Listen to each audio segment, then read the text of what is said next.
Chapter 571. Thale's embarrassment seemed contagious. At least, the air in Ballard Room froze for a while. Exactly the time the king's eyes rested on him. So that's all. Fortunately, King Kessel moved his gaze away and spoke again. I'm not sure. Solder? The air began to flow again. Thales heaved a sigh of relief and avoided the others' gazes. Thankfully, they did not pursue the matter. Perhaps he shouldn't have said so much about Little Rascal. Yes, Your Majesty. Military advisor, Solder Ryder bowed and replied. All the Northland military intelligence we need is here.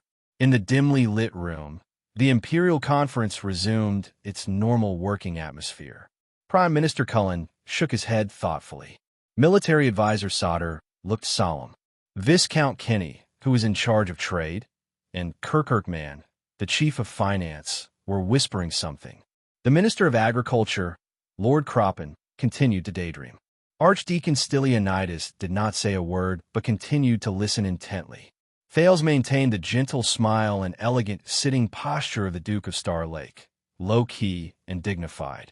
Only the king's figure remained unmoved, more stable than a certain everlasting lamp behind him.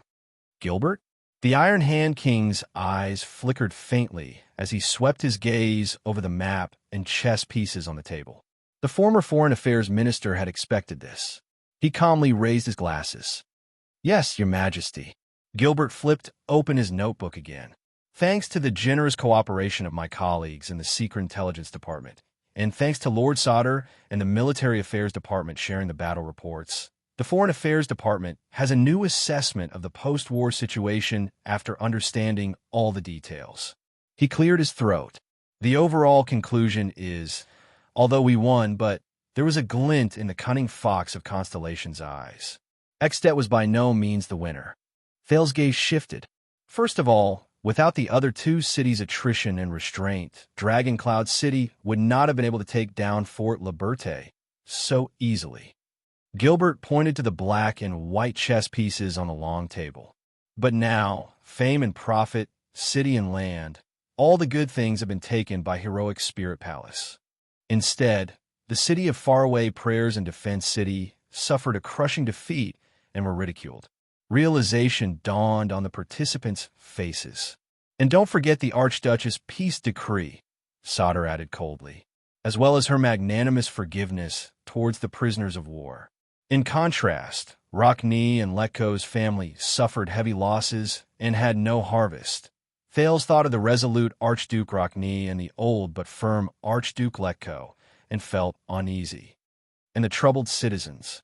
Gilbert nodded and added something to his notes. The Burning Blood Lady received help from the troubled citizens of Fort Liberté in this battle. She even helped them after the battle as a form of repayment.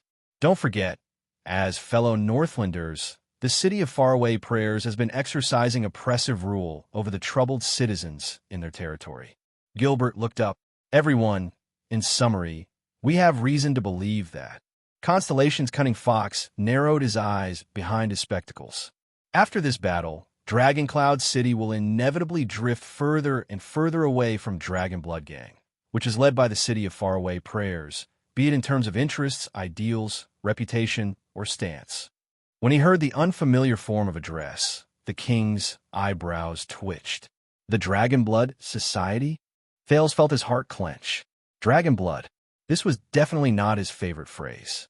Gilbert nodded in the face of his colleague's doubts. Over the past 2 months, King Chapman has been wiping out Black Sand region. He has been merciless in eliminating those who oppose him. Correspondingly, the oppositionists in Black Sand region shouted the slogan, "Do not forget the great dragon's blood and remember the late king's kindness." The blood of a giant dragon, the kindness of the previous king. Thales recalled the born king's voice and smile, and for a moment, he had mixed feelings. They said that as long as you stand up against King Chapman, you will be a true Northlander and a member of Dragon Blood who cherishes brotherhood. Gilbert said, so there's no need to mention Dragon Cloud City. The city of faraway prayers and Defense City, who have a clear stand, are also included in this group. They are known by the people of Extet as the Dragon's Blood Party, which is the opposite of King Chapman's Black Sand Party. The king snorted softly, his emotions indiscernible. The Dragonblood faction opposed the king, cherished the former king, and cherished the brotherhood. They'll sighed internally. The person who came up with this slogan and name, Viscount Kenny, who had traveled through many countries and was knowledgeable, voiced the prince's thoughts in a timely manner. The hint in this is really vicious. Rumors and names have power. You must know that public opinion can melt gold. Prime Minister Cullen sighed and clicked his tongue. But why do I feel that this is the work of the kingdom's secret intelligence department? He looked at the scar-faced man. The envoy from the secret intelligence department bowed respectfully. Prime Minister, you have overestimated us. The public opinion in Northland is turbulent, and it is not something that the secret intelligence department can control. But he immediately smiled, and the scar on his face twisted. But it is true that when the voices gradually rose, I cannot say that our people did not play a corresponding role. Duke Cullen revealed a strange expression. All right. Looking at the people from the secret intelligence department, Thales raised his eyebrows. Chapman Lampard is probably not fated to have a good reputation in this life. So, Dragon Cloud City is no longer welcomed by the Dragon's Blood Party. No matter how I put it, it sounds strange. This means that the Walton family will join Lampard's side? Viscount Kenny returned to the main topic. Even if their hatred is as deep as the sea. Gilbert shook his head. Not necessarily. After careful analysis, the Department of Foreign Affairs believes that Dragon Cloud City is likely to break free from the struggle against the king. It is not favored by the Dragon's Blood Party, nor is it friendly with Black Sand Party. Instead, like Beacon Illumination City, it will remain neutral. Military advisor Sauter snorted softly. Then they won't be able to please either side, and will be in a disadvantageous position. Gilbert first nodded, then shook his head. But they will also be outside the storm and have the right to observe from the sidelines. With Dragon Cloud City's size and status, coupled with the Archduke's natural contempt for female rulers, Heroic Spirit Palace might even be able to benefit from it. What is happening in our northern neighbor will no longer be the confrontation between Black Sand Party and Dragon's Blood Party for the past 6 years. Thales listened to his teacher's analysis and felt relieved.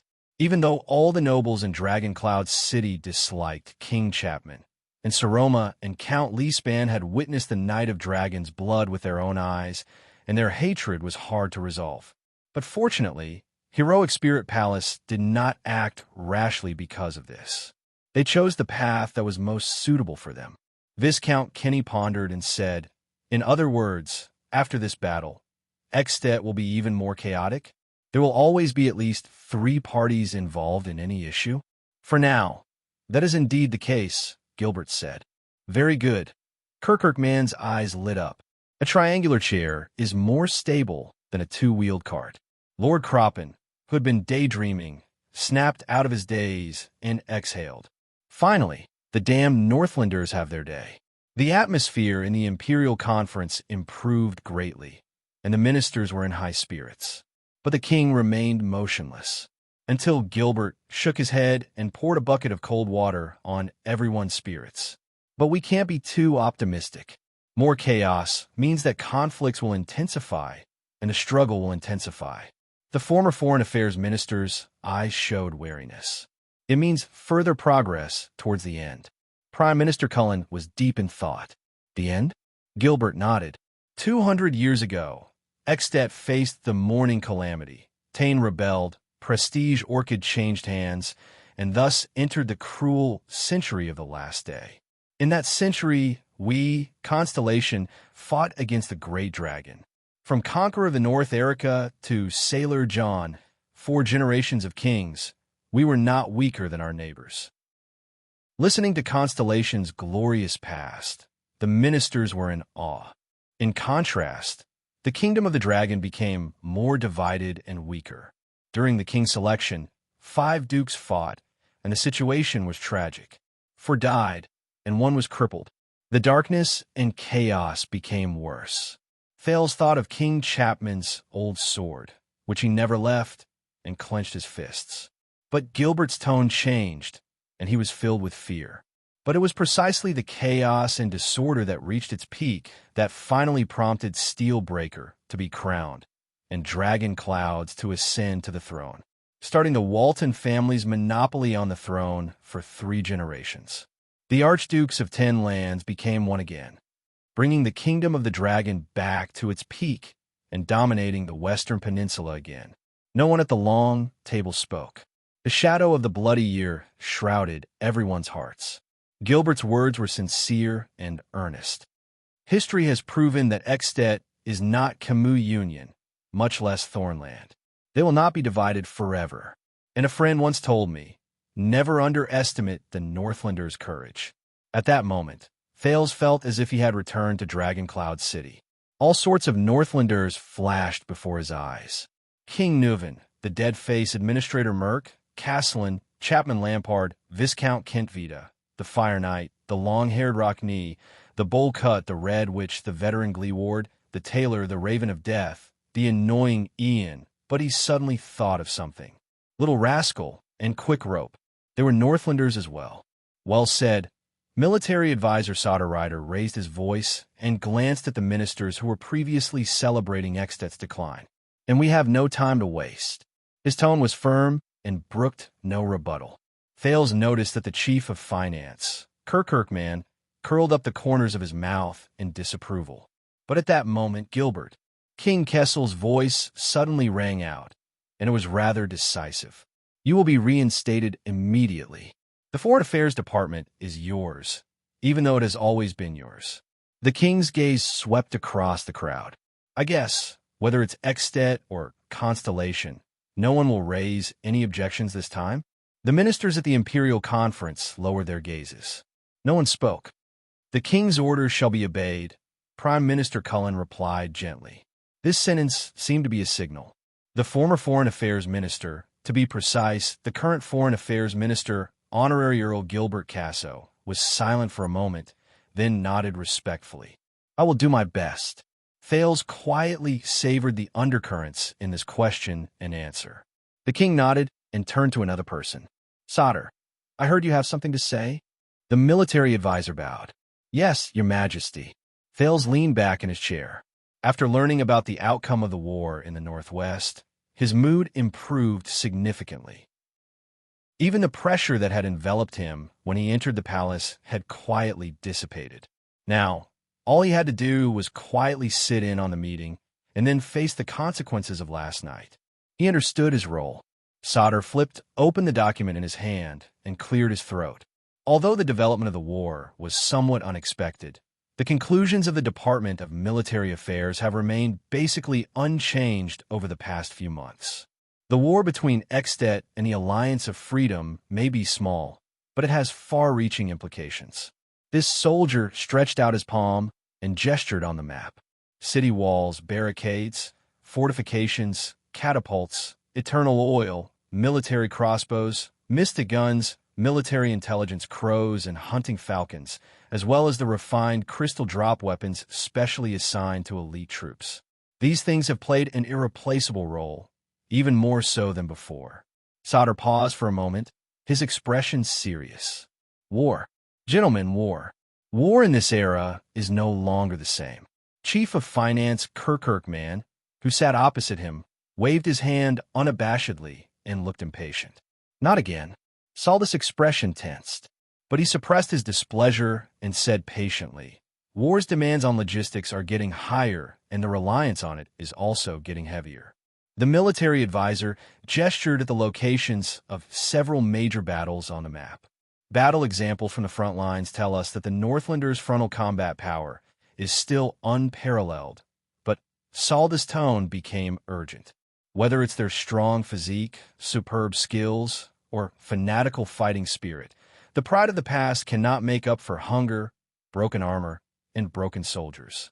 His words caused many ministers to frown, and their bad example proves that not only are the supplies obtained from burning, killing, and looting not enough for the battlefield, it will also trigger unexpected resistance and hostility, leading to lax discipline and low morale.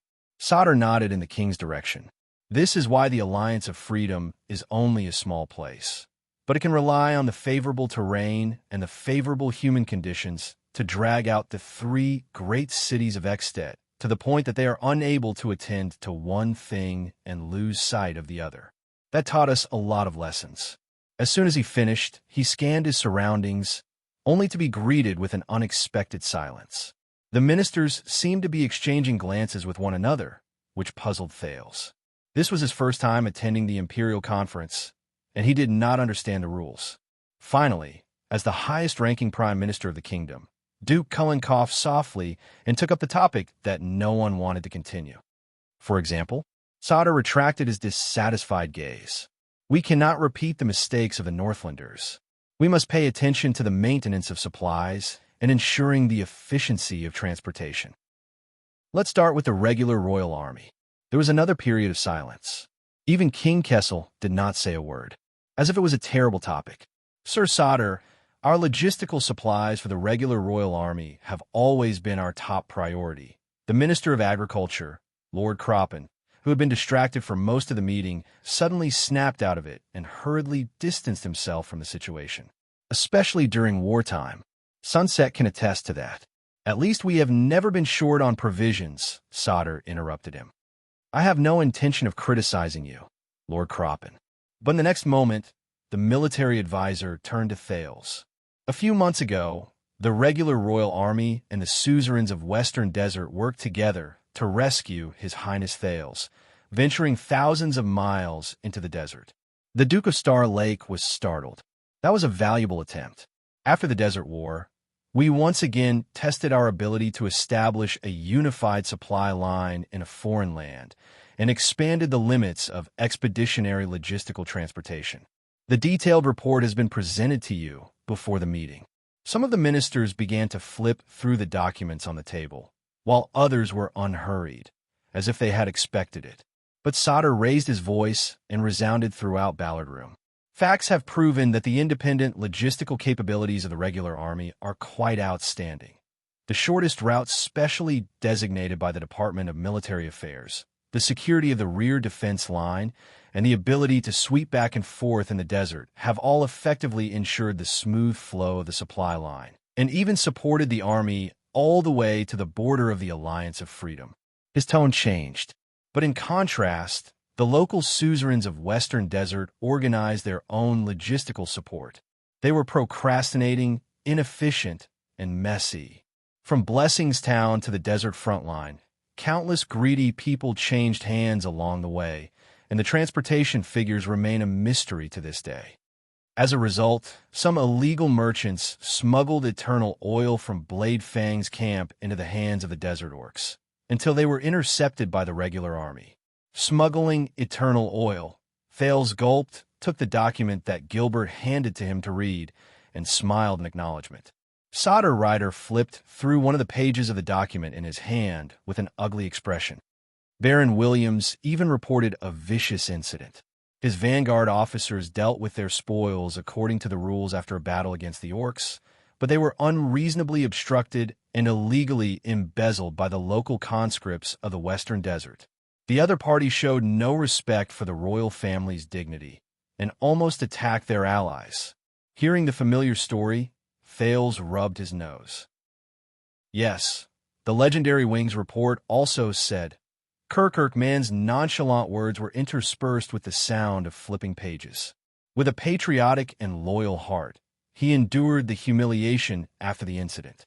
Taking the overall situation into consideration, he had no choice but to dismiss a selfless and upright vanguard officer under his command in order to keep the peace and preserve the dignity of the Dukes of Western Desert. At this point, the Chief of Finance's expression changed, and he slammed the document down. You believe that idiot's nonsense? Thales raised his eyebrows. Well, this was the evaluation that one of the three commanders of Constellation, who enjoyed boundless glory, received at the Imperial Conference. Judging from the wording, Gilbert coughed at the right time to cover up Lord Man's sudden vulgarity. I believe that Williams must have changed his new scribe. The Foreign Affairs Minister's teasing was just right and eased the atmosphere. Low laughter broke out among the officials at the Imperial Conference. Sir Sada, I understand what you mean. The Minister of Agriculture, Lord Croppen, Thales somewhat understood his position at the Imperial Conference, smiled obsequiously and replied, "What I'm trying to say is, in terms of logistics, since the beginning of the Desert War, we have been cooperating well with different merchant groups and trade guilds, from food and cloth to livestock and ironware. If there is a need, I will be happy to introduce them to the Military Affairs Division." Sauter interrupted him again. "No," the military advisor said coldly.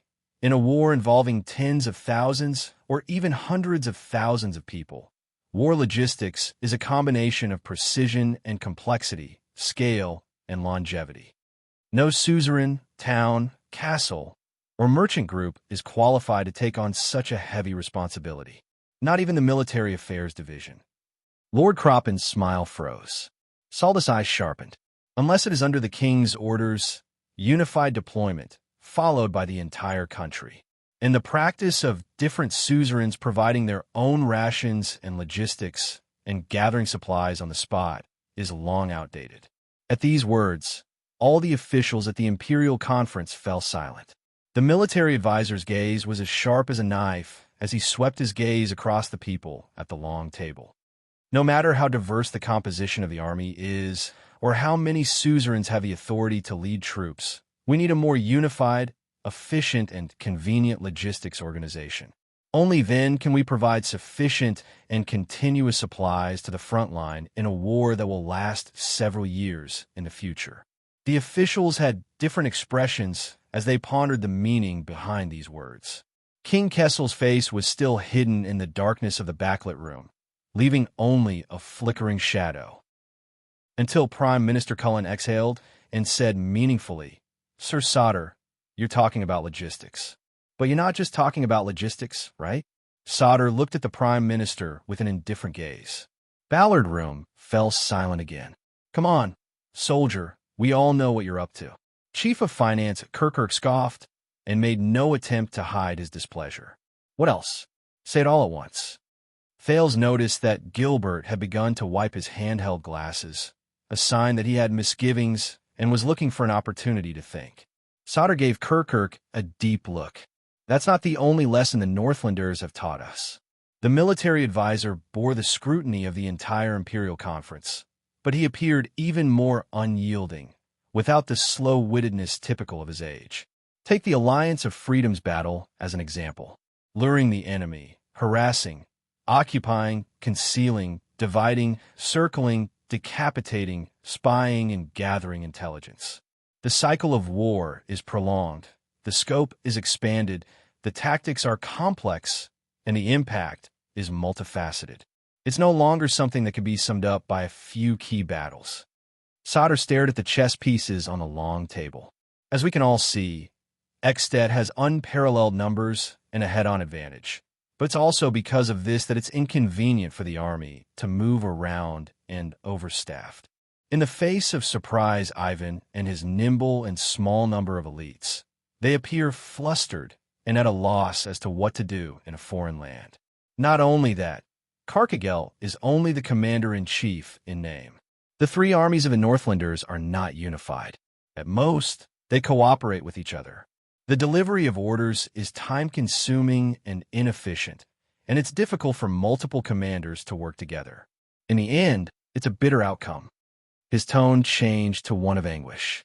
However, such a chronic problem exists within us as well.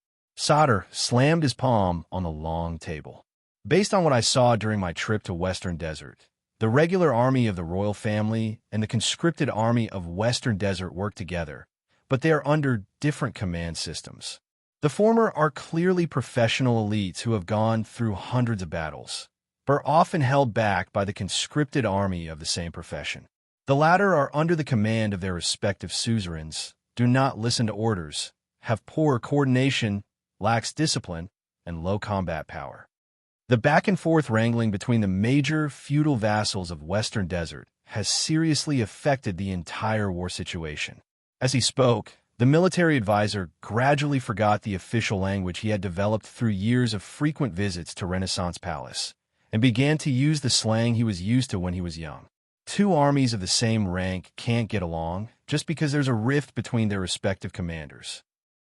Multiple commanders will cause delays in battle opportunities. Baron William's military report specifically mentioned this damnable point. If it weren't for the negligence of these local suzerains and their conscripted soldiers, His Highness Road Home would not have been fraught with thorns, and Bladefang's camp would not have suffered such a calamity. Thales immediately felt quite a number of gazes on him. He, who more or less knew the truth about the Western Desert incident, felt even more pressured. But the figure at the end of the long table did not move. In the face of Salda's questioning, the ministers were equally silent.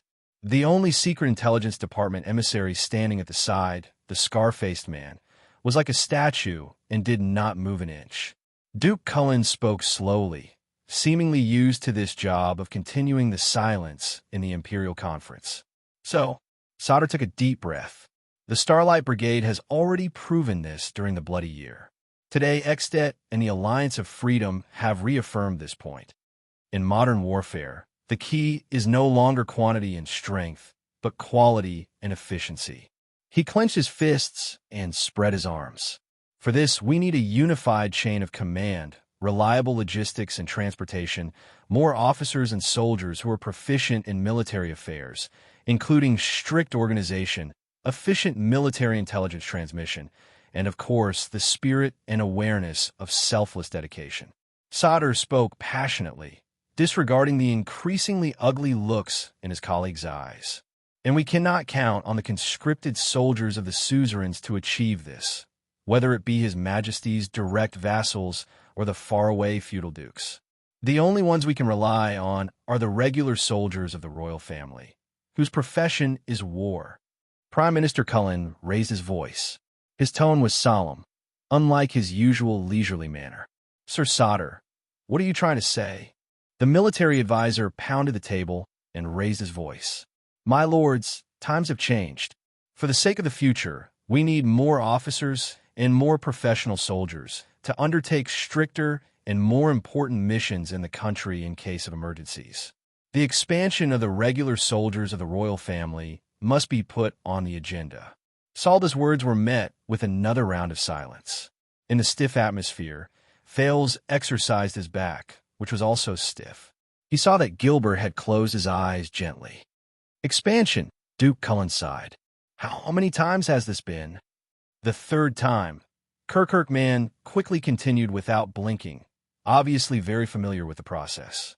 Not counting the 4 times it was rejected, he immediately received an angry glare from the military advisor. On the other side, Gilbert tried to ease the atmosphere. The military readiness of the Dukes of Western Desert is lax.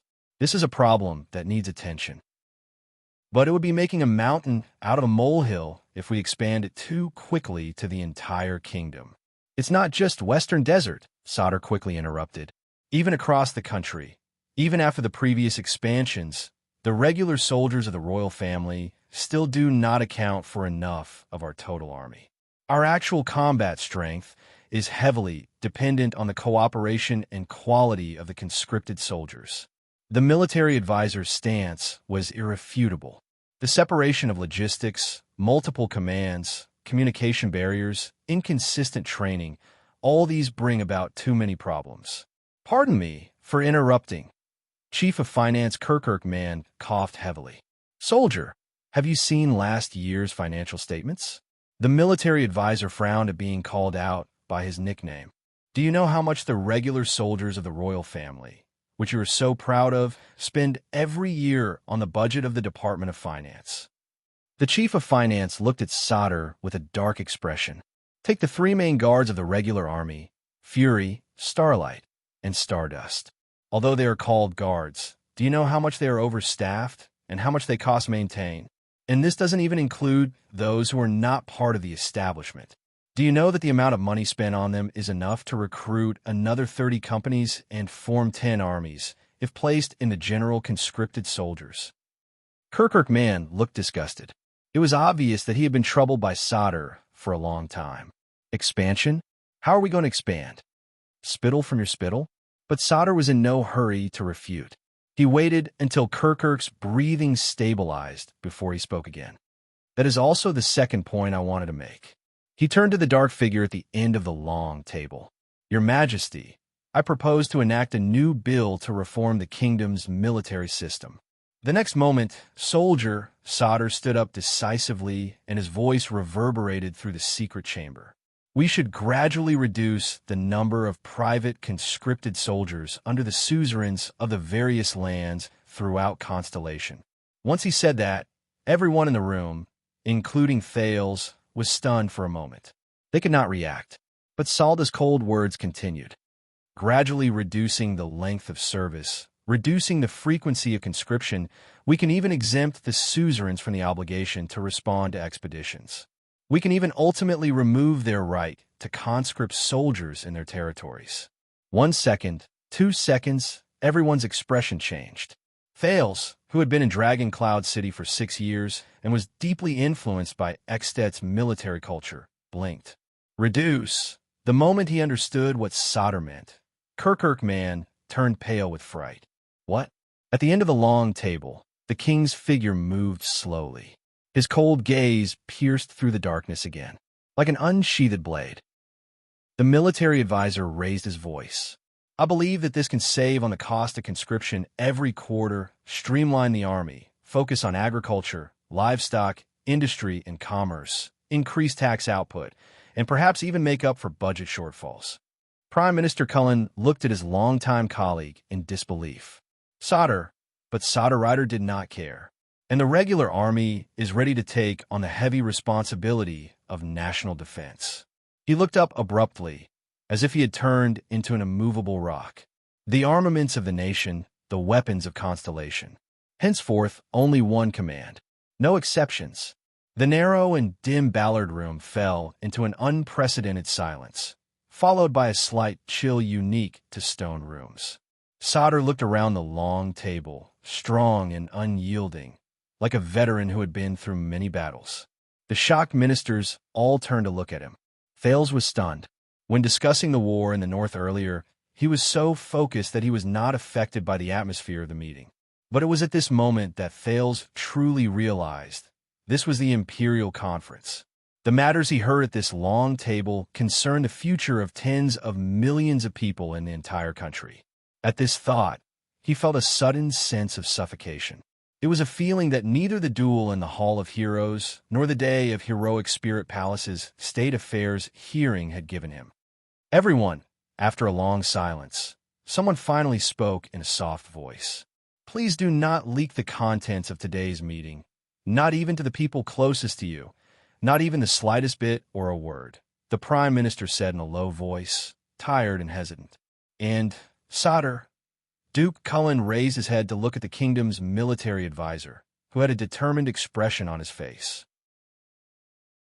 Chapter 572. When will you understand that the level of your father's skill has nothing to do with the outcome of his stubbornness? A familiar, shrill voice rang in his memory. And it's not just him, there are countless others. Whether it's the king's partisans who side with the king, or those who oppose him like Koster, the growing conflict between them will bring about unforeseeable consequences. Thales sat quietly in his chair and stared intently at the map in front of him, trying his best to drive out of his mind what Faken has said on Ghost Prince Tower. Is this the kingdom I'm going to face? At this very moment, everyone in front of the king was cautious. Do you know, Solder, not to mention implementation, beside the conference table, Prime Minister Cullen was like an old man who had suffered a serious illness. His voice was weak as he said, "How much of an uproar will it cause in the kingdom if your words today are leaked?" The military advisor snorted and shook his head. He was about to speak when he was interrupted by the Foreign Affairs Minister. "It is one thing for us to live frugally and be responsible for our own profits and losses to support the regular army of the royal family." Gilbert was still gentle, but the warning in his words was clear. As for issuing an order to the entire country to reduce the suzerain's authority to recruit soldiers, Solder, that's another matter. Solder frowned, as if in disagreement. But out of respect and admiration for the cunning fox of Constellation, he did not immediately refute. Seeing that someone was on his side, Prime Minister Cullen gave the Foreign Affairs Minister a grateful look with relief. Take Eternal Star City as an example. The regular royal army and the Jade Star private army. One is their duty, the other as enlistment. The Prime Minister nodded and smiled at the shadowy figure on the throne. Although they come from different sources, they are both weapons in His Majesty's hands. The mayor of splendid Port City, nicknamed the Sword of the Bay, turned to look at Sauter. His eyes were no longer filled with the greasiness of a good old man, but were instead filled with the seriousness of a businessman negotiating. It's the same for all parts of Constellation. The suzerains usually hold a small but professional elite guard, and if necessary, they can enlist a large number of citizens to serve as the main force on the battlefield. One strange and one righteous in battle. One enlistment and one conscription, two tracks at the same time. This is the kingdom's long-standing tradition. Kirkirk Man snorted softly. Viscount Kinney narrowed his eyes, and Lord Croppen simply continued to daydream. But it is precisely this dual recruitment system that has seriously hindered our army. Sauter, whose hair was sparse but still looked hale and hearty, did not care about the gazes of others. Reality has already proven that the suzerain's private conscripts, even the Jade Star family's private army, I mean no offense, Your Majesty, are poorly organized and have a mixture of good and bad soldiers. They cannot compare to the elite regular soldiers of the royal family. King Kessel changed his sitting position in the shadows, his face blurry as before. Thale's gaze moved slightly. He remembered that many years ago, the Jade Star private army that guarded Mindy's Hall, which had been sealed off for a long time, was recruited from his family's territory. That's why he could not be conferred the title of nobility. Kirkirk Man shook his head disdainfully at Sauter and raised his hand to complain to the Prime Minister. Every time the atmosphere is good, this damned soldier will do something, spoil the mood, and ruin everything. Advisor Sauter whipped his head around, his eyes sharp, and every time it's a critical moment, you're always on the sidelines, sarcastic and mean, holding your purse tighter than your own pants. Like a general on the battlefield, he retorted coldly. That's probably why you've never been conferred a title purse. Kirkirk Man blushed, but a few seconds later, facing Sauld's piercing gaze, the resentful chief of finance lowered his head. He was mumbling something indistinguishable. Thales heard with his hell senses that Kirkirk was probably muttering, as if you don't need to shit. After a small victory, Sauter no longer looked at Kirkirk, but at everyone else. Since the establishment of the Sand King era, the regular soldiers of the royal family have gone through decades of development and testing and have proven to be a reliable and professional elite force. From recruitment to training, from maintenance to combat, their significance and status far surpass that of ordinary suzerain's personal guards. He spoke generously. Take the three main guards as an example. Baron Murch's Fury Guards are the strongest army in the world, good at fighting tough battles, fearless and not inferior to Extet's heavily armed elites. Lady Cecier's Starlight Guards shoulder the heavy responsibility of guarding Broken Dragon Fortress. They are highly experienced and especially good at defending, exhausting, and blocking in the face of strong pressure. Baron William's Stardust unit is the sharpest knife and arrow on the Western front line. Their light cavalry is as fast as lightning and can travel thousands of miles. They are renowned for their military prowess. Thales recalled the three marshals of Constellation and the elite soldiers under them, and fell into deep thought. Sauter turned to Duke Cullen with a hint of challenge in his voice. Can the Jade Star private army, which is a conscript, do all of this? Even the professional personal guards of a few suzerains, Western Desert's Black Line Infantry Regiment, Arun's White Eagle Scouts, Great Deer Family's Mountain Walkers, do all of this. The king's figure moved slightly, revealing the sunlight behind him, which just happened to shine on Sauter. At this moment, the military advisor seemed to be upright and dignified. Duke Cullen was silent for a while. After a while, the Prime Minister picked up the teacup beside him and took a sip. When it comes to war, Sauter, I'm not as good as you. But armed self-defense is the natural right of suzerains, and assisting their monarch in battle is their traditional duty. It's a norm that everyone has been imbued with since birth. From Central Territory to Blade Edge Hill, The conscripts of the hundreds and thousands of suzerains of Constellation account for 90% of the kingdom's total military strength. And the command and commander-in-chief duties of their children are related to the promotion and demotion of countless people, as well as the local legal system. Cullen looked at Sauter seriously. Territorial population, fiscal output, governance, it's all part of it. Be careful. But he did not get the response he wanted.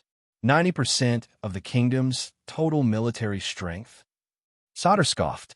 You mean the few hundred people you and the loyal suzerains put together at the National Conference 6 years ago? Facing Salda's cold gaze, Prime Minister Cullen's teacup trembled slightly. Sauter, we're at the Imperial Conference. Gilbert spoke up in time with a warning tone, calming the terrible atmosphere a little. Be careful. Facing the Foreign Affairs Minister, Sauter reined in his combative demeanor. He said slowly, "My apologies, Count Casso." The military advisor turned to the others with a firm expression. "Your Majesty, everyone, His Highness Thales has returned to the kingdom. The Fortress Treaty exists in name only. There is no longer any room for a political buffer between us and Extet." Thales frowned. Gilbert gave him a reassuring look in time, indicating that there was no need to be nervous. 6 years ago in the Hall of Stars, the awkwardness of the group of suzerains discussing the number of troops to be dispatched is still fresh in our minds. Sauter did not look at the Prime Minister, but he could not care less that everyone else was looking at Duke Cullen. The latter only swirled his teacup gently, as if he did not feel anything. "This is why I took the trouble to move the detailed battle reports to Ballard Room." The military advisor had a pained look on his face. Constellation will not be able to withstand another bloody year. In an instant, it was as if someone had abruptly turned off the sound in Ballard Room. Not even the sound of breathing could be heard. The table, the palms, the documents, the teacups, all the officials seemed to have found something more interesting, except that no one dared to look at the throne at the end of the long table. Thales took a deep breath and caught a glimpse out of the corner of his eye. King Kessel was as calm and unperturbed as ever, as if he was just an observer in the meeting before him, and a bystander in the disaster more than a decade ago. "That's enough.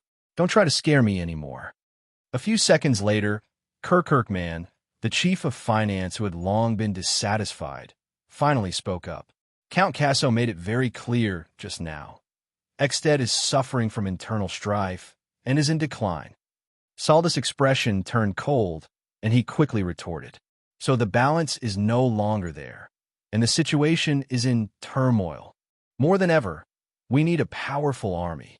Kirk looked disdainful and was about to retort, but his expression changed before the words left his mouth. "Ah, Sauter, I understand." The chief of finance said thoughtfully, "You're so keen on this, is it because you're about to retire? So, you want to help your own people in the end so that your muddy soldiers in the regular army, as well as the little vampires in the military affairs department, can move there but a little so that they can make an exception and be promoted to high positions?" Kirkman narrowed his eyes and clicked his tongue. "Just like you now?" Salda's expression changed. In the eyes of a businessman who prioritizes profit over everything else, he snorted and turned his head away, exasperated, but not as generous as before. "Even sunlight reeks of money." Kirkman sneered. "Reek of money?" After spouting so much nonsense, the chief of finance slammed the table, gritted his teeth, and pointed at Sauter in a domineering manner. "Don't you just want to get money from the national treasury?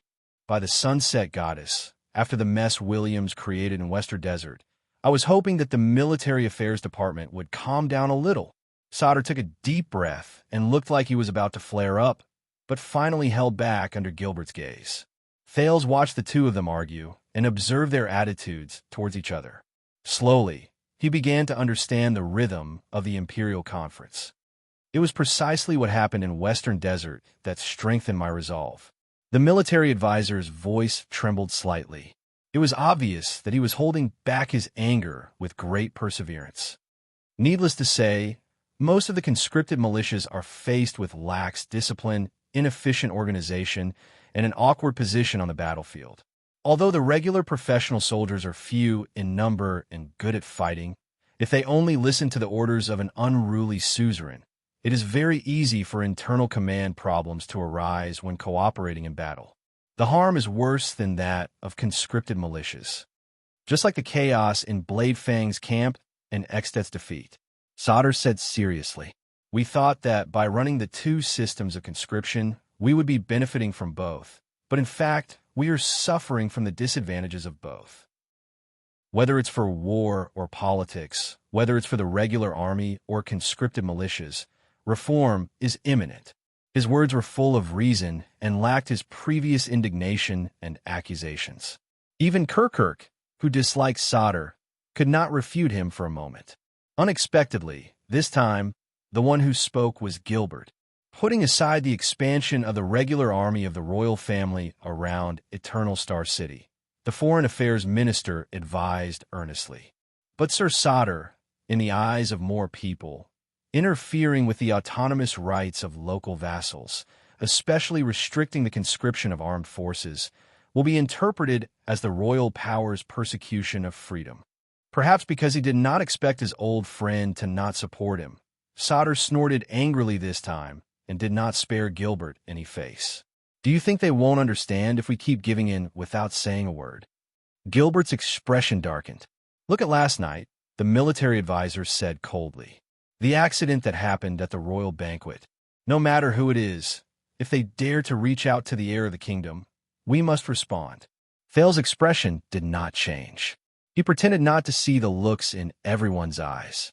But in his mind, the words of the Duke of Western Desert rang louder and louder. "But haven't you noticed? Compared to 6 years ago, whether it's my father or the feudal vassals now, the actions of both sides are too drastic. And the irony is, do they really think that they can erase their opponent's ambitions and hostility through this so-called victory?" Saul's words rang out in reality, echoing Fakenhaz's words in perfect unison. "Even if it's for the sake of future generations, sooner or later we will have to disband those so-called local conscripts that appear grand and imposing, but are in fact incompetent and deadly at critical moments." Thales closed his eyes gently. "No, they will only make things worse for the other party, until the final step is either now or in the future." Sauter looked around and gritted his teeth. Those antiques that are bound to be eliminated. On the other side, Kirkuk finally grew tired of arguing with him and said impatiently, "Then go and tell them." The chief of finance slammed the table without any grace, causing Gilbert and the others to frown. "Lord Cullen is sitting right here. Tell him to his face. Tell the 7 Jadestar attendants, the 6 great clans, the 13 distinguished families, and countless suzerains. Tell them that the kingdom wants to abolish their conscription system and remove their right to conscript. Our children and nephews no longer need to attend martial arts classes, no longer need to train as knights according to tradition. Everyone can focus on farming, no longer need to be soldiers. And hand over all the taxes originally used for conscription to the Office of Finance and Taxation for us to raise the regular army of the royal family." Sauter seemed to be used to the verbal sparring with Kirkuk at the Imperial Conference. "I don't think you understand the basic relationship between cause and effect, Purse," the military advisor replied coldly. "It's not because they pay enough taxes that we can afford to raise a regular army. And it's precisely because we raise a regular army that they will pay enough taxes."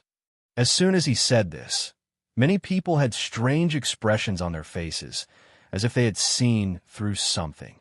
Duke Cullen, whom Kirkuk used as an example, was especially so. "Ah ha ha." The chief of finance laughed sarcastically and said sinisterly, "You know, thanks to you, soldier, when the people outside are indignant. Oh, the treacherous king's partisans are deceiving the king and persecuting the loyal in the dark room again. I'll think, perhaps we're not so innocent after all. Then perhaps the innocent you and your bunch of accountants should join the loyal camp," the chief of military advisor retorted sarcastically. Thales scratched his head. He suddenly realized that the Imperial Conference of Constellation, which was sparsely attended, was not necessarily as clear and simple as the large-scale National Conference or Dragon Cloud City's boorish and unrestrained state affairs hearing. "Be careful, Sauter," Prime Minister Cullen sighed. Before Kirker could find a new way to retort, he helplessly interrupted their argument. Some words spoken, there's a price. Sauter shifted his murderous gaze away from Kirkirk and responded to Cullen. So are you saying this as the Prime Minister, or as the Guardian Duke of Eastern Sea Hill? As soon as he finished, Prime Minister Cullen's expression darkened. Sauter. Gilbert sternly interrupted his aggressive old friend. Enough. The Foreign Affairs Minister obviously carried a lot of weight before the Emperor. His words stopped his colleague's quarrel in time and prevented it from devolving into a street quarrel. The meeting room was silent for a while. A few seconds later, Cullen let out a long sigh, feeling rather emotional. I never thought I would say this here, but please understand, Your Excellency Advisor, the pot-bellied governor of splendid Port City, leaned on the table and looked sincere. At the Imperial Conference, as the Prime Minister and Guardian Duke of the Kingdom. At this moment, this is far more important to Constellation than me being one of them. The officials present, including Sauter, were taken aback by those words. Even Thales could not help but raise his head to look at the Duke, who is usually a wily old fox. You may be of humble birth, but you now hold an important position, Your Excellency Sauter Ryder. The Prime Minister of the Kingdom, Bob Cullen, looked straight at Sauter. You should understand this better than anyone else. Sauter was silent for a while. A few seconds later, he unexpectedly bowed to Duke Cullen. It's my fault, Your Excellency Prime Minister. I understand your difficulties. This made Thales have a much better impression of him. Finally, a stern voice rang out in Ballard Room. Bob's words are not without reason. Everyone turned solemn and looked at the end of the long table. King Kessel raised his head, revealing his side profile in the light. He looked rather stern. It is not wise to recklessly interfere with the military power of a vassal. Lampard is a lesson learned. These words seem to set the tone for the quarrel just now. Prime Minister Cullen exhaled in relief. Thank you, Your Majesty. As if by tacit agreement, the officials heaved sighs of relief. All right. Since you say so, Sauter looked displeased and reluctant, but he still gave in. I withdraw the proposal to reduce the national conscription. The corners of Prime Minister Cullen's mouth curled up, and he turned back into the smiling Duke of Eastern Sea. Thank you for your understanding. The Chief of Finance also leaned back in his chair, looking as if he was in a difficult situation. Thank God. Gilbert pursed his lips and smiled at his colleagues. At that moment, Thales looked at the king at the end of the long table and suddenly realized the Imperial Conference was different. At least, at the National Conference, King Kessel could not overpower the 6 great clans and the 13 distinguished families with a single word. And on the day of the State Affairs hearing, the Archduchess had to be careful even in front of her own vassals. Only here in Ballard Room, no matter how much the officials quarreled, the Iron Hand King would always sit at the end of the long table. But Your Majesty, Sauter interrupted Thales' thoughts. You could try it out in Eternal Star City, set an example, and reduce the number of Jadestar private soldiers serving regularly. Surely it can be done? Everyone was taken aback. Kessel, on the other hand, pondered seriously for a few seconds. If it doesn't involve other regions, perhaps there won't be too many objections. The military advisor's eyes lit up. Very good. And we can select the best of the disbanded Jadestar private soldiers to expand the regular army of the royal family. The king pondered for a moment. A few seconds later, King Kessel spoke again with an unquestionable tone. All right, Sauter, Kirker, Kroppen discuss the details. Start with the Jadestar private soldiers. Start by reducing the conscription period and carefully replenish the regular army of the royal family. Let's see how it goes. Apart from Kirkirk's expression changing drastically, the others hesitated for a moment, but ultimately did not interrupt. The military advisor looked delighted. Yes, Your Majesty. The next second, Kirkirkman spoke urgently. Wait a moment. The Chief of Finance, who had looked relieved, bounced forward from the back of his chair and pointed at Sauter in disbelief. Expand. Why are we back at it again? The military advisor's eyebrows twitched slightly, but he did not speak. The Chief of Finance looked at the king, then at Sauter, his expression shifting. I understand, soldier. You did it on purpose. He turned pale with fright. Reducing the military strength of the feudal vassals. It's all a cover. You made up your mind from the beginning to ask for sky-high prices and return them as low as you can. Kirkirk pointed at Sodder in disbelief, his fingers trembling. It's all about getting money to expand the army. Having gotten what he wanted, Saldus' expression was calm. I've already given in, His Majesty has given his consent, and the others have no objections. Kirkirk looked around and was surprised to see Cullen's silent expression and Gilbert's silence. No one objected like before. You think I'm a pushover, don't you? Sodder snorted softly. After the expansion is complete, the Ministry of Military Affairs will give you a new list of personnel salaries and material purchases. Money bags. It was Kirkirk Man's turn to explode. King soldier. The chief of finance put on a fierce expression like a dog protecting its food and enunciated each word clearly. I'll be merciful and tell you again, as I've said on countless occasions last year, the maintenance costs of the Royal Army are already heavily overstretched. I strongly suggest that you take a good look at last year's financial statements. If you're not smart enough, at least look at last quarter. If after that, you still insist on expanding the regular army, then I suggest that you look for your own source of income.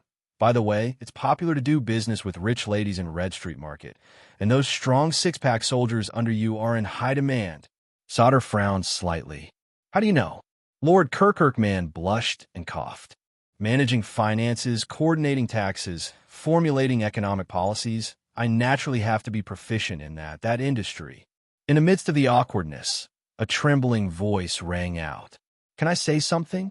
Everyone turned to see the Minister of Agriculture, Lord Croppen, smiling cautiously. My lords, I've seen Lord Saldus' draft request for an expansion of the army last year. Although our food supplies are increasing, but the amount of cultivated farmland, pastures, mines, forests, and towns in the country in the last 10 years is far slower than the rate of expansion of the army and nobility. He smiled obsequiously and probed. Everyone, do you know what this means? Kirkirkman seemed encouraged. He shrugged his shoulders and raised his arms. Look, soldier. But it was not Sodder who replied. This means that we can't just cut back on expenditure. We need to open up more sources. Kirkirk turned his head and saw the speaker clearly. Viscount Kenny, the well-bred Minister of Trade, Viscount Kenny bowed slightly. Exted's decline due to internal strife will inevitably lead to unrest in its surroundings. Their territory is vast, and nearly a third of the trade routes in the entire Western Peninsula will be blocked. Merchants and goods will have to find other outlets, and even affect the transoceanic trade between the Eastern and Western Peninsulas. The newly promoted Minister of the Imperial Household observed the expressions around him and tried to seize the rare opportunity to speak up. If we can seize the opportunity, while the Northland barbarians are preoccupied with their own affairs, deploy our troops and attack aggressively, such as seizing control of the 3 major trade routes in the Great Desert, retaking the Lost Sea Corridor, and even further influencing the countries in Dragon-Kissed Land and the Long Corridor Sea Route, to fight for more benefits? Gilbert furrowed his brows, while Prime Minister Cullen bared his teeth. Even the king's gaze flickered. Did I hear you right, sharp-faced Kenny?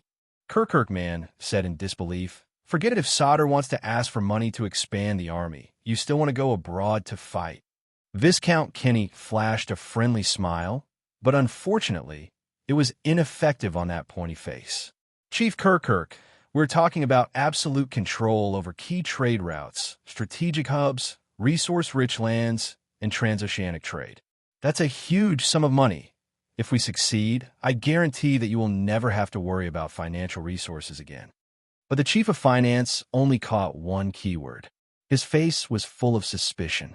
If Viscount Kenny's smile did not diminish. To achieve this, perhaps, and I mean perhaps, the number of regular troops and armaments can indeed be temporarily increased. Kirkirk gritted his teeth. Perhaps? Kenny coughed. Yes, but there is no doubt that the kingdom's gradual recovery and return to prosperous commercial trade requires trade routes, markets, gold and silver, exchanges, and more opportunities. In turn, This will provide considerable tax revenue for the kingdom. This will be a sustainable, virtuous cycle. Kirkirk's face contorted and grew paler. Sustainable. Viscount Kenny shrugged. Anyway, Advisor Sauter, Chief Kirkirk, the next time you go to war, will you consider it? Kirkirk man understood what the other party meant. His gaze shifted back and forth between the Minister of Trade and the military advisor. Sauter pondered for a moment. It's not that we can't, but we should find some time to look at the map and look for possible targets. The regular troops of the royal family need training at that moment. If you want to go by yourselves. The ministers were startled and turned their heads. Kirkirk had stood up at some point. His lips were trembling, and he was furious. You prodigal sons, money-losing fools. The stingy chief was not stingy at all. In any case, don't even think of getting a single cent from me. A single cent. 1. 2. 1. 1. Under everyone's astonished gazes, Lord Moneybag spat angrily. Easy for you to say. Why don't you go to the Wong family bank yourselves, obsequiously and humbly invite all the rich men to Red Street Market, give them all the good wine and food they want, humble yourself to them like prostitutes, toasting and smiling obsequiously, shamelessly coaxing and pestering them, just so that they can extend the repayment date, and then lend us more money to make up for the financial deficit. Gilbert coughed softly, wanting to remind Kirkirk to be careful with his words. But Kirkirk did not seem to notice at all. He continued to grimace. Then return to the government office and wait for vampires like you and Big Soldier Chase after us like spoiled brats who haven't been fed enough milk, crying and begging for money, turning the financial statements that we've painstakingly improved into a black bottomless pit again. Kirkirk chattered on. The more he spoke, the angrier he became. It was as if he had nothing to lose. The kingdom's chief of finance? Puffed. Perhaps it was because he had hit a sore spot. Kirkirk slammed his palm on the table. I'm a F***king gigolo who sells my *SS with my face. Lying on the bed and forcing a smile while being F***ed by a customer, having to get up and give him money to the procuress with both hands before it even warms up. You have to pay for the lubricant yourself. Kirkirk man closed his eyes and waved his fists wildly in front of his chest. He enunciated each word clearly. Damn it, it's like this every year. Every year. Every 1 year. Thales was inexplicably shocked. Even the king had a strange expression on his face. A few seconds later, Gilbert coughed loudly. Kirkirk, the occasion. The chief of finance took a few deep breaths before he came back to his senses. He was instantly shocked. Ahem, that, he bowed awkwardly to the king. I was just making an analogy. I was just making an analogy. Rhetoric. The imperial conference was silent for a moment. I know it's difficult, Kirkirk. Finally, the king spoke in a rare consolation tone. That's why I need you in this position, more than anyone else. King Kessel stared at Kirkirk from afar. This is a job that even the noblest of bigwigs can't do. The chief of finance shuddered slightly, his expression instantly becoming inexplicably touched. Of course, your majesty, of course. Receiving the king's encouragement and recognition, Kirkirk man looked grateful. It's my honor to serve you again, military advisor Sauter said indignantly. How many budget bills have you repudiated just like that? Kirkirk, on the other hand, only looked at the king loyally, as if he had not heard anything. King Kessel raised his hand and rubbed his forehead. That's enough. Let's rest. The meeting will resume in the afternoon to discuss how to help Kirkirk solve the budget problem. As if ringing the bell, signaling the end of class, everyone breathed a sigh of relief. Only Sauter and Kirkirk, who were at the center of the discussion, glared at each other and turned their heads away in disdain. Cullen, Croppin, Stylianides, the scar-faced man from the Secret Intelligence Department. Everyone bowed respectfully and got up to leave their seats. Thales also heaved a sigh of relief. He stood up with Gilbert and helped him tidy up his notes. Until you stay. Thales froze. The king did not even open his eyes. But everyone knew who he was talking about. The prince sighed inwardly and sat back down. All right. What's coming will come. The ministers glanced at him, with different expressions. Relax. Gilbert patted him on the shoulder and said softly, just answer truthfully. Sauter deliberately walked past Thales and bowed to the Duke of Starlake. I hope I didn't scare you, Your Highness. It's a pity. If the war in Western Desert could continue, the military advisor sighed, it would further prove that the suzerain's private armies are useless and pose a serious threat. The proposal to gradually reform the conscripts into a regular army would be more convincing. He gave Thales a regretful look. Your Highness, if only you had stayed a little longer in the desert, a little longer. Thales froze for a few seconds. Why does this sound so weird? A few minutes later, as the stone door closed, only he and the king were left in the Imperial Conference. The cramped Ballad Room was much more spacious, but the atmosphere was solemn. Thales sat in his seat, trying hard to suppress the anxiety in his heart as he watched King Kessel rub the side of his forehead. All of a sudden, do you love her? Thales was puzzled. What? Love what? But the king had no intention of asking him. Every time that girl is mentioned, King Kessel put down his hand and revealed a pair of cold eyes in the darkness. You're like an old hen protecting her chicks. Thales was shocked. He tried his best to keep a straight face. After the accident last night, he had imagined the reasons why King Kessel would look for him. Assassination, duel, bet, acting on his own. But this, I have a good relationship with her. Thales frowned. But no. The Duke of Starlake sneered and shook his head. She's the Archduchess of Dragon Cloud City. I don't love her, and it's impossible for me to love her. After saying this, King Kessel looked at him for a long time. Thales felt a chill in his heart. Then why at the banquet last night? The king spoke softly. Every word was powerful. Gilbert, Eastern Sea Hill, Land of Cliffs region, Elifir City, Reformation Tower, you cried to everyone you could find for help, wagged your tail and begged. Just to help her. What? At that moment, Thales' heart skipped a beat. How did he know? Thales tried to frown and try to defend himself. I don't understand. I saw a lot of people last night, but the king used an affirmative sentence, which did not allow him to refute. Your performance last night was terrible. The Iron Hand King leaned back and completely sank into the darkness of Ballad Room. There was a hint of contempt in his tone. Lord Polaris. Polaris. For some reason, the title given to Thales by this Northlander made him feel a chill in his heart at that moment. So, the heir to the throne of Constellation fell in love with a Northland girl from the Walton family. At that moment, his father, his supreme king, spoke coldly, and he was head over heels in love, unable to extricate himself. Chapter 573. Why is he here? Every time he walked along the corridor of Renaissance Palace, Mallows could not help but ask himself this question. A few rays of light shone through the narrow stone window, dividing the corridor on this floor into countless black and white fragments. As for him, he passed through the light and shadows, flickering in the cold morning air. Soon, the path under Mallows' feet forked before his eyes. One path led to the royal treasury and watchman's secret room, while the other led to the guard's duty room, which he hated the most.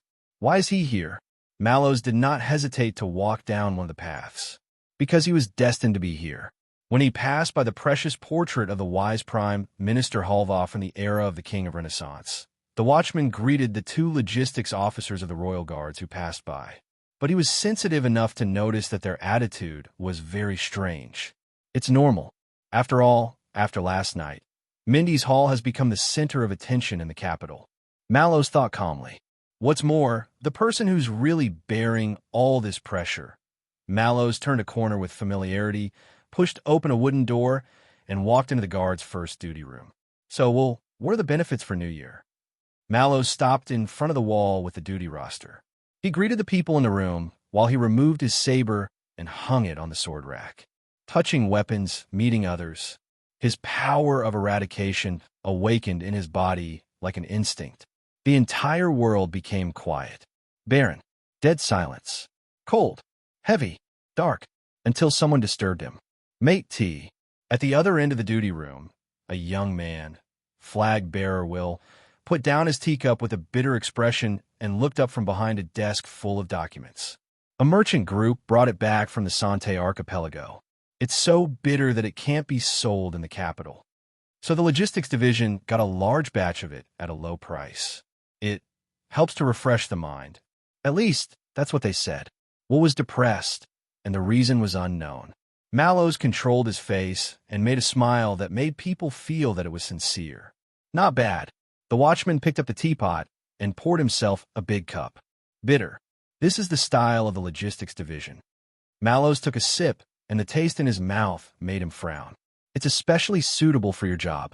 But the usually talkative Wuxia didn't respond that time. Don't look at me, Sir Mallows. Will raised his hand in resignation. Today, I am just a record keeper.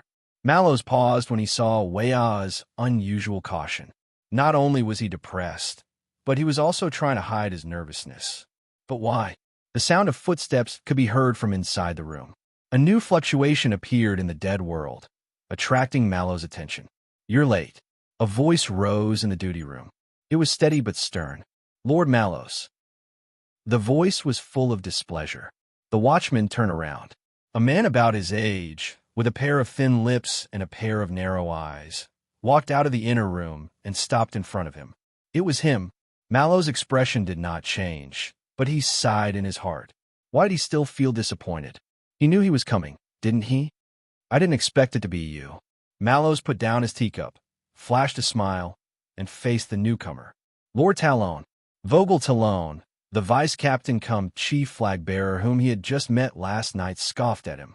Yes, I didn't expect it either. Mallows nodded. Vogel was unhappy. In the dead world, he told himself. The other party wants something, but can't get it, so he's extremely resentful. The watchman turned to ask Wuxia, Where's Gaitan? I remember, he's usually in charge of the records. Behind the desk, flag-bearer Wuxia stared intently at the words under his pen, as if he didn't hear the watchman's words. He seemed determined not to raise his head. The flag-bearer division is very busy today. We're understaffed. It was Vogel who answered him. The chief flag-bearer said coldly, Thanks to last night. Mallows smiled faintly. Very busy? So much so that you, as the chief, have to do it yourself? The watchman turned his head and looked straight into Vogel's willow leaf-like eyes. To do paperwork? Vogel did not answer him. He moved to the back of the desk and pulled out a chair beside Wuxia. Mallows saw that Wuxia had discreetly moved to the side. In the next second, Vogel suddenly uttered an ancient saying in a cold voice. Gather the knights. When he said that, Mallows and Wuxia became solemn in unison.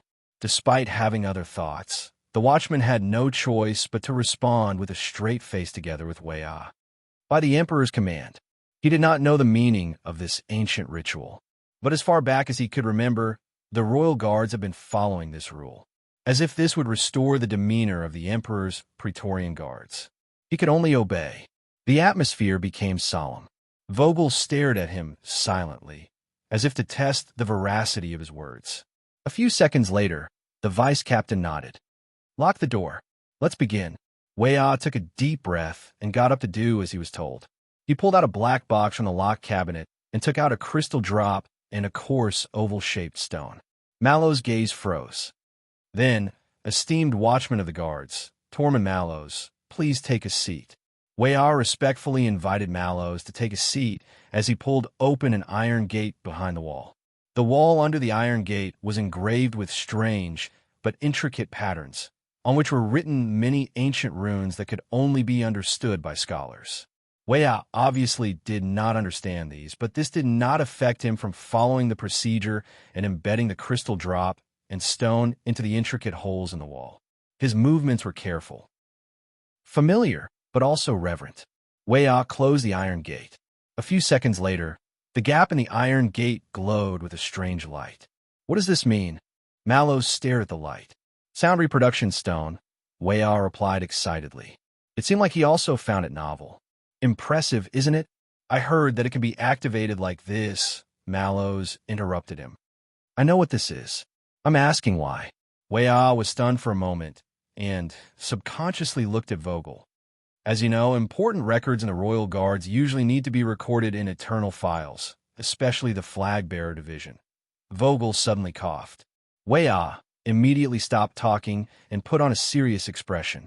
On the morning of the 4th of January, year 680 of the calendar of eradication, in accordance with the Praetorian Covenant, the work of the royal guards as flag-bearers begins now. The target of the record is the watchman of the guards, Tormund Mallows. The flag-bearer flipped open the record book. It was very standard. I am Special Class Flag-bearer Wuxia Coden, responsible for witnessing and recording this time. Accompanying me is Chief Flag-bearer Vogel Talon, who will lead today's, but Vogel interrupted him. Enough. Crystal drops are very expensive. Let's be frugal.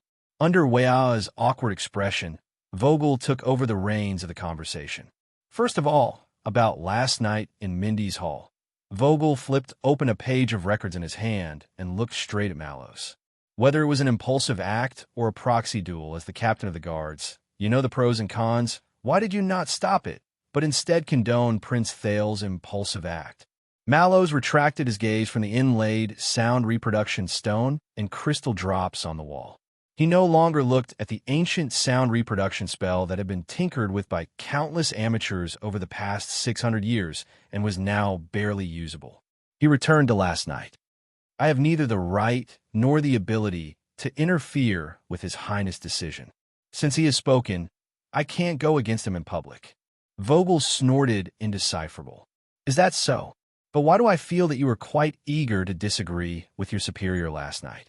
He hasn't changed. Mallows stared at Vogel's face, which was as suspicious, mean, and hostile as ever. Just like 18 years ago. At that time, Vogel, Facundo, Stanley, and Thales, including himself, were still young knight apprentices. Even Vogel, who was of the highest birth and the most experienced, was only a candidate for the Royal Guards, and not even an official member of the Guards. They were just a bunch of youngsters, looking up to a former legend, yearning for illusory fame, but at an age when they were already sensible and about to become adults. Witnessing a bloody nightmare, he lost his head in panic, confusion, and disorder. Mallows shook his head. You must have misunderstood, Lord Talon. Last night, you and I, but Vogel did not give him a chance to finish. Danny Doyle. That's DD. He's your first-class protector. The chief flag-bearer looked down at a page of documents. His performance last night was unbearable, even humiliating. For his own selfishness, he acted rashly, disregarded the prince's safety, and ignored his superior's orders. Vogel looked up. Is that so? Mallows and Vogel stared at each other in silence. For 18 years, he and Vogel, the youngsters of their generation, trembled with fear as they worked hard to portray themselves as the most admired, but also the most unfamiliar. From selected students to trainees to second-class officials, first-class officials, until now. They thought that as long as it was like this, that it would cover up their former fear and despair. Become adults. Then teach a new generation of youngsters a lesson.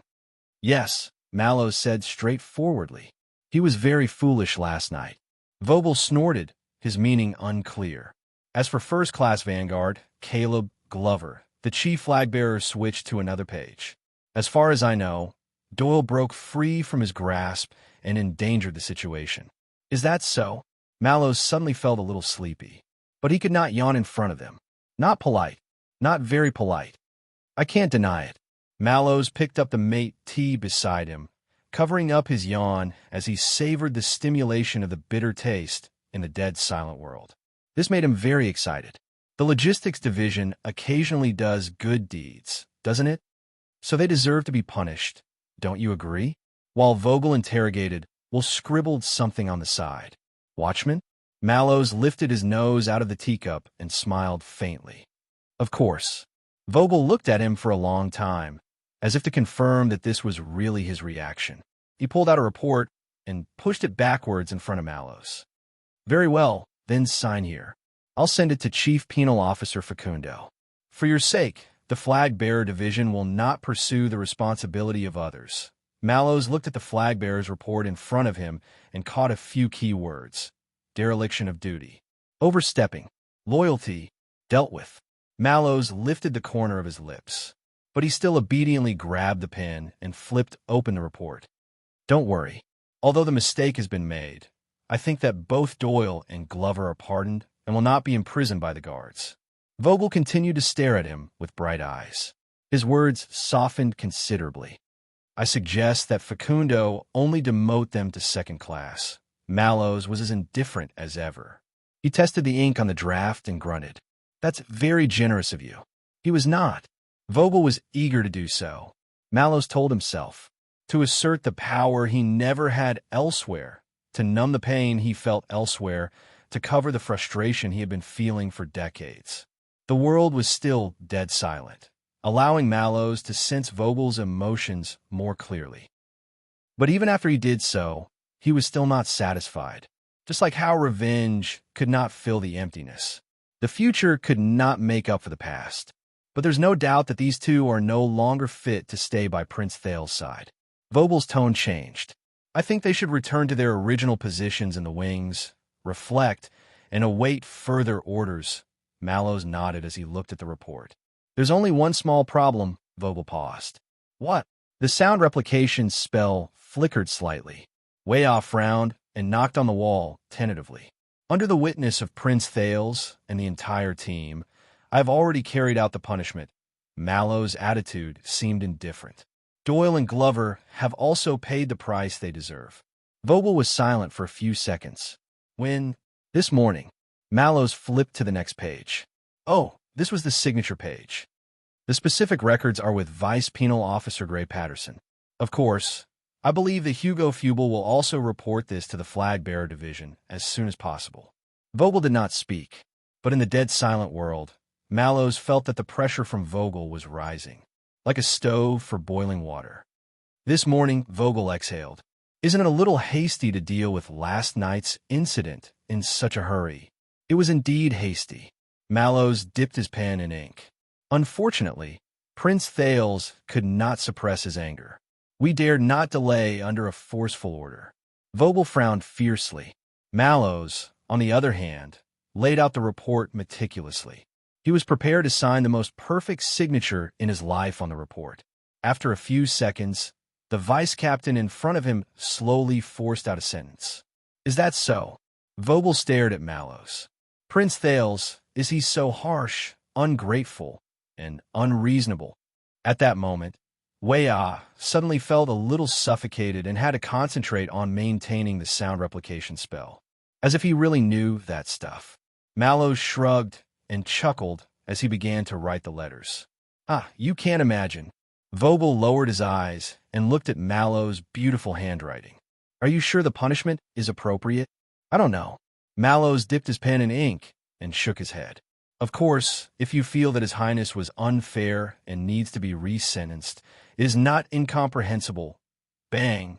The vice captain slammed his palm on the table. Mallows' pen stopped. He raised his head and looked at Vogel. He did not need to stroll in his own dead, silent world to sense the other party's emotions. No need. Vogel stared intently at Mallows and pulled back the report in an irrefutable manner. Halfway through his signature, the tip of his pen left a long ink stain on the paper that was pulled away. Wuxia lowered his head deeply. This child had been in the Flag-Bearer Division for a long time and knew how to read people's expressions. Under normal circumstances, we do not punish him twice for the same crime. Vogel was expressionless. In front of Mallows, he tore the report in his hand into pieces and threw it into the wastepaper basket. Of course I forgot. Mallows put down his pen and smiled at him. Thank you for the reminder. What a pity. That was his best signature. Vogel was silent for a long time until he had digested his current emotions. A few seconds later, when the chief flag-bearer looked up, his posture was perfect and his attitude was proper. As far as I know, you have been living with Prince Thales for more than 2 months. Vogel swept away his earlier unhappiness.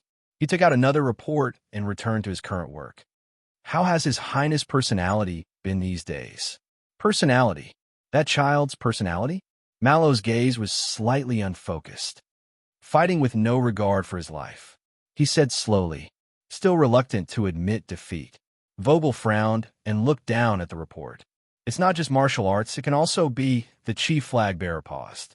Other aspects? Mallow smiled faintly. Perhaps the kingdom's secret intelligence department knows more about His Highness' life in the north.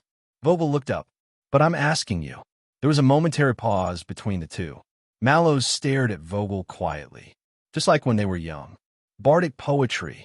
Mallow spoke slowly with a nonchalant expression. He quite likes this stuff. He's read quite a lot and sings quite well. It's a pity that he's only good at lute, played by him like a cat in heat. Vogel frowned again. He liked to talk to himself and play chess, but his chess skills were as bad as DD's.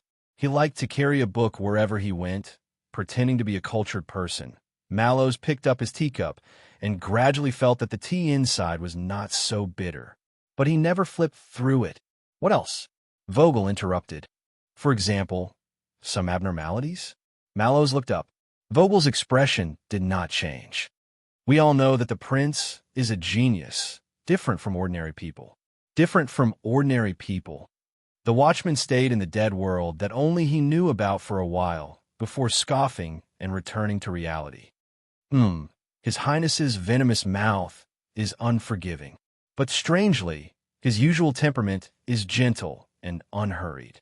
Mallows put on a knowing smile again, including some of the usual moodiness and melancholy of his age. You know, the lack of love in childhood. Vogel coughed intentionally. Mind your words, Lord Mallows. Mallows smiled apologetically. How interesting. The watchman stood in the dead world, looking at the boundless wilderness ahead. Vogel had been living in irritation and emptiness, burning with anger. But he was still in awe, in fear. Anything else? Yes. Although I'm not sure of the details, there is something about His Highness that worries the guards. Vogel raised his head and pretended to listen. From various signs, Mallows thought for a moment. Prince Thales, he mightn't. The watchman nodded and said seriously, Prefer men? At that moment, Will, who was sipping his tea, was splashed in the face by a huge splash from the teacup. He hurriedly wiped it away in a pathetic manner. The report in Vogel's hand was torn out of shape, its folds disheveled. The night shift room was silent and inexplicably awkward. Only the sound replication spell was still operating diligently. Mallows. Vogel's face was expressionless, but his voice deepened. Do you know, we used the sound replication stone. He said darkly, this eternal world file will be passed down for thousands of years. Mallows smiled. Yes, I know. The watchman looked at the glowing sound replication spell. His smile was as fake as a New Year's greeting. So we try to be as real as possible, don't we? Chapter 574. Thales sat in his seat, but his body did not feel like his own. He realized that at this moment, in the imperial conference room, he was the only one facing the king. He could not turn a deaf ear to it, nor could he lower his head to hide. This morning, when the military intelligence from the north arrived regarding Dragon Cloud City, King Kessel's voice rang out in the narrow room, lacking the echoes and emptiness of the council chamber. But it made people feel even more suffocated. Gilbert insisted on letting his student listen in, saying that this was the prince's practical lesson. However, even in front of the emperor, when he was wrangling over your farce last night, he was not this anxious. When Thales thought of Gilbert, gratitude and disappointment surged in his heart at the same time. Today, Bob Cullen specifically mentioned that pirates from the north are becoming increasingly rampant. He said that he wants to reorganize the Huigang Navy to protect the trade interests of the 7 ports of the East Blue. Kessel sat on the main seat. Even the everlasting lamp could not light up the darkness in his figure. Koster's men, on the other hand, rushed to the Department of Agriculture and Pastoral Affairs early in the morning. With the excuse of preparing to purchase seeds for the spring plowing, they checked the amount of grain exported to the land of Cliffs region. Most of the grain was also grown in the Northland. Thales tried his best to inhale Prime Minister Cullen and the one-eyed man of the land of Cliffs. As for Ekstedt, the king snorted coldly, and his words were filled with disdain. Elifir City's diplomat group has been in Eternal Star City for a long time, but they've been very patient. It was only after the banquet last night that they released the messenger crow to communicate with the country. Those Northlanders from Reformation Tower are really clean, and we can't get anything on them. It's a pity that the Doyle family is unlucky. They exposed a matter of them selling grain privately. Jorge of Elifure and Levi of Reformation Tower. Thales stared at the map on the table. You ran around for that girl, thinking you were doing it discreetly. The Iron Hand King's voice suddenly tightened and focused on Thales like a scattered mystic gun. Actually, every single one of my movements is completely exposed. Thales suddenly felt his mouth go dry. Obviously, the tea in Ballard Room was not prepared for the Duke of Starlake. And I thought that you would calm down a little in front of the foreign ministers at the Imperial Conference and put away your rutting tail feathers. Obviously, I underestimated your determination, Duke of Starlake, or should I say, North Star. King Kessel paused for a moment and repeated the word coldly, but sarcastically. For love? The king's voice fell. Thales looked up, but the teenager instinctively retorted, That's not love. No. The king's eyes pierced through the darkness, piercing the sunlight. It descended on Thales. Not love? His father's response was scornful. That's worse than love. Is it the desire for youth and beauty? Or are you interested in conquering noble women? Kessel V's voice boomed like thunder. Or are you just an arrogant pig who can only rely on your swaying penis to find self-esteem? Thales shut his eyes. Over the past 6 years, the library, the Hall of Heroes, Shield District, the dining room, the study, countless scenes from his memories assaulted him in that instant. But none of them helped the situation before him. But we're not. Thelma. No. The youth clenched his fists. He struggled to breathe, try to expel the discomfort that he had not felt in the past 6 years. Why? Why did he feel so uncomfortable, suffocated, out of control, and irritated? No. Thales looked up and defended himself with difficulty. Thelma and I, we have a good relationship, that's true. He withstood the Iron Hand King's cold gaze, just like withstood the day before the bitter cold blizzard, and also withstood the desire to retreat in his heart. You can't run away. Find a way out.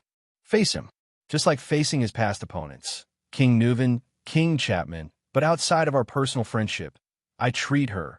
Face him. Face it. Face them. Thales took a deep breath and finally said those words. I have a responsibility to her. At that moment, Thales felt the air around him circulate, just like his words and thoughts.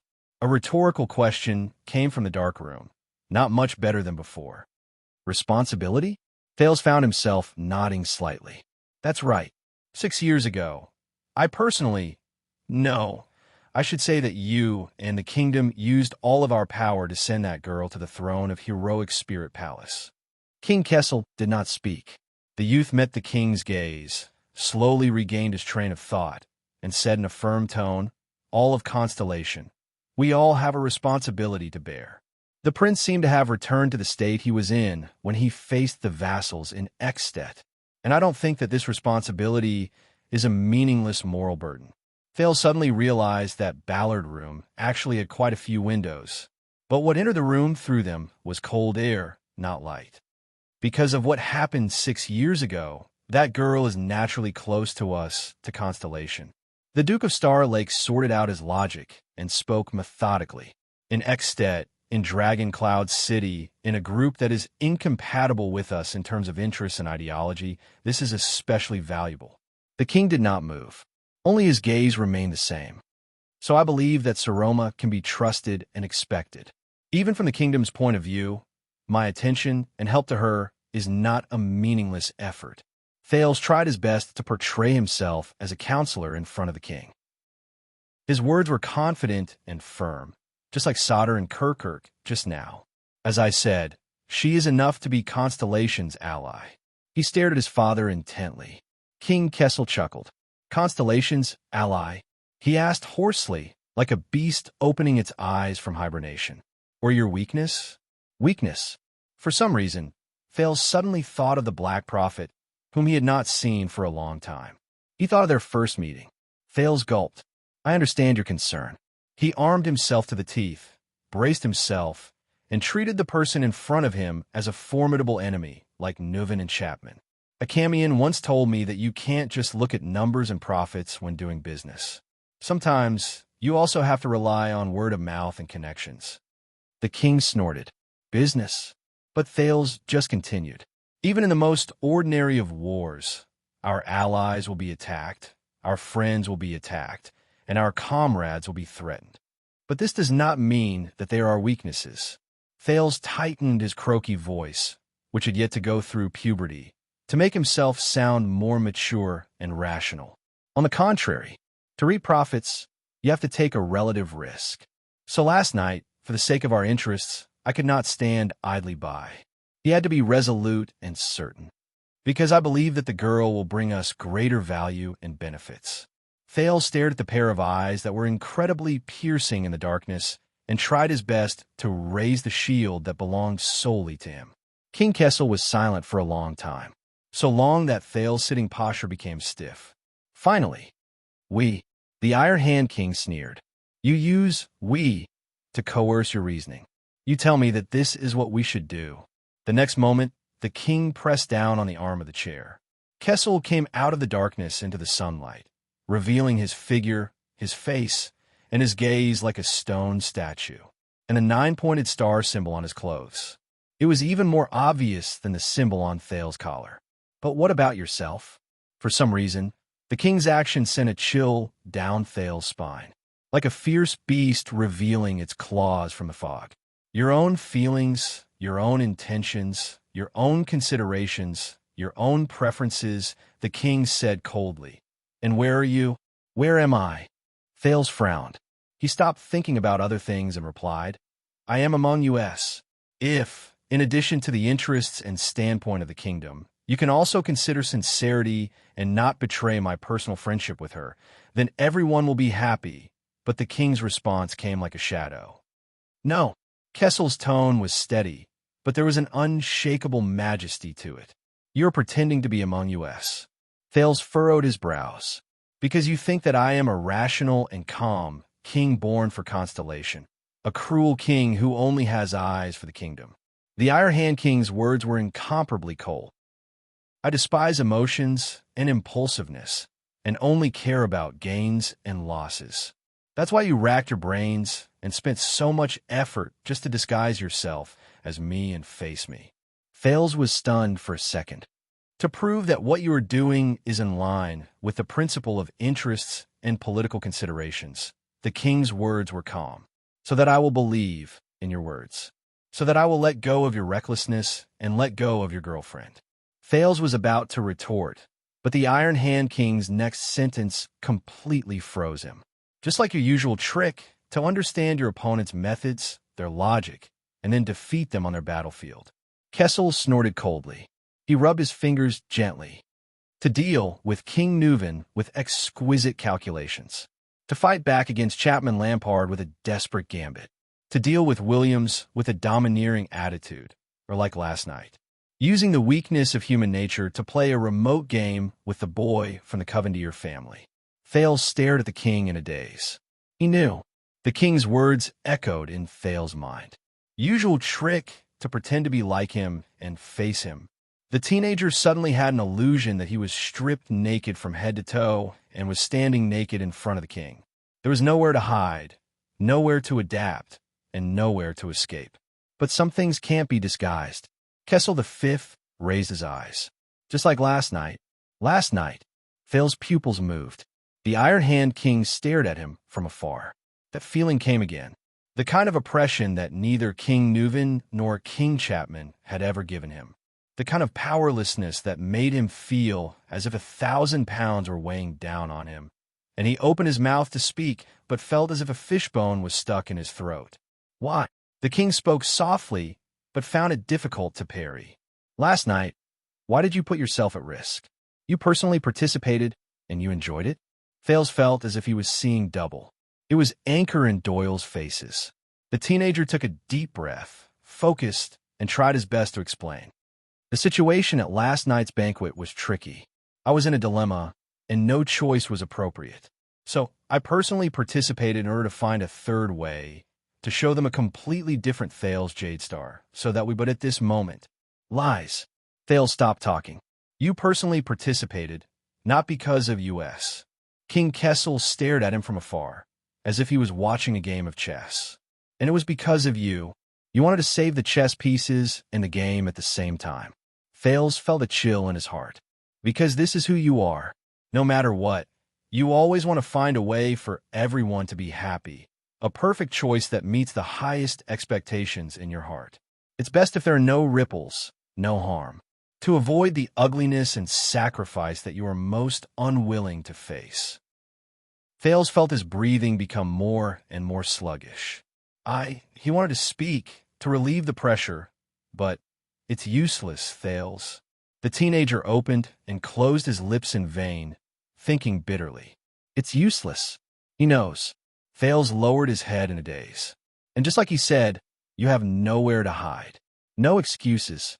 But what I don't understand is... The king continued speaking. Don't tell me that damned fate doesn't give you a damned response every time? Thales was stunned. At that moment, King Kessel's gaze seemed to cut open his chest. You slaughtered everyone at the national conference, but received even more malice and suspicion.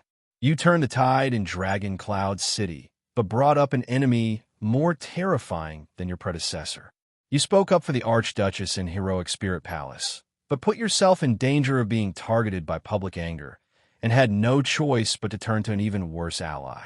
You had an ambiguous attitude in Blade Fang's camp, and seemed to be enjoying a better life. But at the banquet last night, you were hit hard by the irreconcilable conflict between both sides, and ended up in a sorry state. As he listened to these personal experiences, Thales felt his body become more and more numb. Is that so? As for my choice, fate gave me a response every time? Just like last night, when you wisely secured the chess pieces in the game and won your position and reputation, the king's tone was sarcastic. But you left the shit on your ass for the entire kingdom to wipe. Thales was stunned. More excuses emerged from the bottom of his heart, but when the words reached his mouth, he could not bring them out. A third way? Just like how you were used to the willfulness of a street beggar, but delusional about the status and glory of the kingdom's bloodline. Hearing this, Thales could not help but tremble. You wander around the top of a cliff, but delusional about the view of the sky. And you think that as long as you're not afraid of death, you can have a firm foothold. Kessel's rebuke was like a sharp blade, and it cut into his heart. The king's sharp gaze left Thales, and he looked into the air. Just like you and that girl from Dragon Cloud City. Thales allowed the Supreme King's voice to drill into his ears, but he could do nothing about it. You tell yourself that out of value and position, a powerful ally can bring you benefits. But you also tell yourself that out of love and desire, a beloved lover will make you willing to sacrifice yourself. In the next moment, King Kessel's words took a sharp turn. But if you confuse these 2 points, drift between the two, and think that you can handle both with ease and take care of both, then you are wrong. The king's gaze was deep and cold, and he enunciated each word clearly. Until you understand that every time, every self-righteous and perfect choice, there's a greater price. The teenager gulped again. I think that she, the Lady of Blazing Blood, has already proven her value and position in that battle. Thales adjusted his voice so that he did not sound so lost and helpless. But for some reason, his sentence was stuttering. She is very powerful. She can be very powerful. She can bring benefits to us. The king snorted coldly. You know, he looked straight at Thales and said coldly, I'm not talking about her. Thales' body swayed a little.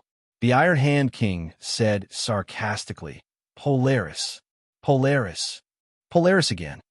Thales had never hated this title as much as he did at that moment, just like how he hated this moment. What about you? After struggling for a while, Thales' voice finally rang out faintly. Your Majesty. The teenager's voice was not loud, and the pitch was not steep, but it sounded like a powerless question that had gone through a lot of hardships. Honorable Lady Gines, is she your ally or your lover? In the darkness, King Kessel's eyes suddenly moved. The air around him was no longer frozen, but there was an additional tension like before an avalanche. And are you really, as you said, someone who despises feelings and impulsiveness and only cares about gains and losses, like a drowning person coming to the surface and gasping for breath. The teenager's words fluctuated. A rational, calm, and cruel king who only has eyes for the kingdom, able to distinguish everything clearly and without confusion. Kessel's gaze sharpened, but Thales could not tell if there was anger or sadness surging in his eyes. But he suddenly realized that this was the first time he had refuted his father today. Or the first time in his life? The stone statue named King Kessel moved in his seat. He raised his chin slightly, and there was a hint of anger in his voice. "You." But Thales interrupted him. "I'm a Jade Star." He inhaled with all his might, as if this was the only way to avoid suffocation. He even had to grab his palm hard to keep his voice from changing. "As the Prince of Constellation, as the bloodline of the kingdom, if I cannot even be responsible for a girl who has suffered because of me," Thales realized that he could not control the pause in his words, but he still tried to finish them. "Then, in times of crisis, at the critical moment, what right do I have to stand up and be responsible for my kingdom and my compatriots?" King Kessel's gaze changed, and there was a different light in it. Thales stared at the king. "That's right. This has nothing to do with her. It only concerns me." A few seconds passed. The waves in the king's eyes finally subsided. He looked at Thales again, and his tone was firm. "You care about her." Thales shuddered. At that moment, the teenager actually did not dare to raise his head and look at his father again. But he still had to face it. Just like Kessel's questioning of his past behavior just now. He still had to answer, "I do care about her." The teenager did not know what his expression was like at the moment. He knew how difficult it was for him to break through all the obstacles and obstacles before his words could come out of his throat. Just like what he was thinking at the moment. "She's my true friend, my friend in times of need. My savior, my classmate," Liu Dong said. Thales lowered his head sadly, and his voice also became softer. "Of course I care about her, and maybe even like her. Little rascal." King Kessel did not respond, not even a sarcastic and disdainful snort. He only looked at his son in silence. Thales took a deep breath. He forced determination out of his gaze and forced away the pain. "So that's even less of love. It did not have to be love. It cannot be love." The moment he said this, Thales' heart trembled. He felt as if he had stepped on air. Weightlessness, imbalance. He was at a loss. Thales looked at King Kessel, trying to catch his breath in a trance, deliberately forgetting everything else, until the king replied faintly, "Is that so?" There was no ripple or ripple, no praise or criticism. Thales closed his eyes, then opened them again. "I am very realistic." After the discomfort, Thales could finally adjust his sitting posture without any hindrance. With an inexplicable emotion, he raised his head proudly. "I am your son, of the Jade Star bloodline, heir to the kingdom." King Kessel's face moved slightly under the sunlight. "I have long understood that my fate is destined to be full of ups and downs, full of misfortune and misfortune." Thales glanced sideways slightly, a little gloomy. "But just like you, I have made my choice." The next moment, he looked at the king again, as if he was looking at another version of himself, and spoke the subject of the next sentence in the language of the ancient empire. "I was born for the stars." The king looked back at him silently. Ballard Room was as silent as before, but the air was no longer blocked. Thales exhaled, like a prisoner who had broken free from his shackles and was breathing luxuriously under the sunlight. The teenager gritted his teeth. "So I will not, and cannot, have any improper thoughts towards her, romantic feelings, or thoughts that go beyond the bounds of propriety. Will cause the same disaster, and bring it to her. Precisely because I care about her, care about Saroma, care about my friend." King Kessel did not say a word. With a mixture of pain and discomfort, Thales uttered the words that had been buried in his heart for a long time, confirming things that he had already figured out. "So that is definitely not love. That cannot be love. Absolutely not." At that moment, he was like a bird freed from its shackles, finally able to spread its wings and soar into the sky boldly, until his wings broke and he fell to the ground. "You asked me where I am. the young duke said in a low voice. He suddenly liked the darkness of the stone room. I am here, in Renaissance Palace. Just like you. Father. Thale's mood sank. And you don't have to worry about her and me. As soon as he finished speaking, Thales realized that he was sweating profusely and breathing rapidly. This was far from the demeanor that the Duke of Star Lake should have. The silence in the room lasted for a long time. It was as if he wanted to leave enough time for this confession, until the meaning behind it was completely understood. Is she well? King Kessel suddenly spoke, startling Thales. But the teenager immediately fell into dejection. I don't know. He closed his eyes and opened them again, trying to eliminate all expressions. I also don't want to know. Ballard Room was completely silent. It seemed like a long time had passed. Finally, the king's figure voluntarily retreated in the light. He sat in the shadow of his seat again. His face was no longer visible. Only the voice of the king could be heard from afar. Sometimes I am really strange. King Kessel's words were as sharp and harsh as ever, but there was no longer that prickling sensation. Why is your rationality on par with your stupidity? Why are they in the same mind? The king snorted coldly, and still able to coexist peacefully.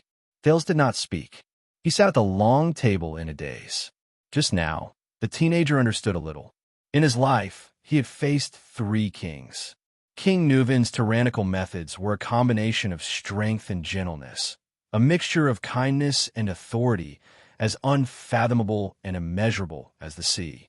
King Chapman, on the other hand, pressured and threatened him with tangible benefits, as if a blade was pressed against his neck and a thorn in his back. But the Kessel V in front of him, the Iron Hand King, he was completely different from the other 2. As the supreme king of Constellation, he did not speak eloquently and did not know how to speak boldly. But Kessel had an even more bizarre and terrifying ability. With this ability, he could transcend kindness and authority with just a few words, directly strike at the heart, and grasp the most damn vital point, forcing Thales to face his true self, calm and tranquil, but heartbreaking. The king reached out and moved a cradle on the table. The door to Ballard Room opened. A few unfamiliar royal guards appeared at the door. A person walked past them and into the room. It was the scarred man from the Secret Intelligence Department. But Thales did not seem to hear it. He just sank into his seat expressionlessly. Take him out. King Kessel's voice rang mercilessly. Let him see the mess he left behind. Thales looked up absent-mindedly. What? Don't dawdle. The king lowered his head again and flipped to the next document. There are much more important matters in Ballard Room. Remember what you said today. Thales did not remember what happened next. He did not even remember how he walked out of Ballard Room in a daze. He also did not remember how the scarred man stiffly put his hands behind his back and apologized stiffly, saying that the king's orders could not be disobeyed, but Lord Mallows could not leave for the time being and asked His Highness to come with him, until Thales followed him absent-mindedly out of the palace through a side door and into a carriage. Where are we going? Feeling the swaying of the carriage, Thales, who had finally adjusted his emotions, came back to his senses. The kingdom's secret intelligence department, Your Highness, His Majesty's orders. Opposite him, the fierce-looking scarred man scratched his face as he answered. Secret Intelligence Department. Thales frowned, but he found something even more wrong. The scar man in front of him, his voice became different. Noticing the prince's gaze, the knife-scarred man smiled faintly and stretched out his hand to tear off the skin on his face. Thales widened his eyes. Long time no see, Your Highness. The person in front of him threw away the scarred mask and lowered his head to fiddle with his eyes. His voice was relaxed and humorous. How have you been? Thales was stunned. It's him. You don't look happy. Why? His old acquaintance, the Baron Bone Man Raphael Lindbergh, opened his dark red eyes in the carriage and looked straight at Thales. Dumped by your girlfriend? Just now. Thales' expression froze. Raphael, the prince, who was already in a bad mood, leaned back. One more word of nonsense from you. The Duke of Star Lake stared straight at the top of the carriage and said expressionlessly, I'm going to ask for the Honorable Lady Miranda's hand in marriage. Raphael's face fell. Then, the carriage became completely silent. No words were spoken throughout the journey. Chapter 575. Thales and Raphael sat opposite each other in the swaying carriage. They did not speak to each other. Thales sized up the emissary of the Secret Intelligence Department, who had gone through life and death situations with him in Dragon Cloud City. He recalled the last time they parted in the tunnel.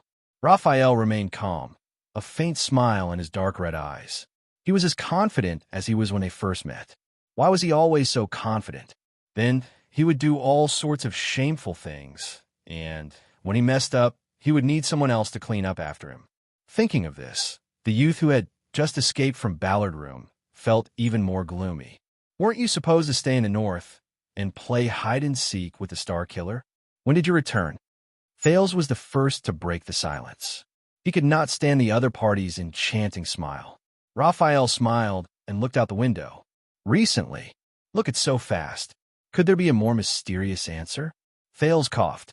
Those who stayed in Dragon Cloud City, Wuxia, Ralph, and Putre safe. Raphael's answer was concise and tight. Thales frowned.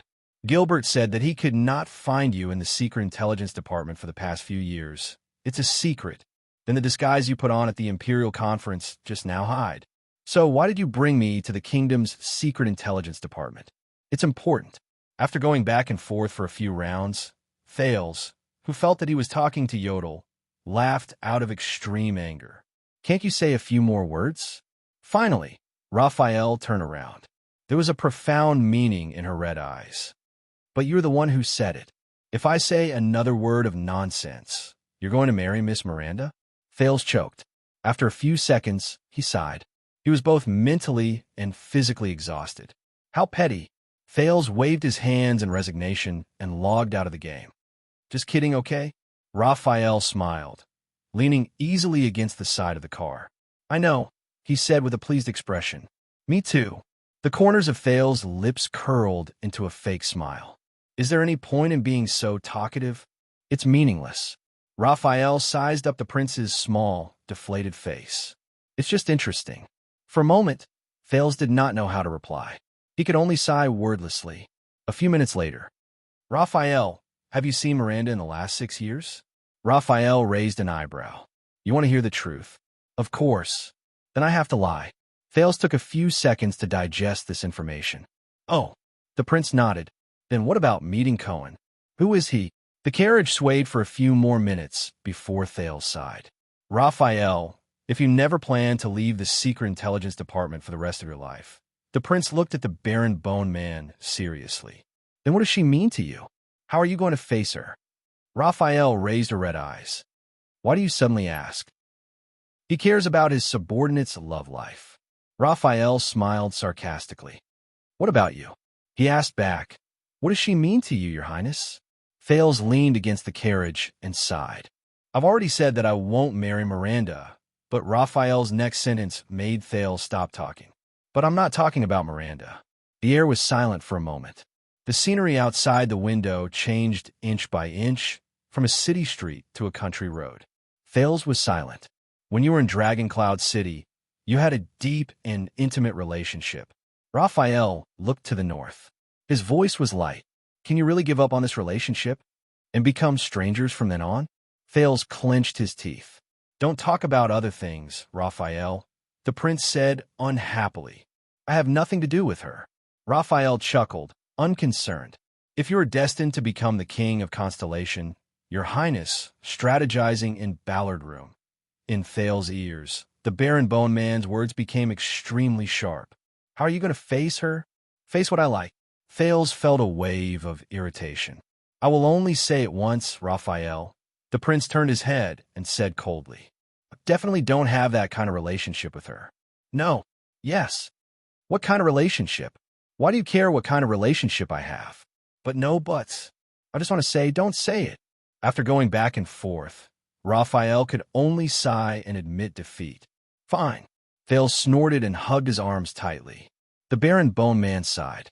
It's just a pity that you don't like her. Thales turned his head even more to the side. You know, we went through a lot of trouble to pick out refined grains for her and prepare to welcome her back to the country. Thales froze for a moment and turned his head around. Refined grains? Welcome her back to the country? Wait, who are you talking about? Who else could it be? Raphael turned his head around. The Secret Intelligence Department carefully selected her for you from thousands of candidates, of course. Raphael flashed his white teeth and smiled brightly. What a good horse, Jenny. Fales was silent for a full 10 seconds. He stuck close to the carriage and swayed with the wind.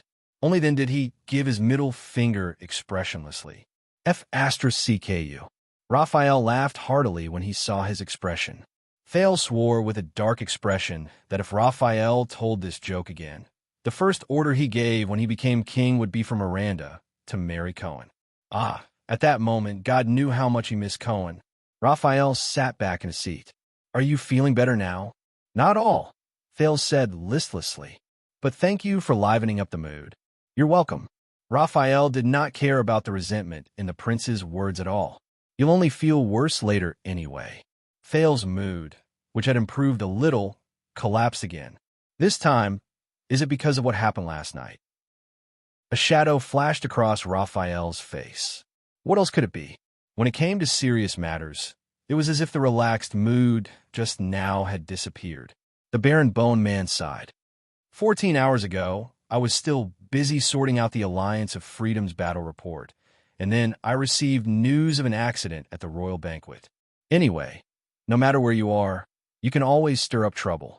Raphael clicked his tongue and shook his head. Fales snorted in annoyance. Then depose me, change my face, and disappear. Do you believe that I can be a law-abiding citizen for the rest of my life? Raphael glanced at him. You? A law-abiding citizen? Do you believe it yourself? Fales was speechless for a moment. So what happened last night? Fales tried to steer back to the topic of concern. The grudge between Crowcaw City and Mirror River, that is between Byrel and Doyle, what is the truth? Raphael was silent for a few seconds. His Majesty has ordered the Court of Justice and the House of Nobles Affairs to be in charge of the case. Due to the principle of neutrality, I suggest that you not intervene. Fales yawned widely. Seriously, Raphael, why do you think I'm not dancing with the young ladies at the banquet until dawn, but smelling your sweat in this broken carriage? Raphael changed his posture and sniffed his collar without batting an eyelid.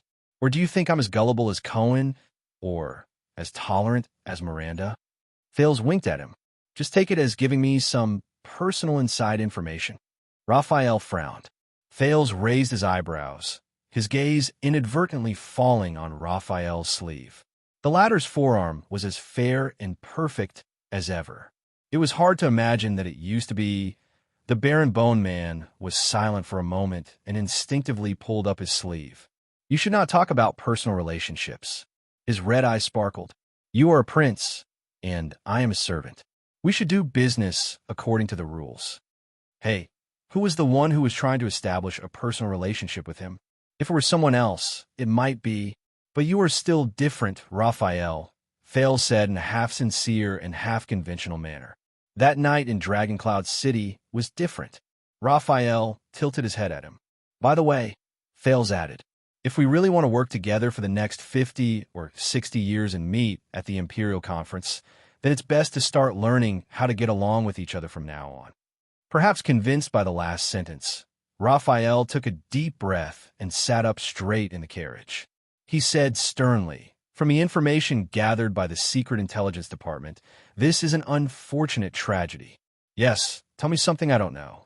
Fales nodded earnestly and modestly as he swallowed the words. Raphael continued. Baron Doyle of Mirror River is a complete idiot.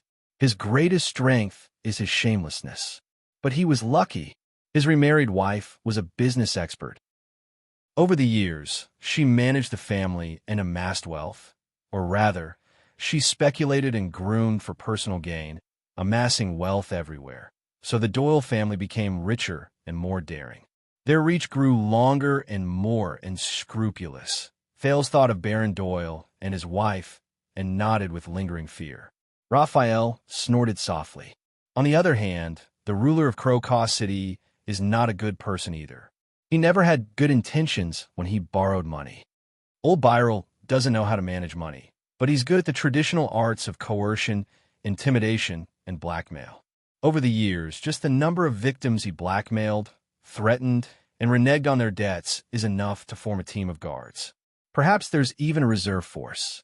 Thales frowned when he heard this. It's only been a day, and the Secret Intelligence Department has already investigated so thoroughly. Raphael laughed and shook his head. Of course not. But we found out that one of the parties involved in this case has long been registered in the Department of Finance.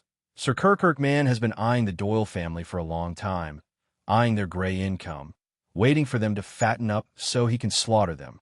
Chief of Finance Kirkman has been eyeing the Doyle family for a long time. Thales understood a little. Raphael said disdainfully, so there's no need for an investigation. Our people just moved the tracking files and investigation files that have been piling up for a few years here overnight. Of course, the people in the Department of Finance might not be too happy about being intercepted. Department of Finance, overnight, intercepted. Hearing this, Thales had a strange expression on his face. He recalled Sir Kirkman's loss of composure at the meeting this morning when he vehemently rejected the budget proposal. Now that he thought about it, he did not lose composure at all. That was basically Brother Chun lost a few $1,000s tonight. He already had good self-restraint by not flipping the table. So in this way, the suddenly rich and greedy Doyle and the arrogant and scoundrel Birol, these two families are now at odds. Thales exhaled and said helplessly, I've really met my match. Raphael nodded. It's nothing much to begin with. After the nobles' internal strife and a great deal of damage, the two families who are stuck in a stalemate will probably return to the negotiating table as usual. Raphael glanced at Thales. But at this time, because the legendary wing left the camp, Blade Fang's camp was ambushed by the orcs and the Barenbone people. Old Birol, who was stationed there, was unfortunately hit and died in fright. The balance is now out of balance. Thales pressed his palm against his forehead in frustration. Why is it me again? But Raphael's words continued. Moreover, recently Doyle, the Baron of Mirror River, who fawns on the rich and powerful, relied on his son to get close to a newly returned important member of the royal family. He has become especially prestigious in the capital and has become more upright.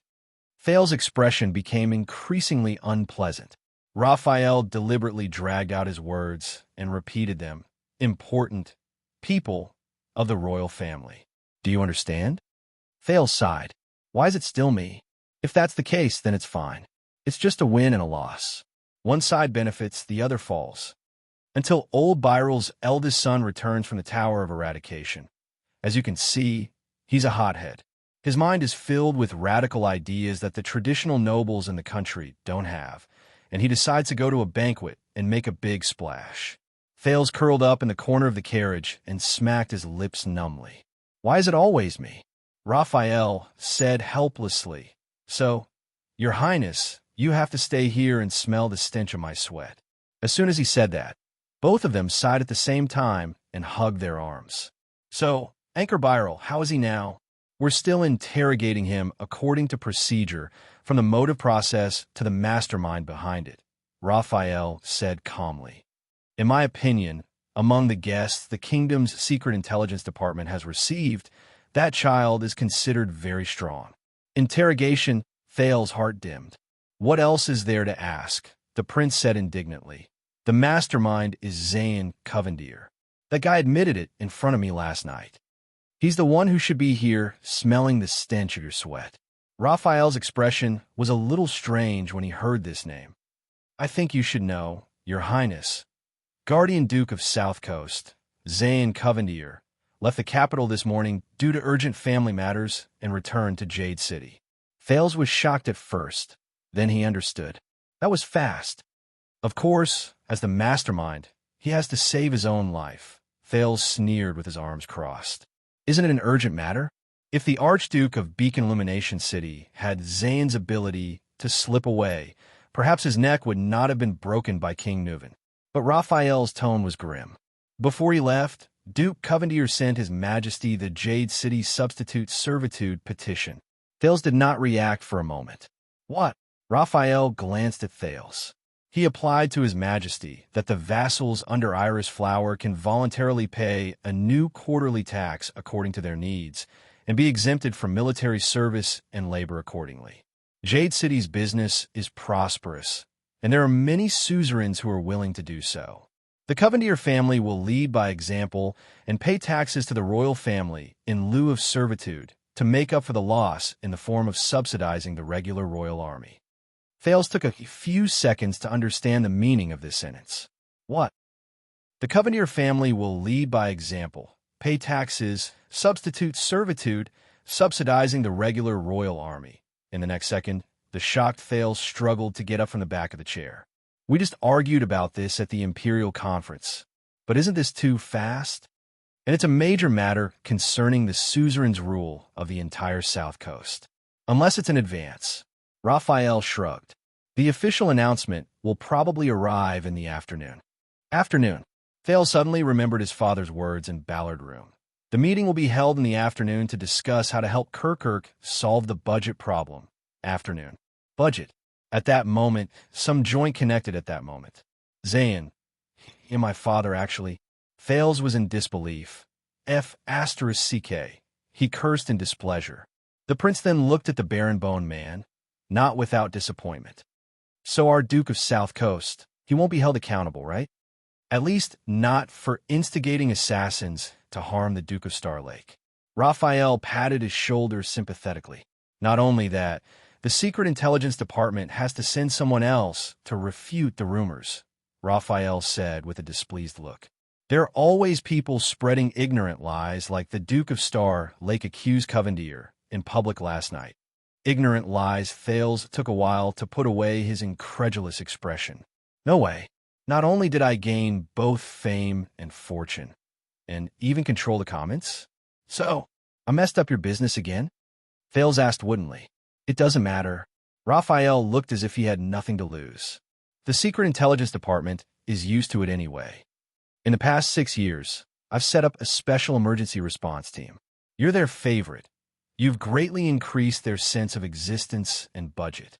By the way, their nickname is the Prince's Bum. Thales, who was immersed in depression, frowned. The Prince's what? The Baron-Bone man helplessly lifted his cheek. You know, every time you poop, Raphael gave him a particularly annoying look. You have to wipe it.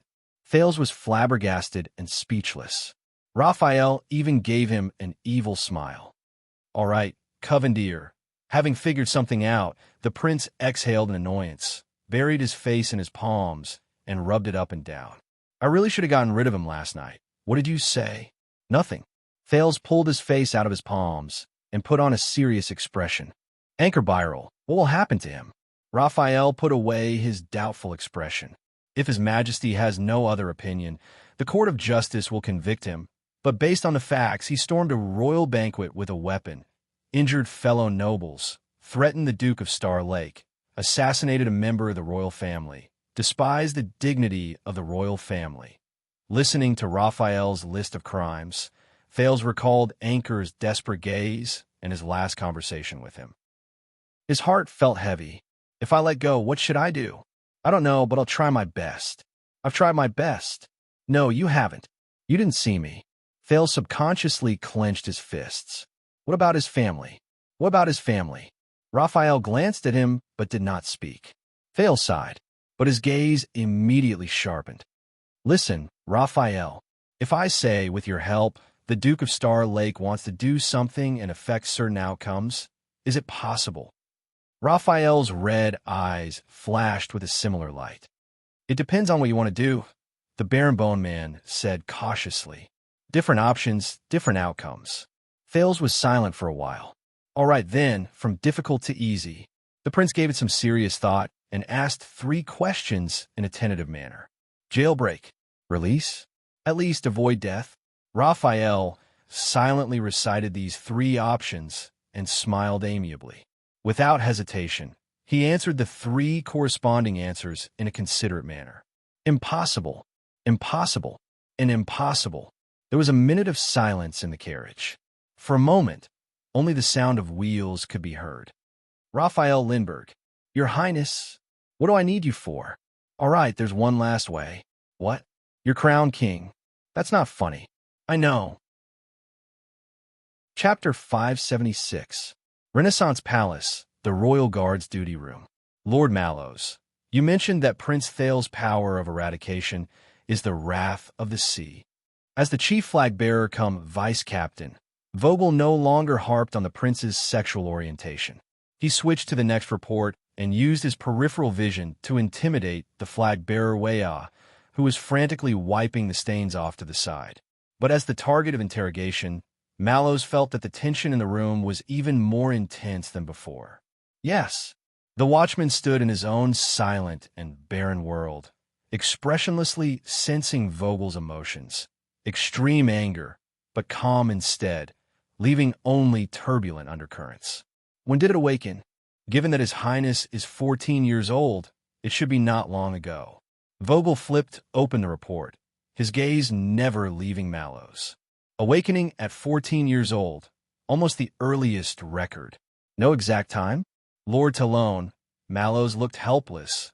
I've only known him for a few months. Vogel stared at him for a long time, but the watchman was calm and flawless.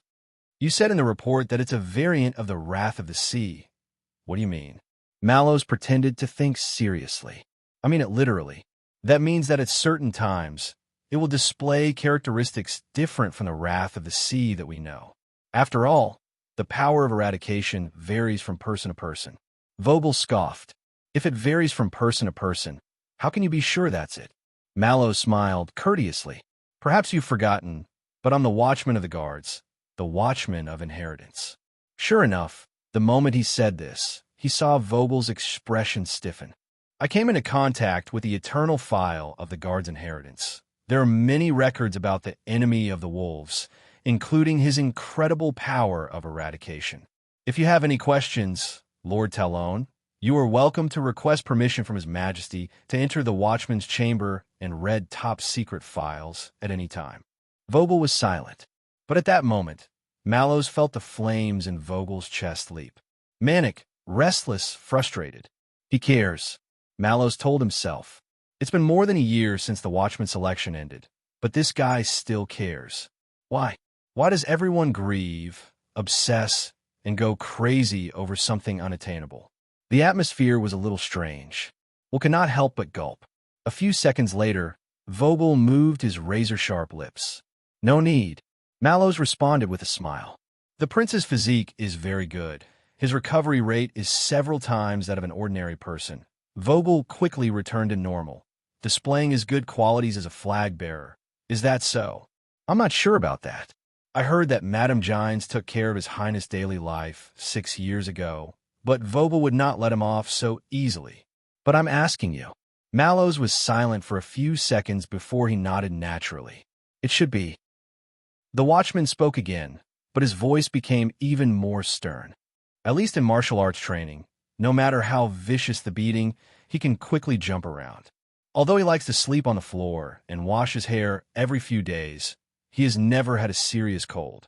Vogel's gaze shifted back and forth between the man and the report in his hand. You've never doubted it? It's a good thing that Your Highness has an outstanding physique. Even the Secret Intelligence Department didn't ask about it, so why should I doubt it? What about your own guess? Mallow's gaze shifted. The royal family pays me a salary and grants me responsibilities, not for me to guess. But I am. Vogel's gaze sharpened. And I'm not asking for your help, Lord Mallows. The two men in the room stared at each other in silent confrontation. Beside them, Wuxia felt immense pressure, so he meticulously poured more tea for the two officers. Looking at Vogel's cold gaze, Mallows thought of the countless top-secret eternal files displayed in the watchman's secret chamber. Although in those times, the 6 wings of the Praetorian Guard were not as close and loving as they appear to be. But the flag-bearer division, when did they start to stand on their own? From flag protectors and messengers, they became monitors and investigators. How did they become so glaring, annoying, relentless, and overbearing? Was it the age of the virtuous king?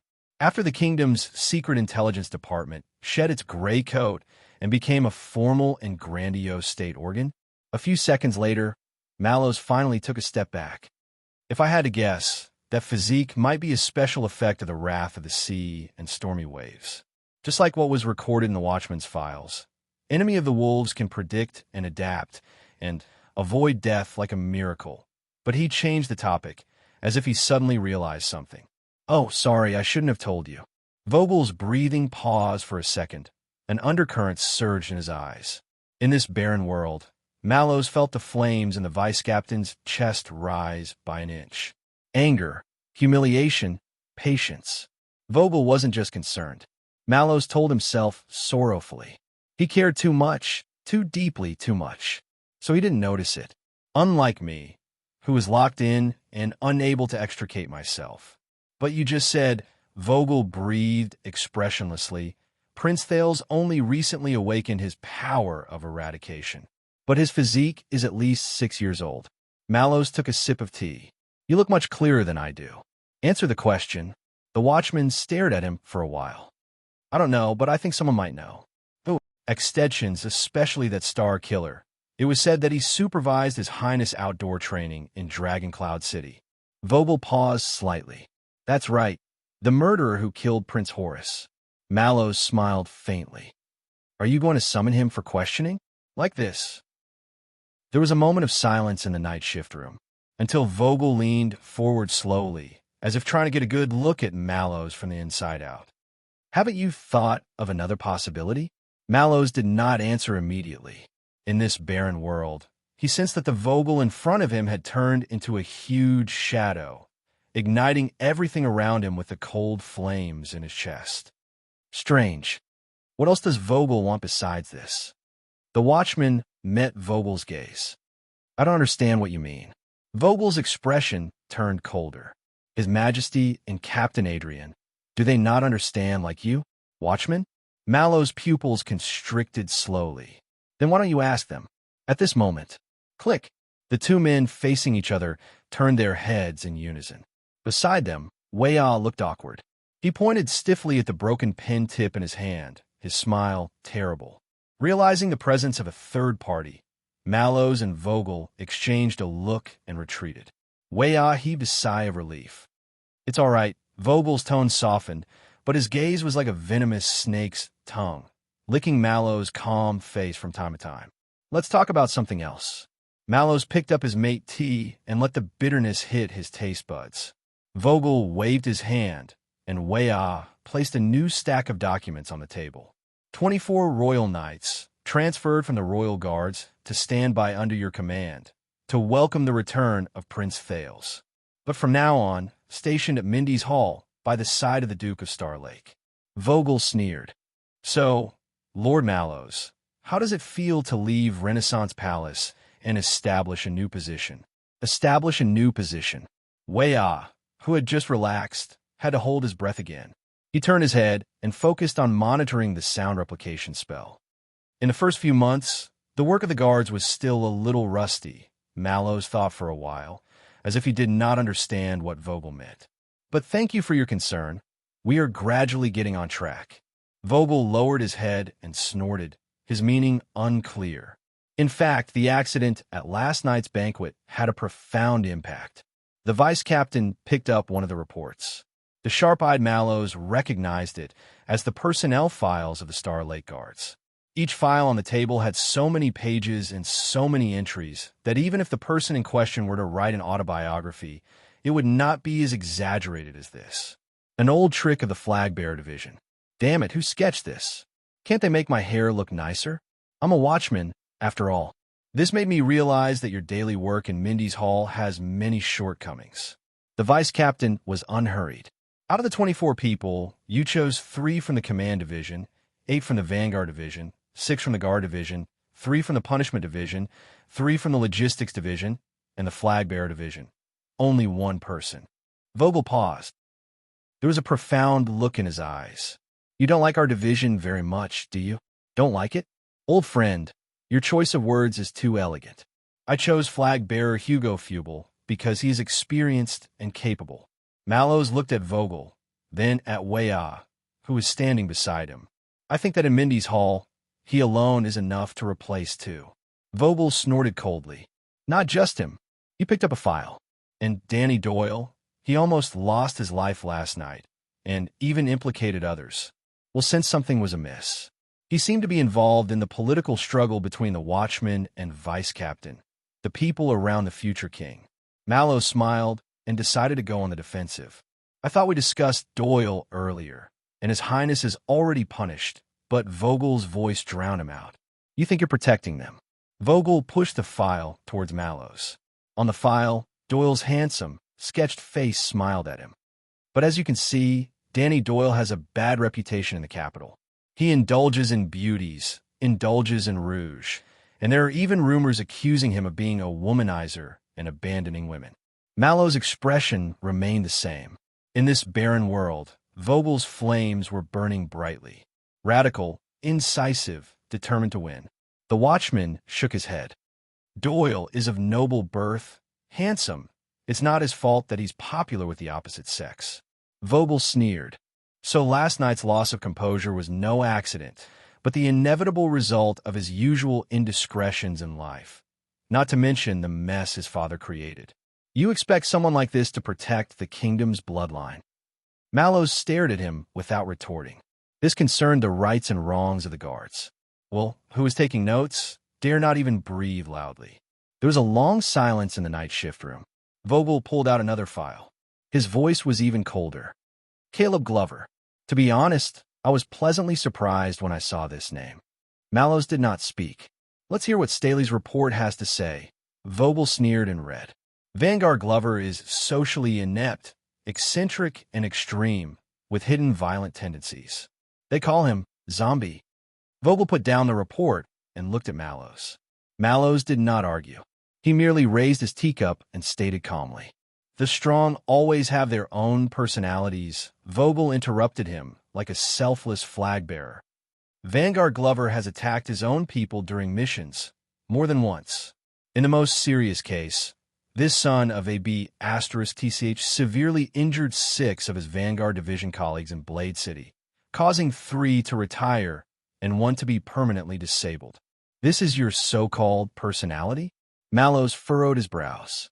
Hearing these secrets, Will's expression changed several times. He could not help but recall if he had offended that zombie. Although the news was suppressed, this is a stain that can't be erased even with his noble birth. Neither the power of the Glover family nor his grandfather's legacy can save him. Vogel sneered. Until you took the warrant, took him away from the detention well, and brought him directly to Western Desert. And then a few months later, he suddenly became the personal guard of the Duke of Star Lake. Mallows was as indifferent as ever. In his barren world, the Vogel before him emitted a dark shadow, ignited a flame, and filled the entire room. Vogel. He didn't want something. From just now until now, everything was just a means. Logistics Division, Leo Praka. Vogel flipped through another person's file, his voice becoming calm. In the early years of the Vanguard Division, he was quite famous, rumored to be comparable to Staley. The chief flag-bearer's tone changed to one of contempt. But ever since he was injured in the Desert War, his health has deteriorated. He lost his drive, and all he can do is bow and scrape. I heard he lost to Prince Thales in training. Mallows took a sip of mate tea. The bitterness made him feel alive. I'm more inclined to call him a smooth person. Vogel snorted disdainfully. When the blade is blunt, it can still shine again. When the willpower is lost, it's incurable. Mallows watched as Vogel tossed Praka's file aside and picked up the next one. Defense Division, John Luca Commodore. This is an opportunist. I heard he didn't even complete night training and used a lot of tricks to climb his way up from the position of police officer. Vogel scoffed and looked at Mallows. Climbed to Prince Thales' side. Mallows raised his eyebrows, as if he did not understand Vogel's sarcasm. Beside him, Weah hurriedly turned to look at the sound replication spell to avoid the increasingly unpleasant topic. At the same time, he cursed himself regretfully. Why did I sell my soul for 2 gold coins and switch shifts with that old fox Gaitan? Why aren't you speaking? Vogel said coldly. Aren't you quite good at retorting? Listen to your advice, Lord Talon. Mallows looked up. And reflect on yourself. Vogel snorted angrily. Mike Johnvold, originally from the Discipline Division, transferred to the Vanguard Division from the Star Lake Guards by you. The vice captain flashed the next file. Received knight education from the Northern Territory. No wonder he's a left-handed swordsman. Looks like the Northlanders didn't correct him when he was young. But why did I hear that he had an affair with his young stepmother? Mallows sighed silently. He really did not know about this. He had indeed underestimated the flag-bearer division. Vogel flipped to the next page and spoke faster. Innate Ness, a brilliant disciple of the Tower of Eradication, a student of the Flash faction, a genius who was admitted as an exception, a supreme class sooner or later. The chief flag-bearer looked up maliciously. But he has a nickname, and both of them are linked together. One-on-one Heavenly King, Vogel paused, then maliciously spat out Ness' second nickname. Sinkhole Team Battle? Mallows frowned about that, but Vogel seemed to have found a rhythm to attack, and he showed no mercy. Ness is arrogant and selfish, has no sense of teamwork, and will step on the heels of those in front of him even when walking in line. These are the original words written by Mariko in the training report. Although this child is talented, he is not naturally suited to teamwork and cannot work as a partner.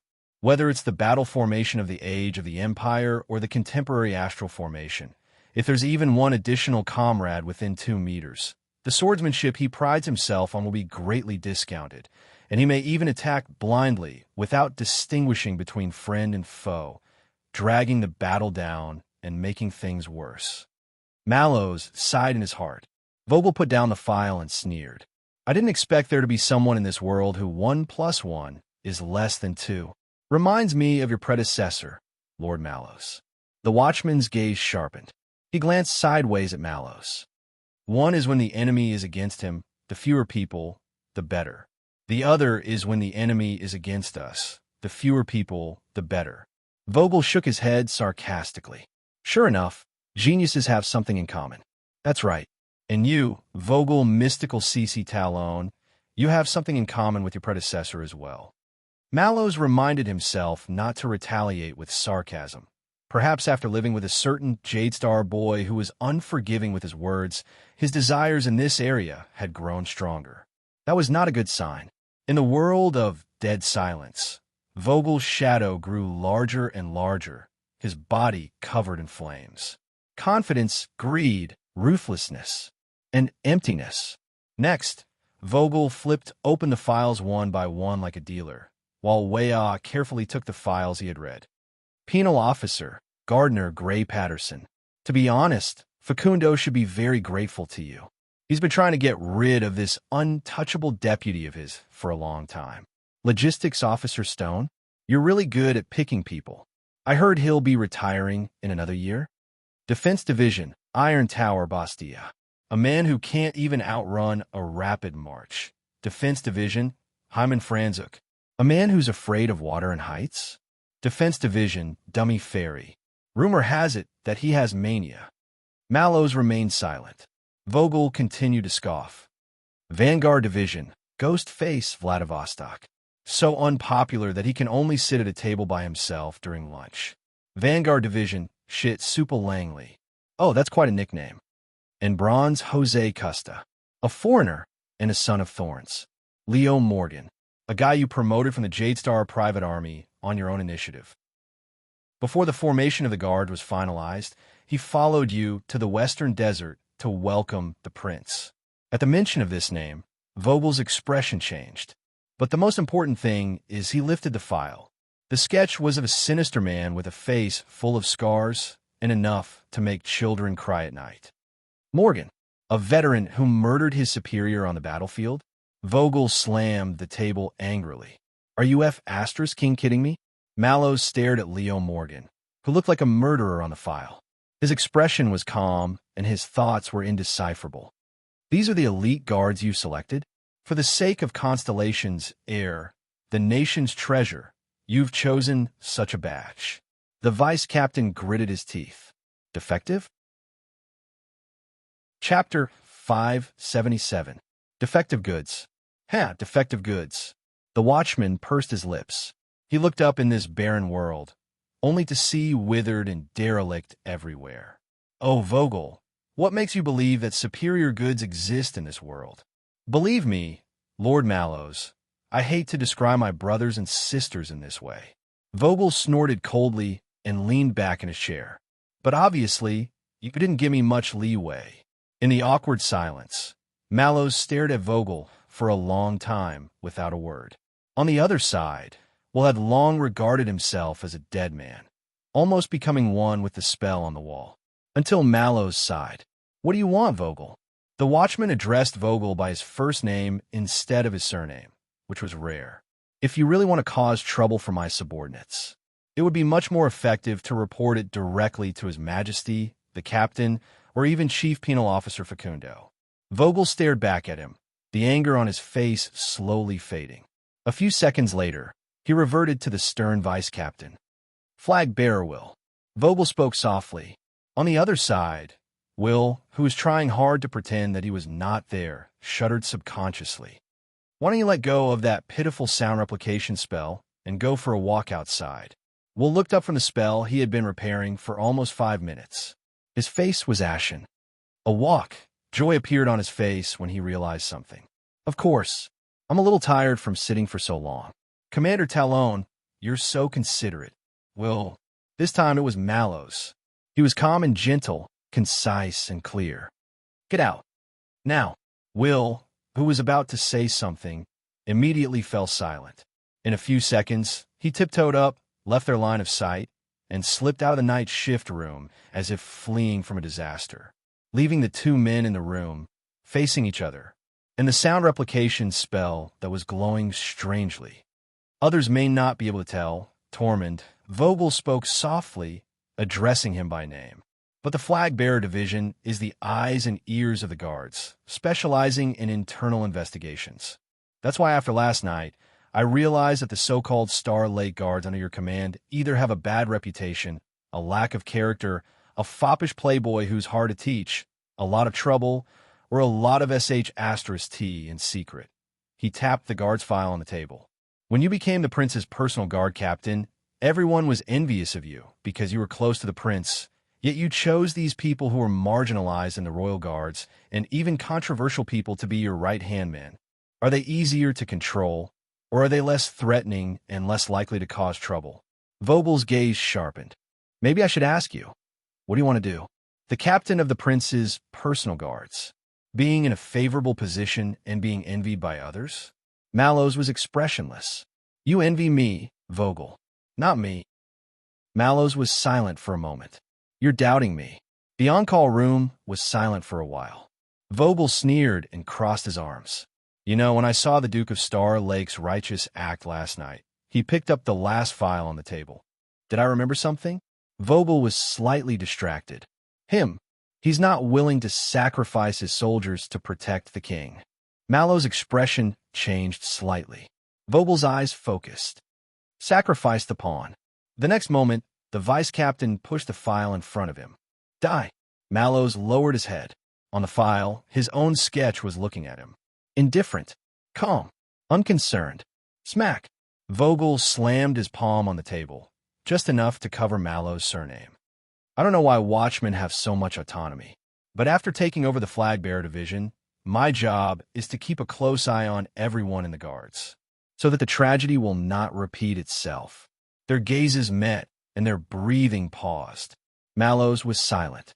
In his barren world, Vogel's shadow was enormous. "So, yes, I'm doubting you, watchman." The flag bearer leaned forward, his astute gaze falling on Mallows. "As you said, there are many top-secret eternal files in the Watcher's secret room, including the Bloody Year," Roland said with a smile. "Therefore, I suspect that when you became the captain of his personal guards and selected the Starlay Guards for him, you had other ideas. Some ideas that are far beyond the duties of the Royal Guards, and not even known to His Majesty and the captain." Mallows' gaze fell on the glowing sound replication spell. Without waiting for a response, Vogel scoffed and said in a warning tone, "Tell me, you must have a good reason for doing this?" Vogel's gaze turned cold. "Tell me, what's so strange about the prince? Is there a secret that only the watchmen of the past generations know? So much so that you act cautiously, peculiarly, and even absurdly around him?" Mallows' expression did not change, but he sighed in his heart. "Tell me, Tormund, or this eternal file will be presented directly to His Majesty and the captain.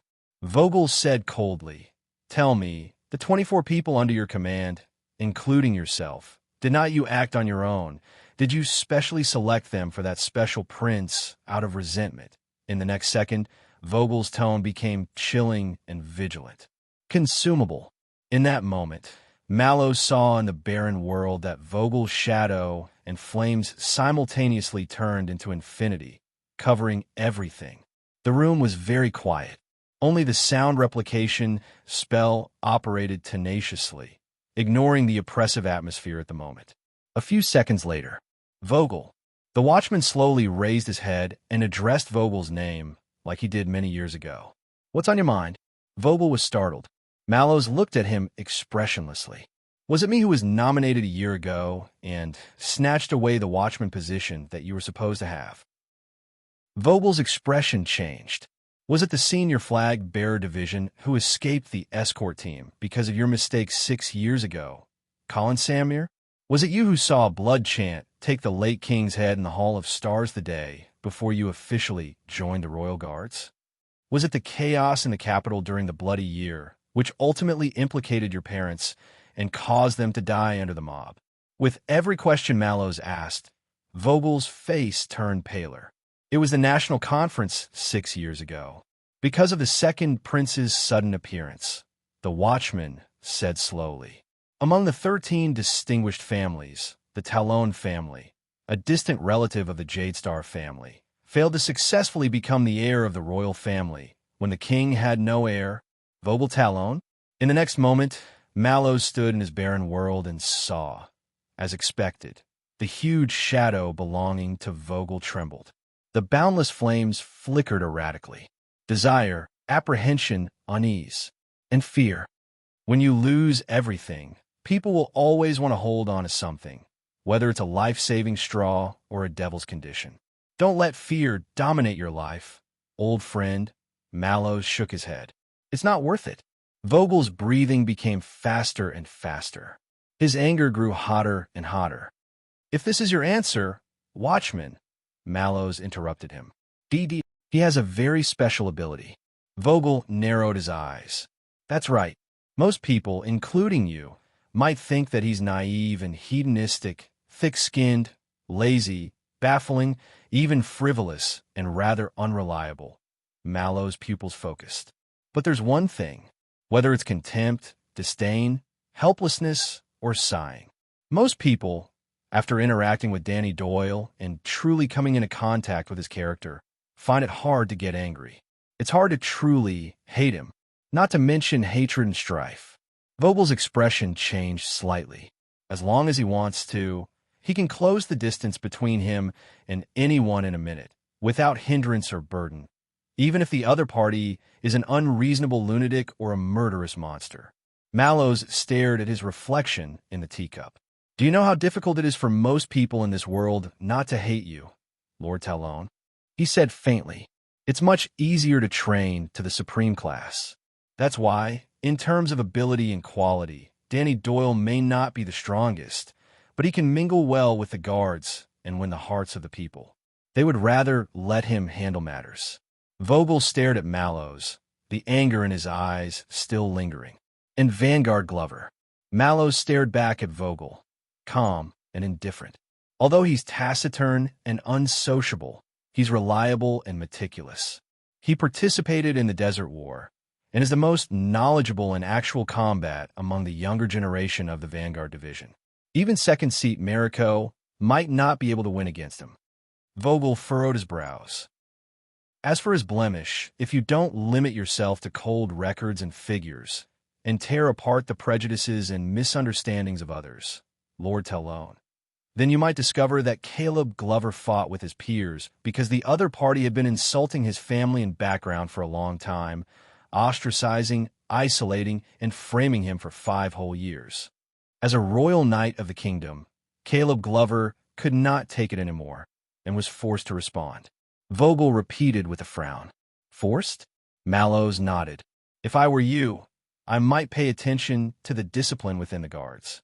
Think about why the Vanguard Division would have 6 people ganging up on one person, and why the Vanguard Division, known for their combat prowess, ended up with 3 injured and 1 disabled despite fighting 6 against 1. Vogel did not speak. He frowned at the files on the table. As for the others, Patterson has an eccentric temper. Stone is about to retire, so they won't be easily bribed, especially when the prince returns and everyone wants to pounce on him. To be honest, Commodore isn't perfect, but we need someone who understands the affairs of the city's police station and officials. I don't know about the scandal between Johnvold and his stepmother, and Costa is indeed a son of thorns, but in view of His Highness' experiences over the past 6 years, Mallows did not hesitate. We need to ensure the geographical diversity of the guards. Ness is a pain in the ass, but when we were young, who wasn't supercilious and self-centered? He might be a little exaggerated, but he just needs to be honed, like a partner who can take a beating. And did I mention that in the Desert War, Bastia took 2 blows from the orcs' hammers and didn't fall? As for Vanguard Morgan, his old case from 20 years ago has been concluded. There is no evidence to prove the accusation that he murdered a superior. Vogel snorted coldly. But that's even scarier, isn't it? Mallow smiled. I know my men, the watchman said calmly. They're not what you think. Mallows looked at his old friend seriously. They're not expendable, nor are they abandoned pawns. They're people. The night shift room fell silent again. Vogel's gaze flickered between the file and Mallows. People.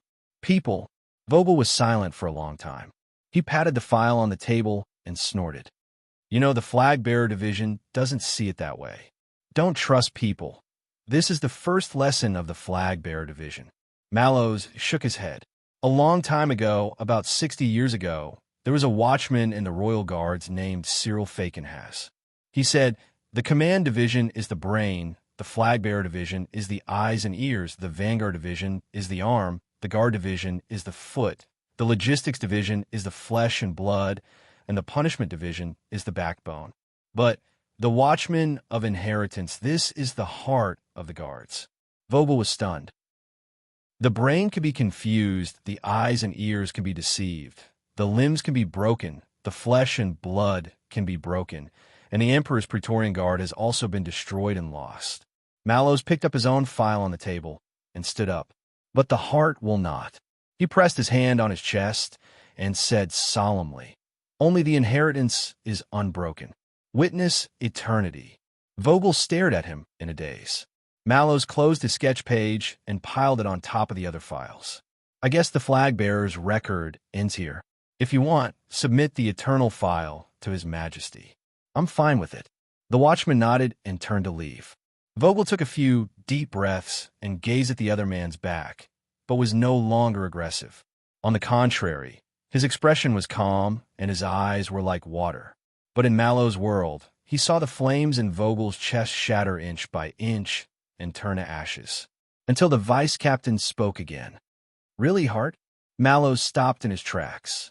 Then tell me, old friend, Vogel's hoarse voice sounded like a serpent's tongue, hissing.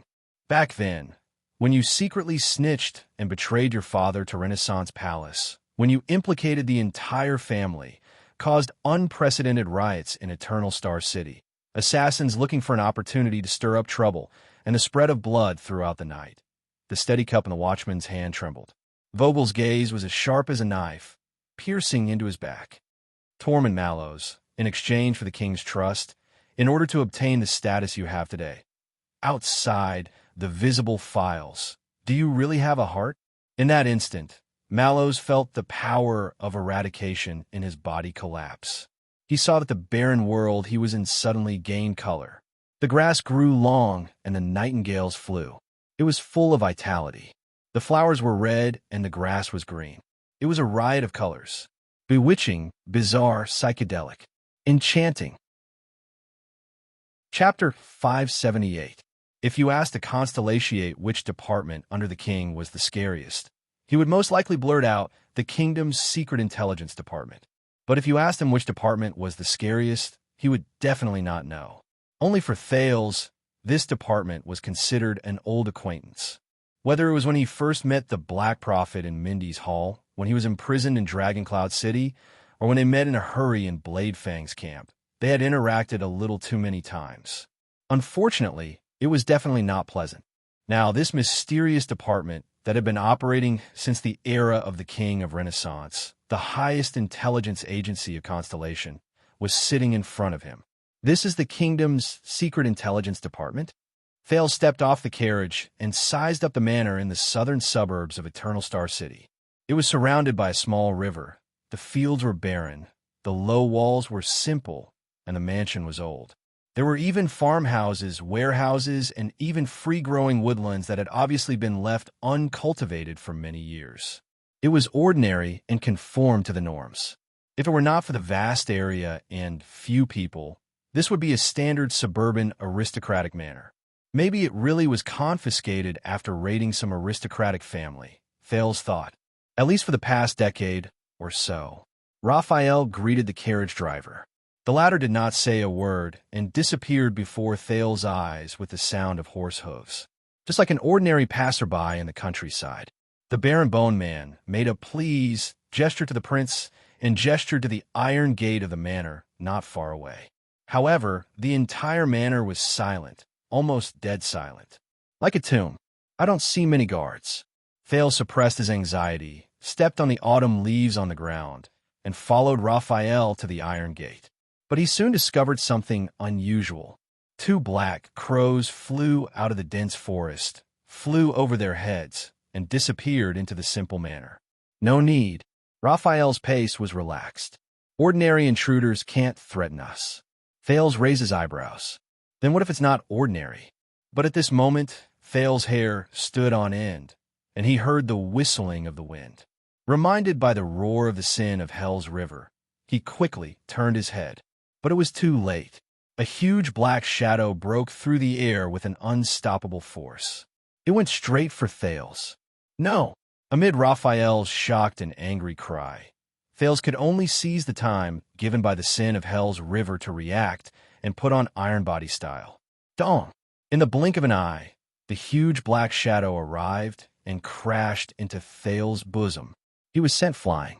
The first thing Thales felt was a violent jolt in his arm. Then, he felt the pain of his back rubbing against the ground. His bones and muscles all over his body were protesting. It was as if he was about to fall apart. No, no. As the sin of Hell's River surged, Thales gritted his teeth and endured the pain. He tried his best to open his eyes. But this was not the end. A huge black shadow immediately enveloped Thales' entire body. It restrained his legs, pressed down on his shoulders, and pressed a huge weight on his chest, making it difficult for the teenager to move and breathe. Thales could even feel the other party's heavy, violent, fiery, and hurried breathing as he leaned forward, as if he was demonstrating his strength. He was so close to Thales' cheek that he could even feel the other party's rough, violent, and fiery breathing. No! Thales struggled fiercely. He swore that no matter how inconvenient, suspicious, or inappropriate it was, he would definitely bring the police or the sentinel with him. He absolutely could not allow himself to be slaughtered unarmed. The attacker stuck his head under Thales' neck and took a few deep breaths. Each breath was longer than the last, and he seemed to be gradually intoxicated by it. Raphael's exasperated voice was then heard. No, Edward. At this moment, Thales suddenly felt his cheeks heat up. Below his neck, a moist and sticky soft object covered him.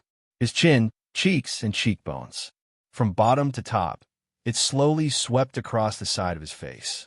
Hot, warm, and soft. And a little fishy. Thales was stunned. The other party left his cheek, leaving behind a sticky liquid. When the wind blew, it felt cool. Before he could react, the black shadow approached him again, accompanied by rapid and fiery breathing. Another wave of warmth and dampness covered Thales' mouth, nose, forehead, and ears over and over again. It made him unable to open his eyes. The other party breathed continuously. The tip of his nose and lips brushed against Thales' skin countless times. They pressed closely against each other, and he seemed rather excited. Thales was stunned. Even the sin of Hell's River was silently dispelled. What is this? Edward, this is Prince Thales. He's not a threat. Finally, The Baron Bone Man's arm appeared on the attacker's neck, trying to pull him off Thales' body. As the attacker protested in dissatisfaction, Thales felt his chest loosen. He finally gained some space and raised his head. The prince was immediately stunned. On top of him was a large, pitch-black dog. Woof, woof. At this moment, Raphael was grabbing the fierce dog's neck and dragging it backwards. He was in a sorry state during the wrestling. Thales recognized its breed. It was an angry wolfhound. This breed of dog was known for its fierceness. It had always been a good helper for the nobles of Constellation when they went on hunting excursions. A long time ago, Chief Morris of the Brotherhood, Quide and Rick Superior, also kept a majestic angry wolfhound. He even met Thales by chance in the back alley of Sunset Pub. The angry wolfhound also liked to play with Thales. The play, that was not too friendly. The large dog in front of him also had similar characteristics, whether it was sharp fangs or a fierce face. Except for one thing. It was also too big. Thales stared blankly at the wrestling in front of him. Although Raphael was slender, he was not short. But even with his size, it was difficult for him to restrain the large dog. He was like a child trying to reach out and hug an old tree that was 2 or 3 times thicker than him. At this moment, the fierce-looking dog was looking at Thales on the ground with great interest. Its breathing was hot, and it occasionally licked its tongue and swallowed a mouthful of saliva. Sabo, Raphael, who saw that he could not hold on anymore, looked into the distance and shouted angrily, "Pull it up!" A gloomy and lazy voice rang out at the right time, approaching from afar. Coming. Be at ease." A right hand with only 3 fingers appeared in front of Thales. It grabbed the large dog's collar and exerted force in a very skillful manner. Finally, Thales felt his body relax. It felt as if someone had lifted the 3 layers of quilts covering him, and in the middle of summer. The large dog was pulled away from his body. It barked in dissatisfaction, and the sound was deafening. "I'm sorry, Lord Raphael." Edward was walking in circles, and I did not pay attention. The lazy voice dealt with the large dog's protest while apologizing insincerely. Thales grabbed Raphael's hand, felt his whole body go numb, and struggled to get up. "Damn it, what is this?" Thales patted the dust off his body, still in shock, and pulled up his sleeves to wipe the saliva that had not dried on his face. Raphael coughed awkwardly. "Your Highness, I believe you have met Edward. He is one of our guards." The Baron Bone Man waved at the large dog in front of him. The exaggerated movement made it roar. Woof, woof. It bared its teeth, its gaze fierce. But when it subconsciously wanted to move forward with a fierce look on its face, the right hand with only 3 fingers reached out and stopped Edward. "You know, guards, Edward doesn't like being introduced like this. He thinks this is his territory, and he is the master." Raphael snorted. "Is that so?" The person holding the large dog was a haggard middle-aged man who looked like he did not sleep well last night. He had dark circles under his eyes and ignored Edward's threatening barking. He bowed to Thales. "Duke of Star Lake, I've heard a lot about you." Raphael looked at the angry wolfhound warily and introduced. "This is Sabo, the best tracker in the kingdom's secret intelligence department." Sabo shrugged. "Also a gatekeeper and a dog walker." The large dog next to him was dissatisfied again. "Woof, woof. All right, my bad," Sabo comforted Edward. "I'm a gatekeeper and someone who scoops your poop. Tracker, gatekeeper, dog walker." Thales, who got rid of the unknown liquid on his face, nodded awkwardly and returned Sabo's greeting, but his eyes kept drifting to Edward, the Secret Intelligence Department's watchdog, looking at the other's forelimbs that were as thick as his thighs, and the 4 paws that could reach the height of a normal person's shoulder, as well as the impact of a heavy cavalry charge. Thales gulped with lingering fear. "This is too big. That's against the rules."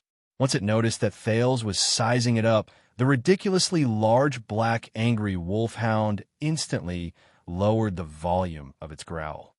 The large dog, Edward, retracted its sharp teeth and revealed its tongue. Its lower jaw opened up into a huge arc, and its tail swung freely from side to side. Obviously, He likes you, Your Highness. Sabo frowned and said in a dark tone. Edward opened his mouth in a frightening manner. He could not hide the saliva dripping from his mouth as he stared at Thales with sparkling eyes. Joy was written all over his face. He was full of energy. Thales quickly lowered his head to avoid eye contact and tidied up his messy clothes in a flustered manner. Yeah, I can see that. Sabo held the collar with one hand and scratched Edward's back with the other to soothe its restlessness. It's been a long time since he pounced on someone. The last time was a long time ago. Raphael cleared his throat and gave Sabo a warning look. I'll go open the door. Watch your dog. Sabo turned his head indifferently, and Edward bared its teeth again. Woof woof. You misunderstood. Raphael wasn't talking about you. He was talking about me. Watch me. The Baron Bone Man strode towards the double-opened iron door. Sabo looked at Raphael's back, and then at the large dog beside him that kept nudging forward, obviously interested in Thales. Teascake, Fiskay. Lord Hanson must be very upset. Thales suppressed his fear of Edward. Why? Don't you know? Sabo took out a chain. Who the F***CK uses a steel chain to chain a dog? The prince later complained and buckled Edward's collar. He took a step closer to Thales. The prince subconsciously took a step back and said in a low voice, There's a rumor in the Secret Intelligence Department that Lord Hanson's leg was bitten off by a terrifying dog. Huh? The Black Prophet's leg? Thales pricked up his ears. But there's always been a dispute over which dog it was. There's even a bet. But, T-K, if you ask me, Sabo winked at the large dog beside him and put on a pretentious air, hinting at something. Do you understand what I mean? The terrifyingly large, angry wolfhound barked excitedly, its enthusiasm for Thales undiminished. Thales took a step back and nodded stiffly. In the distance, Raphael approached the double-opened iron door, pulled up his sleeves, and waved his fingers in the air. What was even more bizarre was that as his fingers danced, the air in front of the iron door rippled like the surface of sparkling water. Thales frowned. What is he doing? Magic veins. Sabo looked at the prince, then at Edward, and answered casually, It's a trick of Soul Tower. Only by drawing the corresponding veins on the corresponding ceiling circle will one be let in. In comparison, I prefer Alchemy Tower. They're all classical and like to use keys. Thales' heart skipped a beat. But I remember that magic is forbidden. Sabo shook his head. Forgotten. Thales raised his head in confusion. What? Sabo tugged at the chain on Edward's body and prodded it, preventing the large dog from slipping out of the cage and approaching Thales. Magic is forgotten, not forbidden. Thales' expression changed. Is there a difference between being forgotten and being forbidden? Sabo shrugged. From the practical point of view, no. But in terms of motive and purpose at that moment. Sabo, Raphael's voice came, sounding dissatisfied. That's enough. At some point, the Baron Bone Man had turned around, and the iron door opened a gap behind him. Sabo smacked his lips and waved his hand nonchalantly. All right.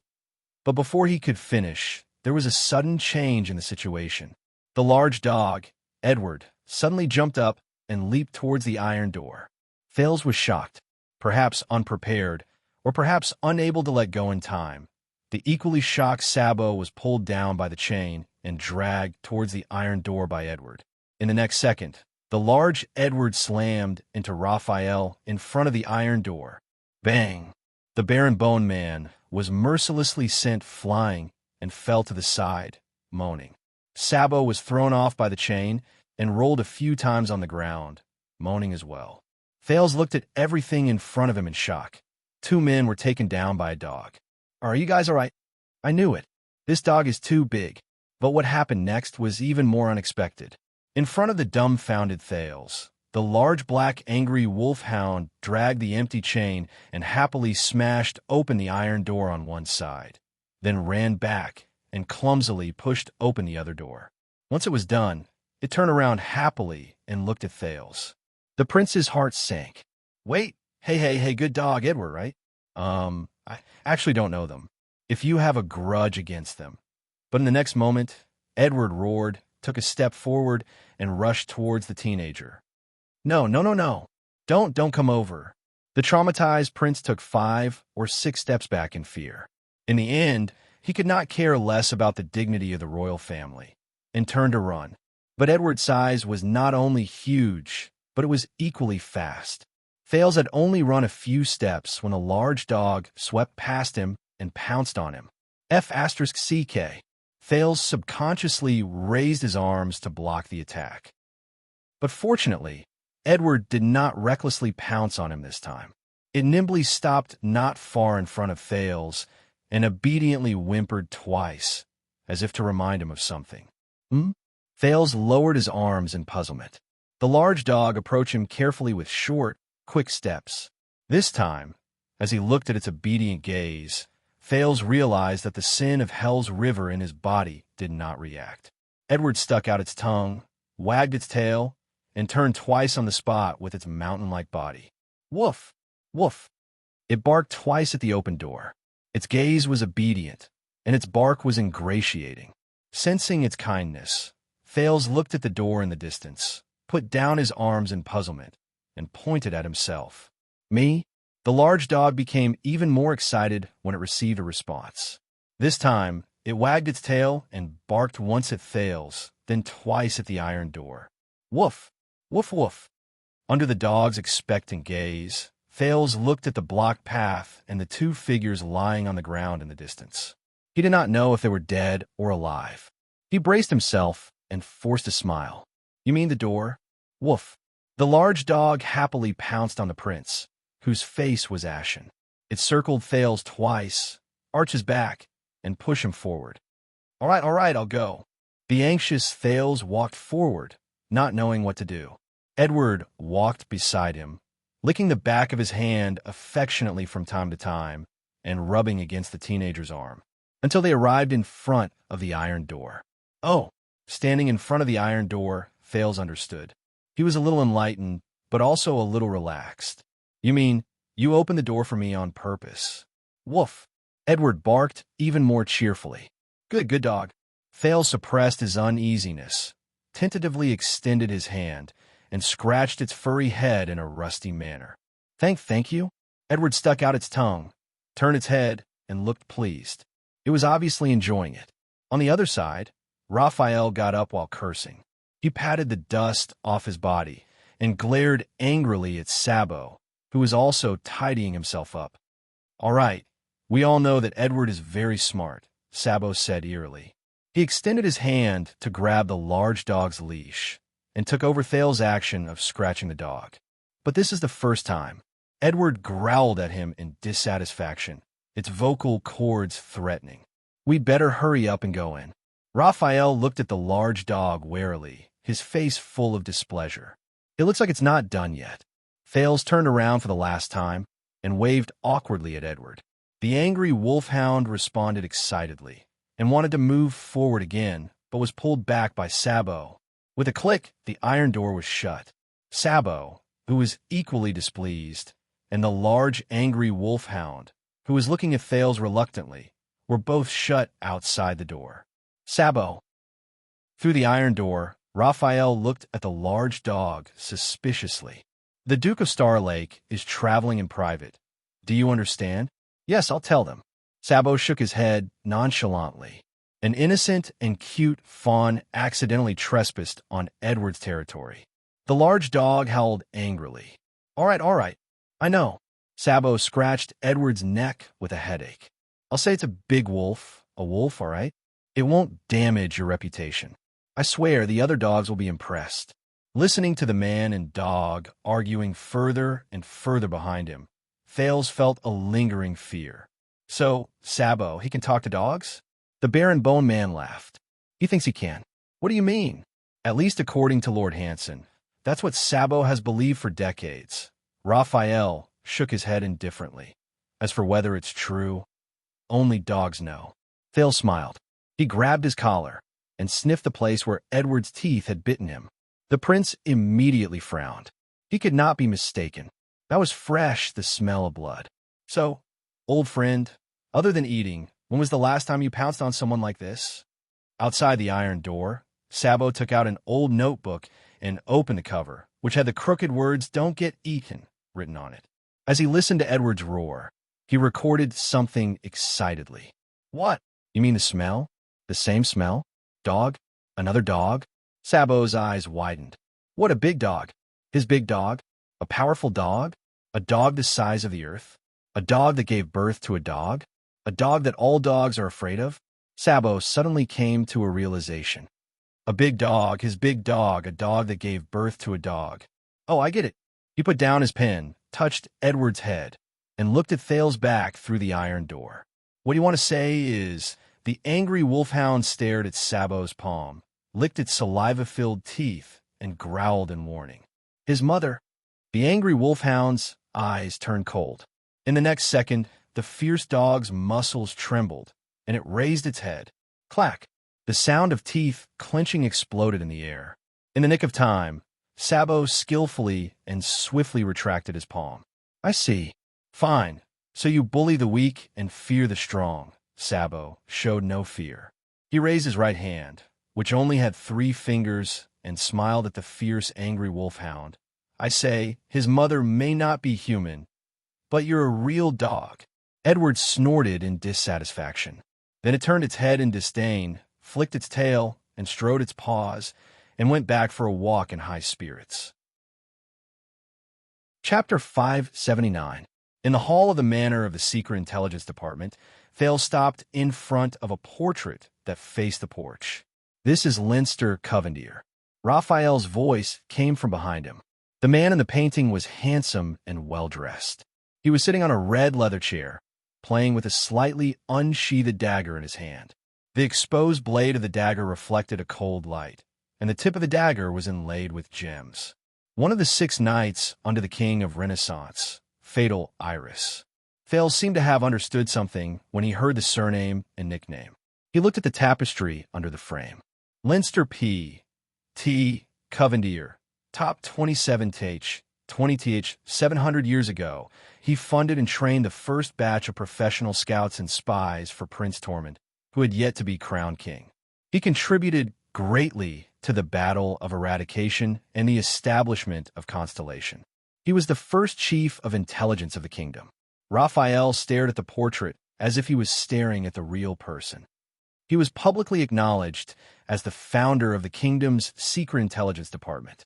The painter's Fatal Iris was no more than 30 or 40 years old. His expression was focused, but his brows were slightly furrowed. He exuded a gloomy and misty temperament, as if there was endless sorrow in his chest that could not be dispelled. It made the onlookers pity him. Leinster Covendier, the founder of the Secret Intelligence Department. The prince seemed to be deep in thought.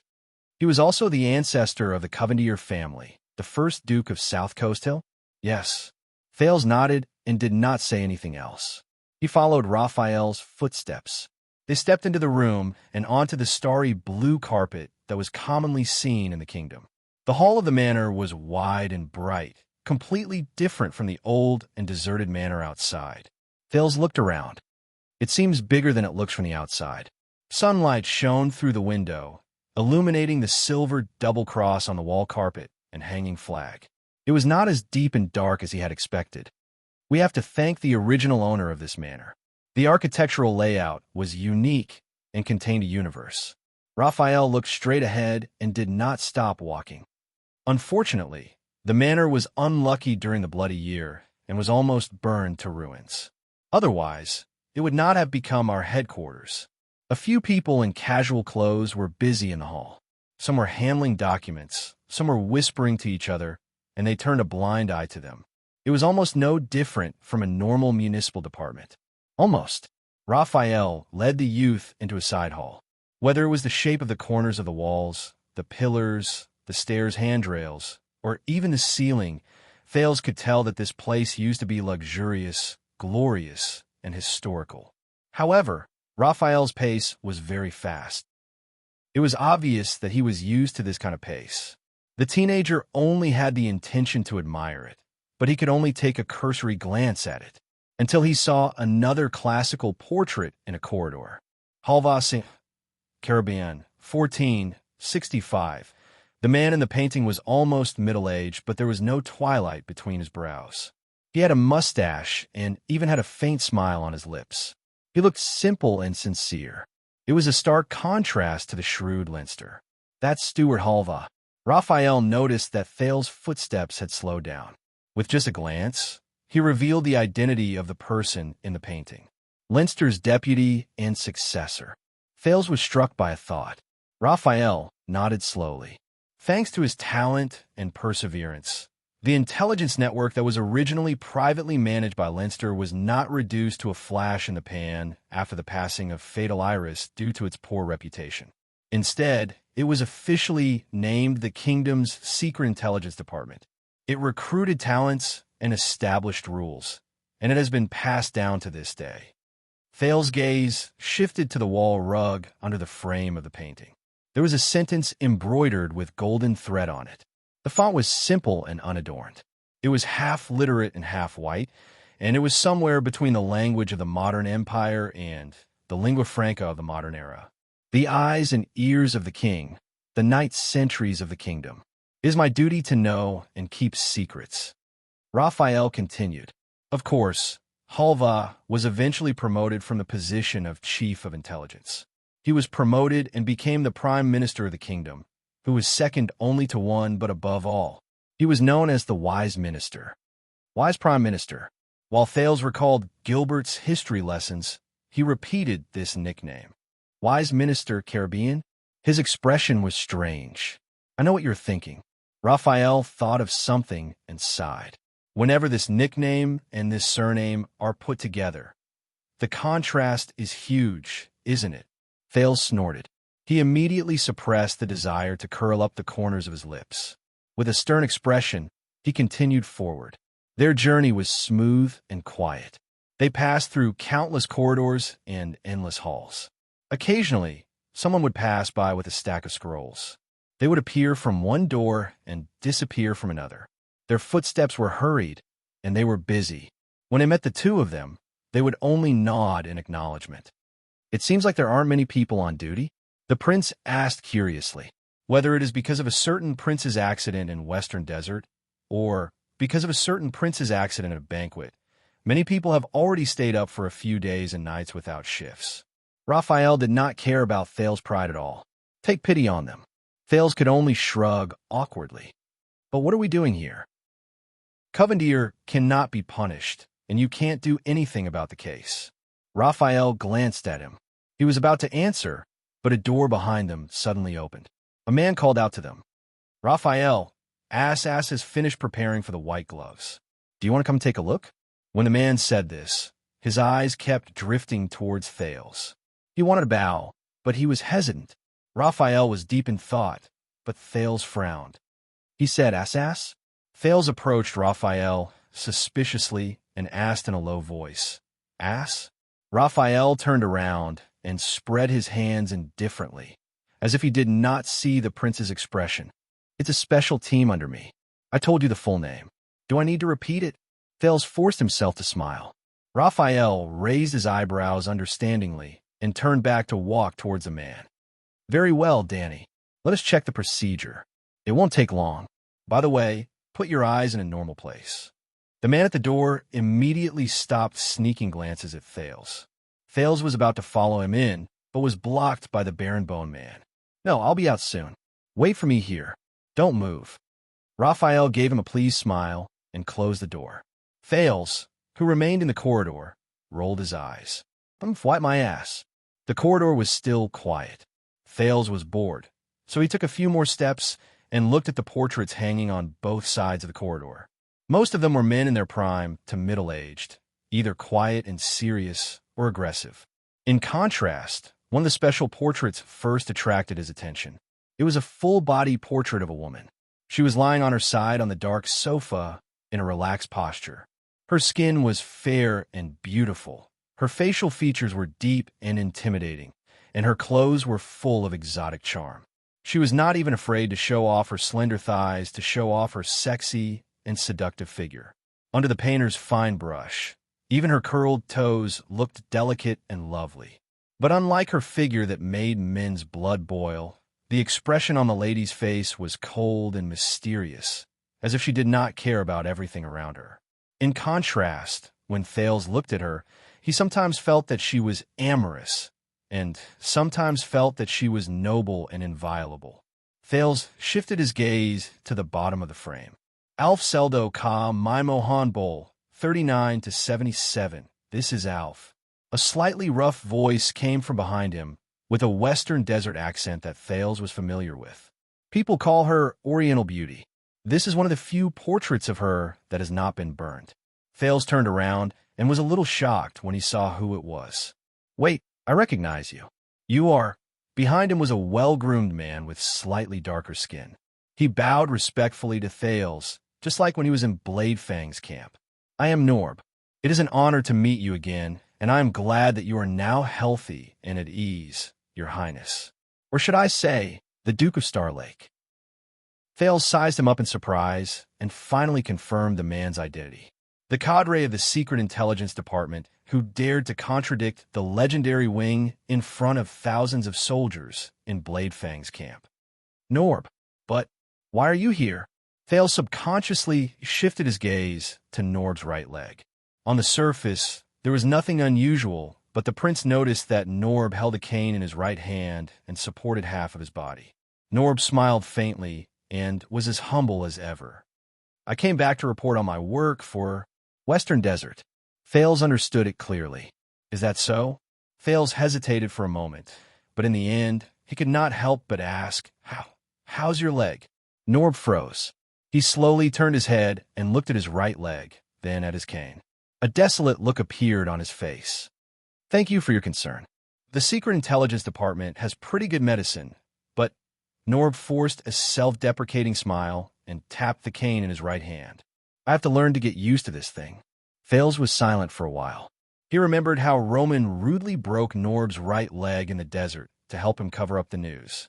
He suddenly felt a little guilty. I'm very sorry. Norb shook his head and put away his gloomy mood.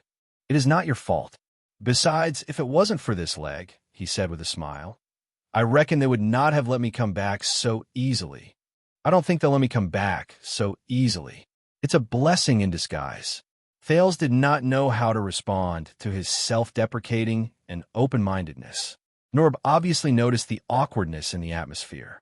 He quickly turned to look at the woman in the painting and used the topic of conversation to drive away his momentary depression. In short, Elf comes from the Hanbol dynasty in the Eastern Peninsula. It is said that she is the exiled descendant of Amar Mimo Hanbol, the Grand Cattle. Elf. Thales was puzzled. So Elf? She is a foreigner and a woman, also from the Secret Intelligence Department? Strangely, Norb first shook his head, then nodded. After Black-Eye John I failed in his northern expedition and deposed wise minister Halva, the kingdom's Secret Intelligence Department was not trusted. Its future was uncertain and teetering on the brink of collapse. Norb looked at the alien woman in the painting. His gaze was profound, until Black-Eye decided to give this useless toy to his favorite lover on the bed, like a nominal job, or rather, a gift, as a reason to convince the ministers to keep her by their side. The king's lover? Thales subconsciously turned his head, wanting to take a closer look at Lady Elf. In the painting, she still looked indifferent, and her posture was natural. She did not care about the gazes of outsiders. With contempt and hostility from the inside out, Elf withstood the pressure to fight for the budget, reorganized and preserved this dying department with low morale. Norb seemed to sigh. That's right. In those years, Dongfang Yinying controlled the flow of intelligence and spread the information network widely. She was the head of the Secret Intelligence Department, the chief of intelligence. He was lost in thought, and she did the job very well, even too well. Therefore, after Black-Eye's death, she was sent to the guillotine for the crime of murdering the late king. She was despised by all. Thales snapped out his daze. What? Murdering the late king? Norb smiled and shook his head. It's not her. Black-Eye's not a person who can force the 10 great clans of Extet to let go of their former enmity and unite, to the point where they had no choice but to seek help from the great dragon to prevent their country from being destroyed. Norb leaned on his cane and took a few steps forward. He pointed at the words embroidered in gold below Elf's name. Plans are a bitch. Do not believe them, even if you pay them enough. But after Black Eye, his 3 sons inherited his ambition, but none of them had their father's great talent and bold vision. I know this part. It's the end of the 1st century in the calendar of eradication, Thales continued. The 3 stars were divided. Brothers were at odds with each other. The land was divided to fight for the throne, and the flames of war reached the heavens. Norb nodded. His gaze was profound. So, when you do not have the corresponding achievements and popularity, yet you want to surpass the other 2, and wear the 9-pointed star crown that your father left behind, he looked at Elf and said faintly, "The fastest way is to avenge the late king, and if you want to avenge," the prince came to his senses. He raised his gaze in a daze and continued the conversation. "You have to have a murderer first." Thales looked at the charming beauty on the wall. "I've seen this plot before." At the same time, she was loved by the late king and feared by everyone. She was a foreign spy who was beautiful and skillful, and a whore. The teenager seemed to have understood something. His voice was low. "When it comes to murdering the late king, there's no better scapegoat than her." Norb nodded. The prince stared at Elf's beautiful figure, imagining the scene of this former foreign beauty with disheveled hair and dirty face, with clothes that did not cover her body, covered in cuts and bruises, shackles, limping and walking alone to the guillotine under the cold eyes of the conspirators and the curses of thousands of people. At that moment, her head was probably held high as well. As if he had guessed Thales' thoughts, Norb took a deep breath and smiled. "Don't worry. When King Taiping Kessel I was crowned, the separation of the 3 stars was ended, and the kingdom was reunited. Oriental beauty was rehabilitated." Thales felt relieved. He looked at Elf's most beautiful appearance and felt the sadness in his heart lighten. "That's why I can still see her portrait here." But Norb shook his head in denial. "Repaint." Thales turned around in surprise. When this painting was completed, Oriental beauty had already passed away. Norb sighed. The people who painted could only rely on a few memories to restore her former glory of walking at the peak of power and ruling the underground world as a woman. But you can see, no matter how much they exhausted their talent, or how extravagant their imagination.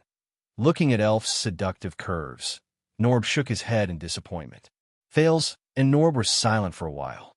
After a while, Norb reacted. "Are you waiting for someone?" "Yes," Thales said, not without resentment. "But..." The prince looked at the room Raphael had entered and shrugged. "Won't be coming out for a while."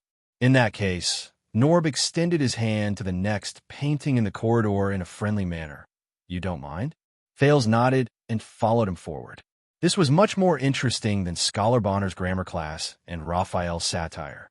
Norb raised his hand and extended it to the other side. "Gamble Tabark, known as Dark Moon." Thales turned his head. "Gamble W.B. Tabark, 137, 215, Tabark, the ruling family of Blade Edge Hill, Blood Moon of Blade City?" Thales thought of Duchess Lyanna, whom he had not seen for many years. In the painting, Chief Gamble was a middle-aged man. He was plump and had a noble face. The pitiful thing was that he put all his weight on the cane in front of him. He puffed out his chest and sucked in his stomach with all his might, which made his smile look a little stiff and comical, coupled with his hairline that looked like he had lost control of the city gate. In another world, he would probably be unphotogenic. He was the chief of intelligence who served 3 generations of kings at the end of the 2nd century and the beginning of the 3rd century. Norb nodded. From Pulse Breaker Sumer I to Ascension King Alan I, and even Thorn Cutter Tormund III, the 3 kings relied on him as their right-hand man and trusted him. Ascension King.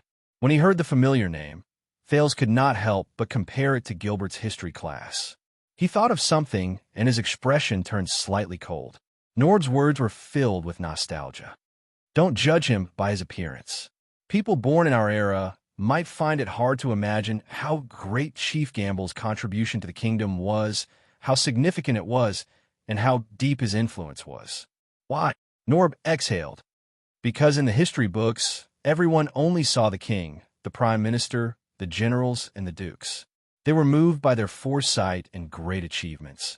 but they did not know or turned a blind eye to the filth in the night. Because it is also hard for us to imagine how much power and influence Sunset Church once had within the kingdom in the era before Gamble Tabert's reign. It was as big as seizing territories and ruling succession, and as small as weddings and funerals, daily necessities and daily necessities. An order could be changed, and a word could be spoken. Thales was deep in thought. Norb clicked his tongue and shook his head. At that time, the king's scepter was lighter than a bishop's ceremonial robe. The loyalty of the people came from the piety of their prayers, and the gaze of the gods was the fate of the mortal world. The next moment, Norb raised his head and looked solemnly. But from the time Gamble took charge of the Secret Intelligence Department and assisted the king, to the time he gloriously retired from old age in Blade City, half a century had passed. Sunset Church's believers split into two major factions, the church and the temple. They fought endlessly, and the internal frictions weakened them.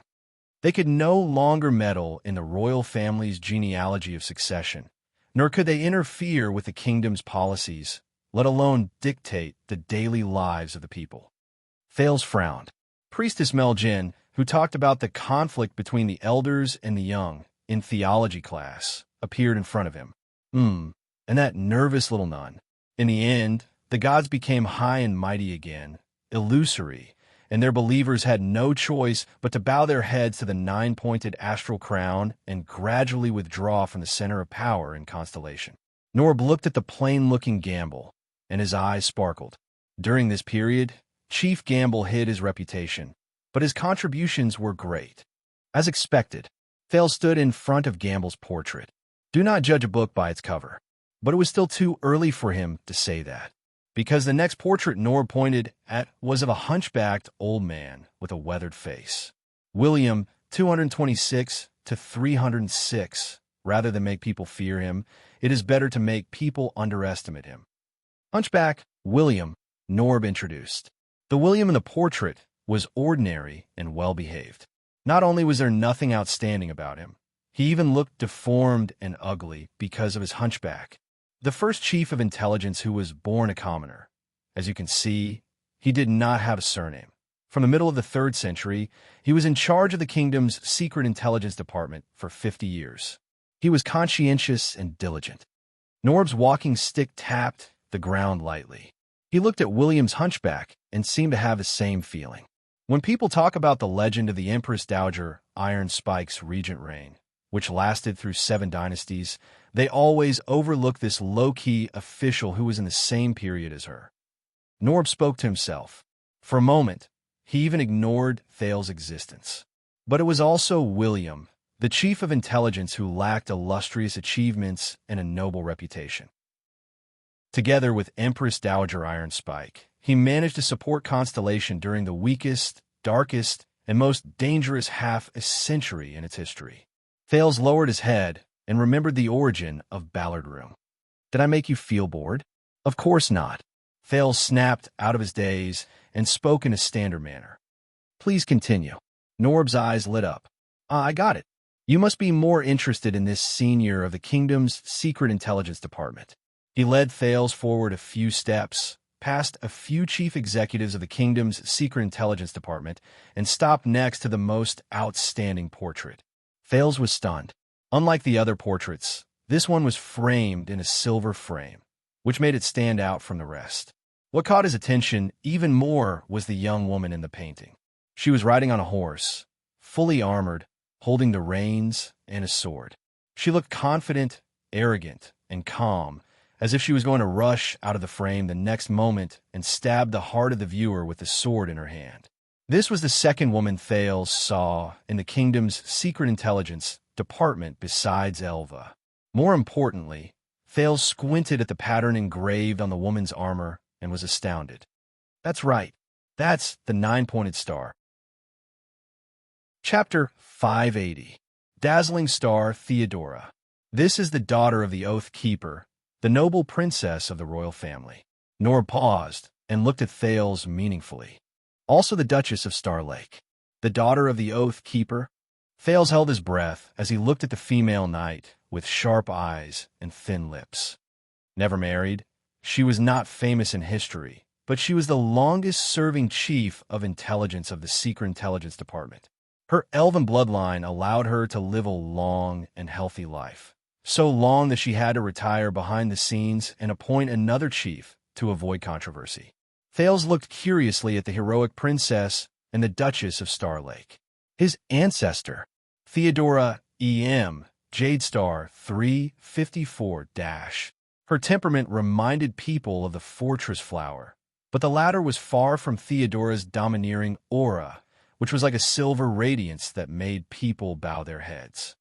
But her death year is not written on this, Thales said, puzzled. Norb smiled. Because we, the Secret Intelligence Department, do not know. It is said that when Princess Theodora truly left the Secret Intelligence Department at the age of 101 and went far away, the reigning surviving king, Alan III, was already one of her great-grandchildren. In comparison, her brothers had a much shorter lifespan. Norb said. Thales looked down and saw the princess words embroidered with gold thread. Look, look, look. What the F***ck are you looking at, idiot? Thales was petrified. What the hell? Thales looked at the neatly embroidered but full of profanities, and his face twitched in disbelief. This is the Princess of Constellation? Can't you say something else? Something more normal? Norb showed an awkward expression and hesitated. Well, because it was her own will, it's not convenient. What if she comes back one day? He bit the words in his mouth. Thales narrowed his eyes and understood. He accepted the advice and stopped looking at Theodora's portrait. As you can see, although she was a woman, Theodora was unyielding and domineering when she was in power. She was the best in the Secret Intelligence Department. Norb took the opportunity to explain.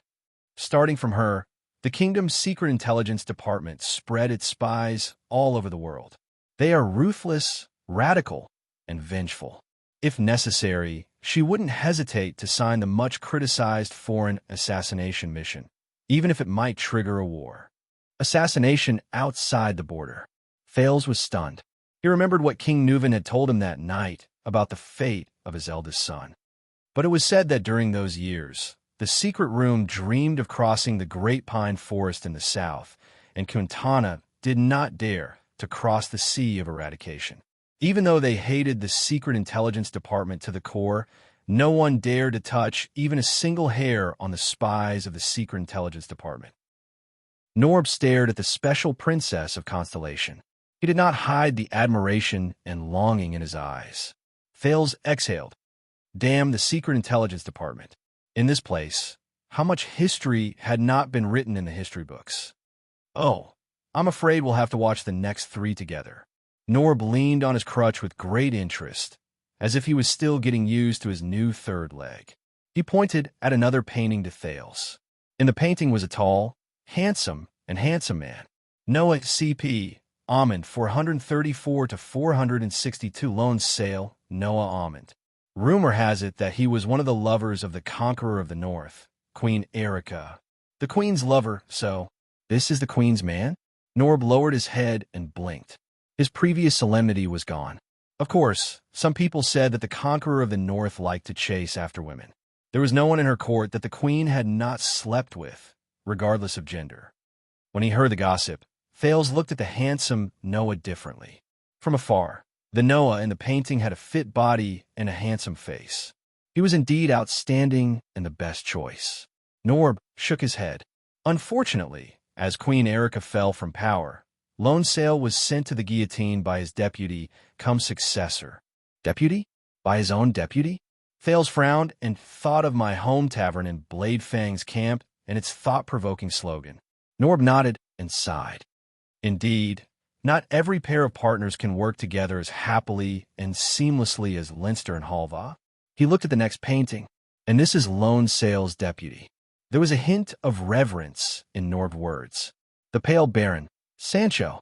Thales looked up and saw a man with a pale face, but a pair of deep eyes in the painting.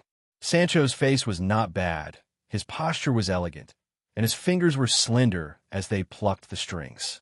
He looked like a scholar. He was not the chief of intelligence of the underground world. Sancho Diddy Doyle, for 138 to 489, Thales was stunned when he saw the surname. Doyle? His surname is Doyle? Norb was puzzled. Yes, what's wrong?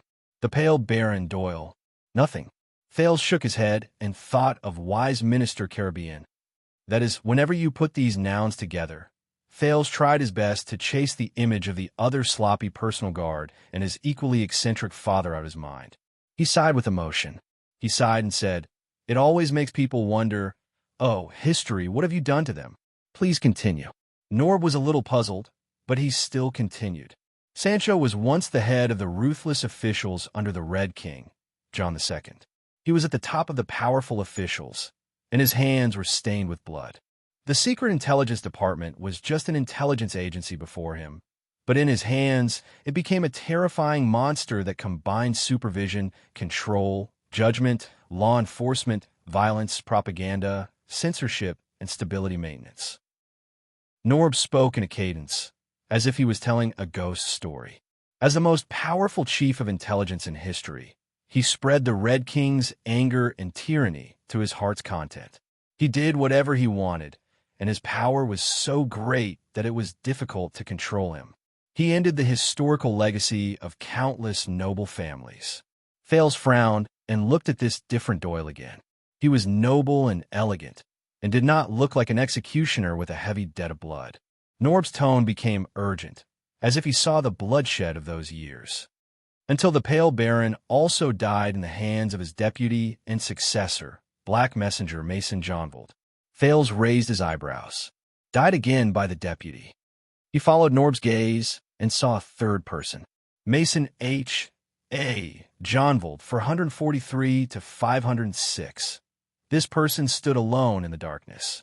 His eyes were gloomy, and his face was not bad, but he appeared harsh and merciless, like a beast choosing its prey in a corner. If one only looked at the portrait, Lone Sail Almond was a righteous and heroic young man. The Pale Baron Doyle was a gentle scholar who admired himself, and the Black Messenger Johnvold, there was no doubt that his gloomy and terrifying temperament made him look like a villain. Norb's voice traveled into his ears. The Black Messenger betrayed his master for glory, and after killing Sancho, he failed to defect. He was fortunate enough to receive the first execution order issued by virtuous King Mendes III after he succeeded to the throne, to spend the rest of his life in the prison of bones. Thales exhaled deeply. In that case, from the time of the Conqueror of the North to the Red King, the three chief of intelligence of the Secret Intelligence Department all died from internal troubles and did not have a good ending. Why? Is backstabbing popular in the kingdom's Secret Intelligence Department? As if sensing the Duke's sentiments, Norb said slowly, "During that time, the kingdom was in chaos." Thales nodded. A little gossip. Perhaps to liven up the atmosphere, Norb lowered his voice and smiled faintly. It is said that these three chief of intelligence slept with Queen Erica, or rather, were slept with by the Queen. Slept with by the Queen. Thales raised his eyebrows and swept his gaze over the portraits of Lone Sail, the Pale Baron, and the Black Messenger. He suddenly realized that they were either heroic, gentle, or gloomy, but they were all men in their prime with their own unique characteristics. All right, taking advantage of her position, this queen really knows how to enjoy life. As expected, it's very chaotic. Thales blinked, in every sense of the word. At that moment, enough. They turned around in unison and found Raphael standing behind them with a displeased expression. He stared at Norb gloomily, then looked at the prince reproachfully. "I said, do not move around," the Baron Bone Man said coldly, "especially with strangers." Thales glanced at Norb, and the latter lowered his head apologetically. The Duke of Star Lake twitched his lips. "I'm sorry, I thought." Thales glanced at the room behind Raphael. "It's not that fast to wipe your ass." Raphael's and Thales' gazes met in the air, and they exchanged a series of blows through the air. Norb observed their expressions and walked forward at the right time to greet them. "Raphael." Raphael seemed to have just noticed the man with the crutch as she replied coldly. "I'm not sure." He replied coldly.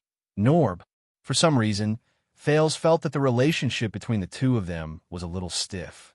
Norb smiled faintly. "So, I heard that there is a sudden major case involving a Western desert noble. Raphael nodded. There was a faint sense of alienation in his words. Yes. Norb nodded in understanding. He looked into Raphael's red eyes. All right, although it's not my case, if you need help. Raphael cut him off bluntly. If I need help. When he saw that Raphael did not want to speak further, Norb stopped talking to him and turned to Thales. I have not had the time to thank you, Your Highness, Norb said respectfully. If you do me the honor, I would like to visit you later. His Highness still has matters to attend to. Raphael suddenly stood in front of Thales and warned him. And he came in private. Norb shut his mouth indifferently. Of course. He looked at Raphael, who refused to budge an inch, and nodded dejectedly. Of course. Norb bowed to Thales again and limped away with a cane that he was not familiar with. His figure was lonely and a little pitiful. Thales could not bear to see it. What did Norb do? Thales suddenly asked after Norb left. Raphael frowned. What? Thales caught up with the Baron Bone Man. What did he do wrong in the bloody year that he was sent to Western Desert, which is tantamount to an exile? Raphael's expression tensed. You will have to ask him himself, or his lordship. Really? Thales observed Raphael's expression and snorted. If you want to come to the Secret Intelligence Department for a day, Your Highness, Raphael said unhappily. I can totally satisfy your needs. Why? Are you jealous that I'm so popular? Thales was happy to see Raphael's displeasure. Raphael snorted softly and continued walking. All right, so, tour guide Raphael, who is this? Thales pointed casually. Raphael glanced at it. Lissandro Esposito, no nickname. Or rather, there were too many nicknames, so he simply did not want to use them. Thales moved closer to the portrait. It was a middle-aged man with a humble smile, a kind and humble expression. Lissandro Esposito, 530 to 602. When you know your mistake, you are right. He was born in the year the virtuous king passed away. As the son of a lowly cobbler, he changed his fate by passing a literacy test. In the end, he became the chief of intelligence of the Silent One, Sumer IV, and attended the imperial conference. Raphael moved forward steadily, not caring that Thales was left behind. Since him, the kingdom's secret intelligence department has swept away its old traditions. It is no longer the king's private toy, but an important national intelligence department with clear rights and responsibilities, efficient operations, adequate budget, and a clear position. Little by little, step by step, we have taken back the disadvantages we have faced against the secret room over the past 100 years. Hence the Secret Intelligence Department today. Raphael's tone was respectful. Thales had to speed up to keep up with Raphael's inconsiderate pace. And he's also Lord Morat Hansen's teacher. Raphael walked out of the corridor and came in front of a specially shaped iron door. Similarly, he swiped at the air with his finger, opened the magic lock in the ripples in the air, and turned into a dark inner room. You mean the Black Prophet? Thales quickly caught up and walked into the inner room. His teacher. But the moment he stepped into the room, Thales suddenly felt a pang of panic. The sin of Hell's river stirred restlessly, but it was different from any previous danger. This feeling was illusory, but it made his hair stand on end. Hiss, hiss, hiss. A faint hissing sound rang in his ears, reminiscent of a slithering snake. Fortunately, this feeling was fleeting, as if it had been there. If it had been any shorter, Thales would have even thought it was an illusion. What's going on? Thales adapted to the darkness of the inner room and followed Raphael's footsteps with trepidation. You know, we usually don't mention this nickname, Your Highness. The Baron Bone Man's tone became cautious, especially in the Secret Intelligence Department. Why? Under the dim light, they walked more than 10 meters forward. Thales was still immersed in the fear he felt just now. He subconsciously asked, "What's wrong?" He subconsciously asked, "Why not?" In the next second, a hoarse voice that he had not heard for 6 years rang out in the darkness. Just like how we usually don't mention star under your skirt in front of you. Your Highness, Thales. This is... Hearing this voice, the prince stopped in his tracks. He did not even have time to understand the ridicule in the other party's words. The feeling of panic attacked him again, even more so than before. The sin of Hell's river was restless. Raphael stopped a few steps in front of him and turned around, revealing the person behind him. Thale's eyes widened. He had expected this to happen, but Lord Hansen. Thales stared at the thin black figure in front of him. Long time no see. In front of him was King Kessel's current chief of intelligence, the head of the secret intelligence department, the Black Prophet, Lord Morat Hansen, who had been out of sight for many years. He was sitting in a dark wheelchair, facing him. The old man in front of him panted painfully while raising his repulsive face, which was only skin and bones, and gave Thales a frightening smile. Thales looked at Morat in surprise. Ow! He remembered 6 years ago. Although the Black Prophet was old, he was hale and hearty, imposing, and could still threaten Gilbert and Gines with a cane. But now Thales stared at the wheelchair under the other party. Why does he look like he's about to die? But Thales soon realized that something was wrong. Hiss! Hiss! Hell's senses fed him countless hair-raising hissing sounds, which came from the dark and colorless wheelchair. The sin of Hell's river spread to Thales' eyes, allowing him to see the dark room clearly. Thales instinctively looked down and saw that the Black Prophet's wheelchair was wrapped in countless sticky, moist black veins, like muscle veins, which also wrapped around Morat's legs. It even squirmed, contracted, and breathed from time to time. That's not a wheelchair. At that moment, Thales' hair really stood on end. That's a living thing, like branches, vines, tentacles. Its back extended to the walls of the room, covering half of the room like vines, all the way to the ceiling. And Morat, sitting in the wheelchair, seemed to have grown out of these vines. Thales breathed blankly and suddenly thought of the blood mystic. Don't be afraid.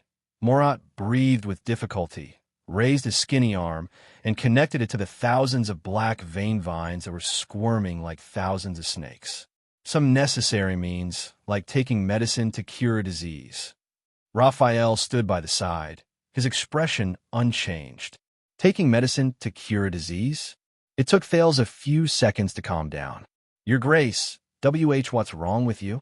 Morat laughed, causing the black vein vines around him to sway. I'm old. Your Grace. The Black Prophet's voice was a little ethereal, but it still chilled one's heart. Time has caught me. Just like how it captured teacher Lysandro in King 80. Just like it will eventually catch everyone. The Black Prophet's gaze froze, revealing a yearning look. Of course, except for the elves. Thales breathed in a daze. At that moment, he did not know how he should face the monster-like man.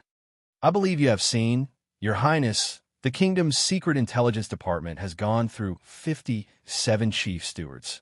Morat came back to his senses. They're all closely related to Constellation, sharing honor and disgrace. Inseparable. We are not your enemy, Thales. Morat looked at the disgusting living thing wrapped around half of his body and called out the Duke's name. In fact, we are struggling just like you. Thales stared at the black veined vines and felt his eyebrows twitch. The Black Prophet raised his hand and did something. The black vein vines that covered half of his body trembled and broke away from the back of his wheelchair, releasing Morat. Hiss! The sound of the vines contracting made one shudder. Only the part that was still wrapped around the wheelchair was still moving back and forth, like maggots surging and pupae twitching. Watching this scene, Thales felt a little uncomfortable in his abdomen. Morat closed his eyes and took a few deep breaths before opening them weakly and nodding at Raphael. Let's begin. The Baron Bone Man bowed his head respectfully, turned to open another door, and disappeared into the darkness behind it. Seeing Raphael leave, Thales suddenly realized that only he, the Black Prophet, and those black things were left in the room. This thought made him uneasy. Mind giving me a push, Your Highness? Morat stretched out his skinny hand towards Thales, opened his deformed mouth, and smiled like a dead man in a coffin. Don't worry, I won't read your mind this time. Chapter 581. In the dim corridor, Thales put his hands on Morat's wheelchair, which was covered in black veined vines. It took him a lot of effort to struggle with his thoughts before he reluctantly touched it. Following the Black Prophet's instructions, Thales reluctantly became Morat's means of transportation and pushed him forward. The black vein vines seemed to have sensed his approach. They immediately wriggled and courteously made space on the back of the chair to accommodate a pair of hands. This only made Thales feel weirder and more hesitant. "Don't worry, it doesn't bite." The Black Prophet chuckled, as if he had seen the Duke's expression behind him. "It only eats people." The old chief of intelligence murmured leisurely. Thales twitched the corner of his mouth and continued forward. It was not that he had not thought of refusing, but since a week, with one foot in the grave, he had no choice but to comply. Since the crippled old man had made such a request, he had no choice but to comply. But are the people of the Secret Intelligence Department all dead? The teenager complained silently. So much so that a newcomer is needed to help with chores. Shouldn't this job be done by the kind-looking, black-hearted, sharp-tongued Raphael? The wheels covered in strange vines rolled on the ground, but strangely, they did not make any sound. Raphael's figure was hidden in the darkness ahead. Only the faint sound of his footsteps could be heard, barely pointing the way for Thales. They moved forward in silence. Facing the back of Morat's bald skull, Thales felt more and more uncomfortable. Despite the gloves, the inexplicable touch on his hands was still uncomfortable. The places covered by the vines were moist and warm, with a strange stickiness.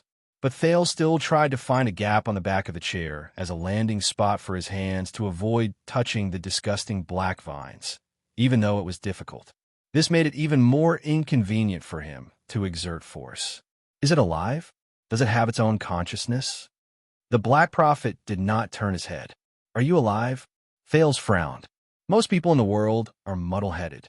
"It makes no difference whether they are alive or dead," Morat said indifferently. "Does it matter whether it is alive or not, and whether it has its own consciousness?" Thales sighed helplessly. He had also pushed the wheelchair of Glee Ward, a veteran from Dragon Cloud City. In truth, the roads in Shield District at night were bumpy and uneven. There were many twists and turns, and it was difficult to walk.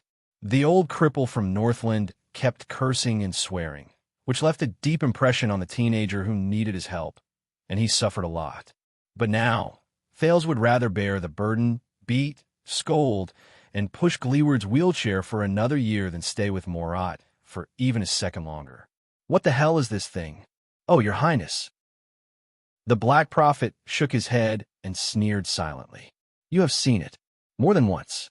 Thales exhaled a long breath through his nose, as if he wanted to expel the man's nagging words along with the anxiety in his heart. "Raphael," Thales turned his head away unnaturally. He forced himself not to look at the strange vines that expanded and contracted as if they were breathing on the wheelchair. He tried hard to find a topic that could divert his attention. 6 years ago, his palm was clearly cut open, but it was as good as new, and he was still able to communicate with you via voice transmission. Against the fire night, his sleeves were set on fire many times by the rising sun saber, and he always retreated in a fluster. In Heroic Spirit Palace, my attendant mentioned doubtfully that he seemed to have seen his heart pierced. The back of Morat's head was fixed, no longer swaying leisurely. And as the *T stirrer of the Secret Intelligence Department on the night of Dragon's Blood, he only behaved in one place. Thales focused his gaze. Bright Moon Temple. They did not change their speed. The road ahead was still dark. There was a slight change in Morat's tone of reply. "So," Thales slowed down a little. "Devil." The vines on the wheelchair were still wriggling. From time to time, they would change angles and entangle other parts of the wheelchair. The Duke of Star Lake remembered what Zacriel said and said absent-mindedly. Flesh and blood for food, souls for hunting. Revealed in the fire, vanquished before the gods. Thales stared at the vines. "This is the flesh of a devil." Morat tilted his head slightly and glanced at the prince. Thales came back to his senses and remembered the other party's identity. Vigilance crept into his heart. He quickly added, "I heard it. That's what I heard. When I was a hostage in the north." There was a moment of silence in the corridor. Only the strange rustling of the black vein vines could be heard. Sometimes it sounded like the crackling of flames, and sometimes it sounded like the gurgling of water. Heh, you can always find the answer yourself. Morat turned his head and smiled. As always. So, devils in hell. Thales ignored the other party's sarcasm. They exist here in the Secret Intelligence Department, and developed by you into... Thales glanced at Morat's disgusting wheelchair. Medical prosthetics? Morat seemed to be interested by Thales' words. He shook his head and clicked his tongue. Not us, Your Highness. Not us. We're just inheriting and imitating. We are far from the first batch of people in the world who are unscrupulous and covet the mysterious taboo. Unscrupulous and covet the mysterious taboo. Thales narrowed his eyes. Magic, the prince said quietly. He picked up his pace again and caught up with the faint footsteps ahead. Another legacy left behind by wizards. Is it? He said sarcastically. It seems that the kingdom's secret intelligence department is the rightful heir to the magic tower. This time, Morat's tone was cold. I thought Priestess Meljen had already reminded you, Your Highness. Hearing the familiar name, Thales was slightly surprised. Priestess Meljen, you know her? The Black Prophet snorted coldly and did not answer his question. Believe me, Your Highness, magic is not as magical, interesting, and fascinating as it sounds. Its gorgeous appearance is on par with the sins it has committed. But you have a clear conscience in inheriting your predecessor's legacy. The prince looked at the living creature wrapped around the wheelchair and continued with a frown. Whether it is the prison of bones, the magic lock outside, or this, Morat shook his head. Perhaps it is not yet time for you to understand. But let me put it this way. The Secret Intelligence Department is like a lock, locking the door to the world's self-destruction. He was slightly emotional. Just like all the obsessions in this world, going too far is as bad as falling short. Pursuing too deeply will eventually backfire on you. Pursuing too deeply, backfire on you. Thales raised his eyebrows. He suddenly remembered what his two teachers had mentioned to him. The three major covenants of mystics. Do not delve into each other. Stay true to yourself. As he thought of this, he probed. For example, mystics? In that second, Thales' arms were covered in goosebumps. The sin of hell's river surged wildly.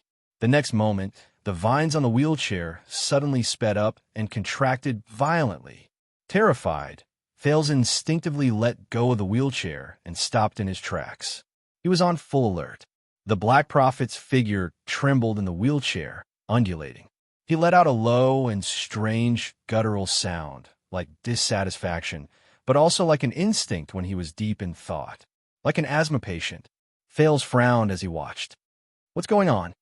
A few minutes later, the black vein vines returned to their original form and became docile again. Are you all right? Thales asked tentatively. After a while, Morat, who looked like he had just recovered from a serious illness, panted a few times and said faintly, I won't die. For the time being. Let's keep going. We're not there yet.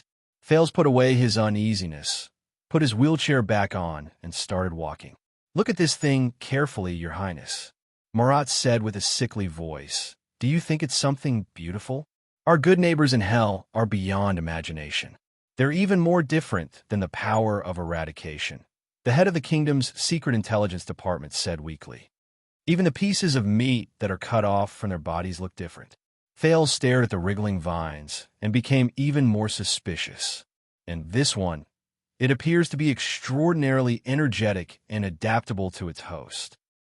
It's a surprise gift for doctors when they're at their wits' end. Morat's tone tightened, but it proliferates endlessly in the dark and corrupts its host. It's an unclean thing that the priests abhor. Just like this world, fascinating and deadly. Thales was silent for a while. So it can help you get through this temporarily, but will eventually kill you? Morat laughed. It's worse, child. The Black Prophet's words seemed to be rueful. It's worse than that. Thales subconsciously looked forward, but Raphael's figure had already disappeared in front of him. Don't worry. Morat noticed where Thales was looking and snorted. He's not me. He's still young. He can handle it. The Black Prophet's tone fell silent. He's still young. He can handle it. Thales frowned. just to save his hands that were maimed by Duke Arund? The Black Prophet silently looked at the black vines on his legs and shook his head. It saved more than just his hands, child. The devil is always there, but the devil does not speak. For some reason, Fales suddenly thought of this sentence. The former crown prince Mida. For some reason, Fales suddenly remembered something. As the creator of Project Dragon's Blood, he used to lead the secret intelligence department, or at least worked with you, right? Morat looked up, his gaze sharp. Did he use it? Fales looked at the black veined vines tightly wrapped around the Black Prophet's legs, using this thing to treat his crippled legs. This time, the silence lasted for a long time. It's not that no one suggested it. It was rare for Morat to express his emotions. He spoke in a nostalgic tone. But Prince Midir, he refused with a smile. He said. Morat stared at his skinny hands, then at the vines on his legs. Without these legs, he can still stand up and be a complete and healthy person. Fales' eyes lit up, as expected of him. It's thought-provoking. He said sincerely, "Of course." Morat hunched his chest and could not help but lament. Most of the defects that people need to fill are not in their bodies. Looking at Morat in this state, Fales suddenly had an illusion.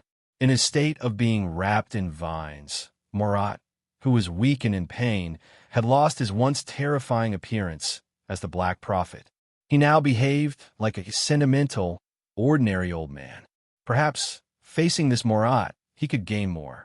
With a thought, he patted the wheelchair, and the vines on it shook. Then how did you get this thing? Don't tell me you have a mind that leads straight to hell? Morat was silent for a while, just when Fales thought he was not going to answer. According to the agreement, the leader of Blood Whistle should be standing here now to continue talking about our cooperation. Morat sighed, but unfortunately, he missed the appointment.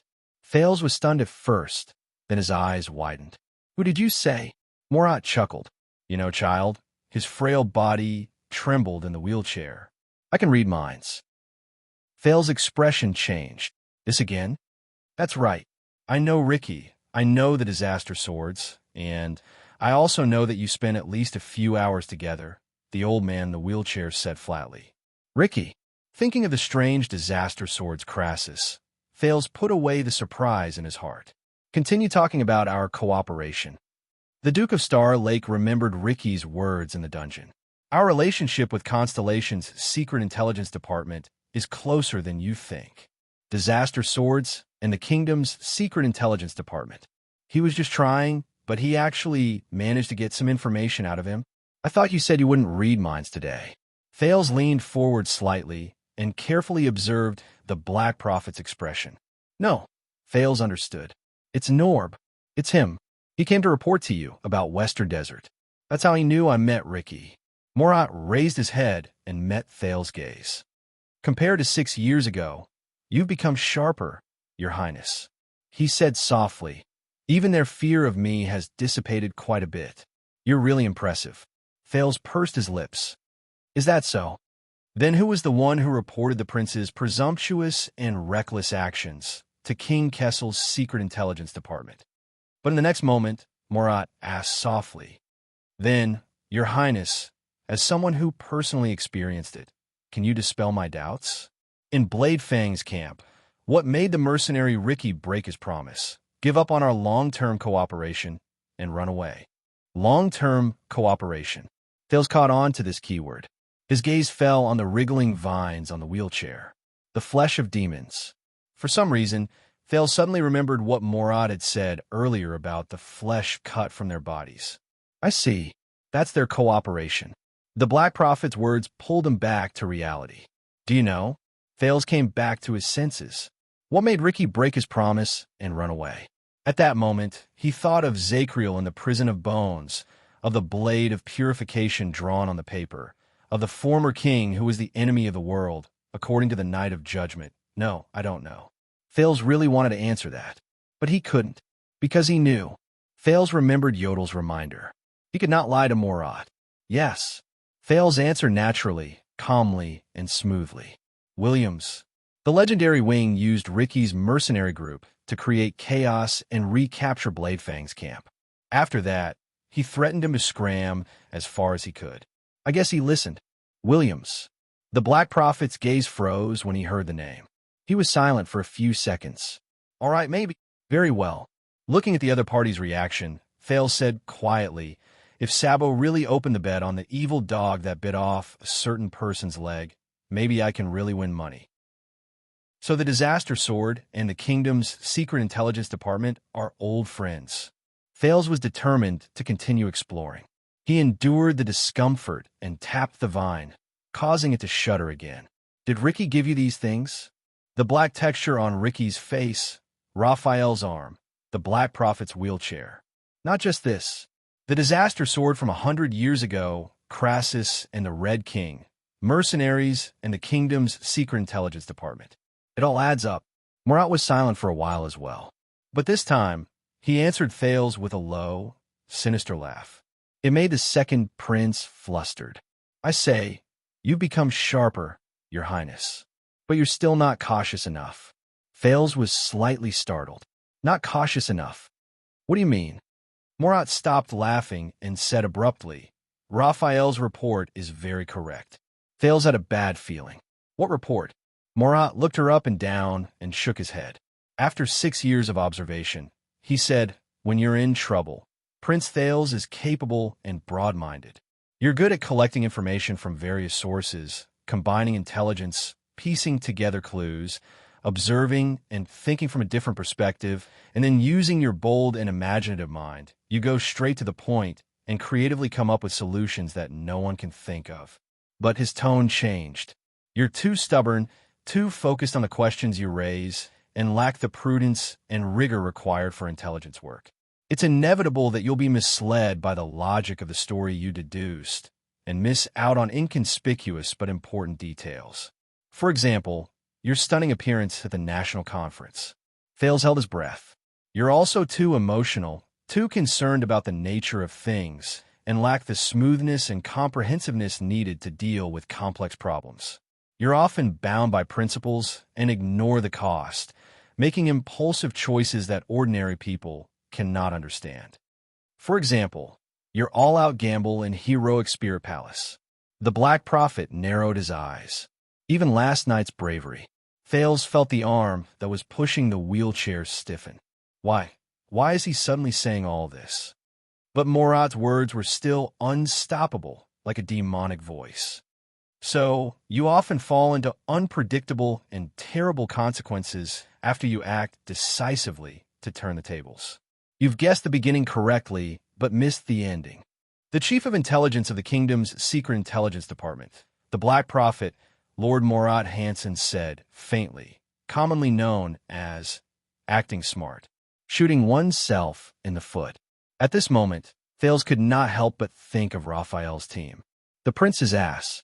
A wave of indignation welled up in his heart. But at this moment, Murat raised his eyebrows slightly and brought the topic back to its original topic. I mentioned Ricky and only said that we're working together, but I never said it was for this thing. He looked disdainfully at the black veined vines wriggling beneath him. But why did you connect the clues so confidently and think that this thing must have come from Ricky? The Black Prophet glanced at him leisurely. It seems that you've long known what the leader of the Disaster Swords is. Thales seemed to have figured something out. He suddenly became speechless, and his face turned pale. Then here's the problem. This is his most secretive secret, and he would never take the initiative to tell you when he introduced himself. Murat was intrigued. So the next question is, when he broke out of the prison of bones and created chaos, with Ricky's skills and Blood Whistle's combat power, what kind of threat did he encounter? And what kind of threat did he encounter? Was that why he was forced to show his trump card in front of you and reveal his true form? The Black Prophet looked coldly at the vines on his legs, so that you would believe that this thing is of the same origin as him. Can you answer me? Your Highness. Thales clenched his teeth and swallowed with difficulty. Damn it. What did Ricky encounter in the prison of bones that forced him to reveal his true form as a demon? Revealed in the fire, vanquished before the gods.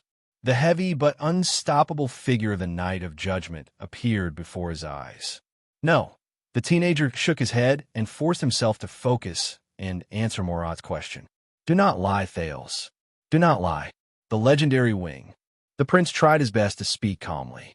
He beat up Ricky for being so audacious. We all saw his face. It looked like it came out of a black mine shaft, just like this. The Black Prophet fell silent again. Very well, you are telling the truth, the chief of intelligence said slowly after a while. At least you think you are telling the truth. Thales breathed a sigh of relief in his heart. However, the next second, but the second time, Morat's voice became cold again. The legendary wing. This is the second time you have used him to answer a question. Thales' expression changed slightly. It is as if you are certain that this is your shield and that he will prove your words. The Black Prophet rubbed his skinny wrist and muttered, "Both times are related to him. Both times are related to him. Is it a coincidence?" Thales pursed his lips. Or, Your Highness, is it because you do not want to talk about the situation when Ricky revealed his true form? And because you do not want to talk about what happened in the prison of bones, you would rather send a troublesome busybody like me to ask Williams and throw all the troublesome details to the fiend who is brimming with murderous aura? The encounter in the prison of bones. At that moment, Thales heard his own breathing. The black-veined vines on the wheelchair began to surge again, making Thales increasingly uncomfortable. But he had no time to care about it. If I were to guess, perhaps you have some sort of tacit understanding with the legendary wing to hide something that could force Ricky to reveal his true form, something that could even make him abandon his relationship with the secret intelligence department, the Black Prophet pondered. Is it Shadow's shield? Or is it the reason why the secret room came all the way to Blade Fang's camp? At that moment, Stake and Quick Rope's figures flashed before Thales' eyes, almost causing his entire body to tense up. No, Quick Rope, but Morat shook his head. No, you used the legendary wing as an excuse. The person who can force Ricky to reveal his true form is at least on the same level as him. Finally, while Thales was still in shock, the Black Prophet relaxed his furrowed brows, exhaled, and ended his speculation. So, it has been more than 10 years since we last met. At that moment, Morat looked at Thales calmly. How is our dear former watchman of the guards, Lord Zakriel? At that moment, Thales felt a chill run down his spine. As for those prisoners of the prison of bones who escaped from prison during the chaos, according to the official announcement, and were executed by Williams, the Black Prophet looked at him with great interest, as though he was sizing up prey that had fallen into his trap. Although the unruly Baron of Blade Fang's camp did not give a specific list, I guess it must include some of the former royal guards who colluded with the enemy during the Bloody Year, right? The Black Prophet spoke softly, and each word seemed to be laced with poison. That is why they were not executed. Instead, they were released by you and Williams. The mercenary, Ricky, was a witness. Thales did not know how to think anymore. All he did was say one sentence more than he should have. But the other party could see. This is what we call. Morat chuckled and tapped his fingers on the wheelchair a few times. Smartass.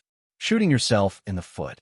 Thales pushed the wheelchair stiffly, and only then came to a realization. I was wrong. Very wrong. The prince's gaze froze in the air. Just like how he could not be king and still make Williams look good. Even though Morat was in a wheelchair, he did not have long to live. But he was still the master of the secret intelligence department and King Kessel's chief of imperial intelligence. He was the entire kingdom's, the Black Prophet. So, Your Grace, as the heir to the throne, why did you, Your Grace, confine this group of prisoners with sensitive identities, extraordinary skills, and knowledge of the secrets of the palace? At that moment, Morat spoke slowly, like a venomous snake hissing. If your father knew, what would he think? You're tuning in to the Eternal Immortal Ballad YouTube channel. Don't forget to subscribe and join us on this journey to catch the most captivating stories.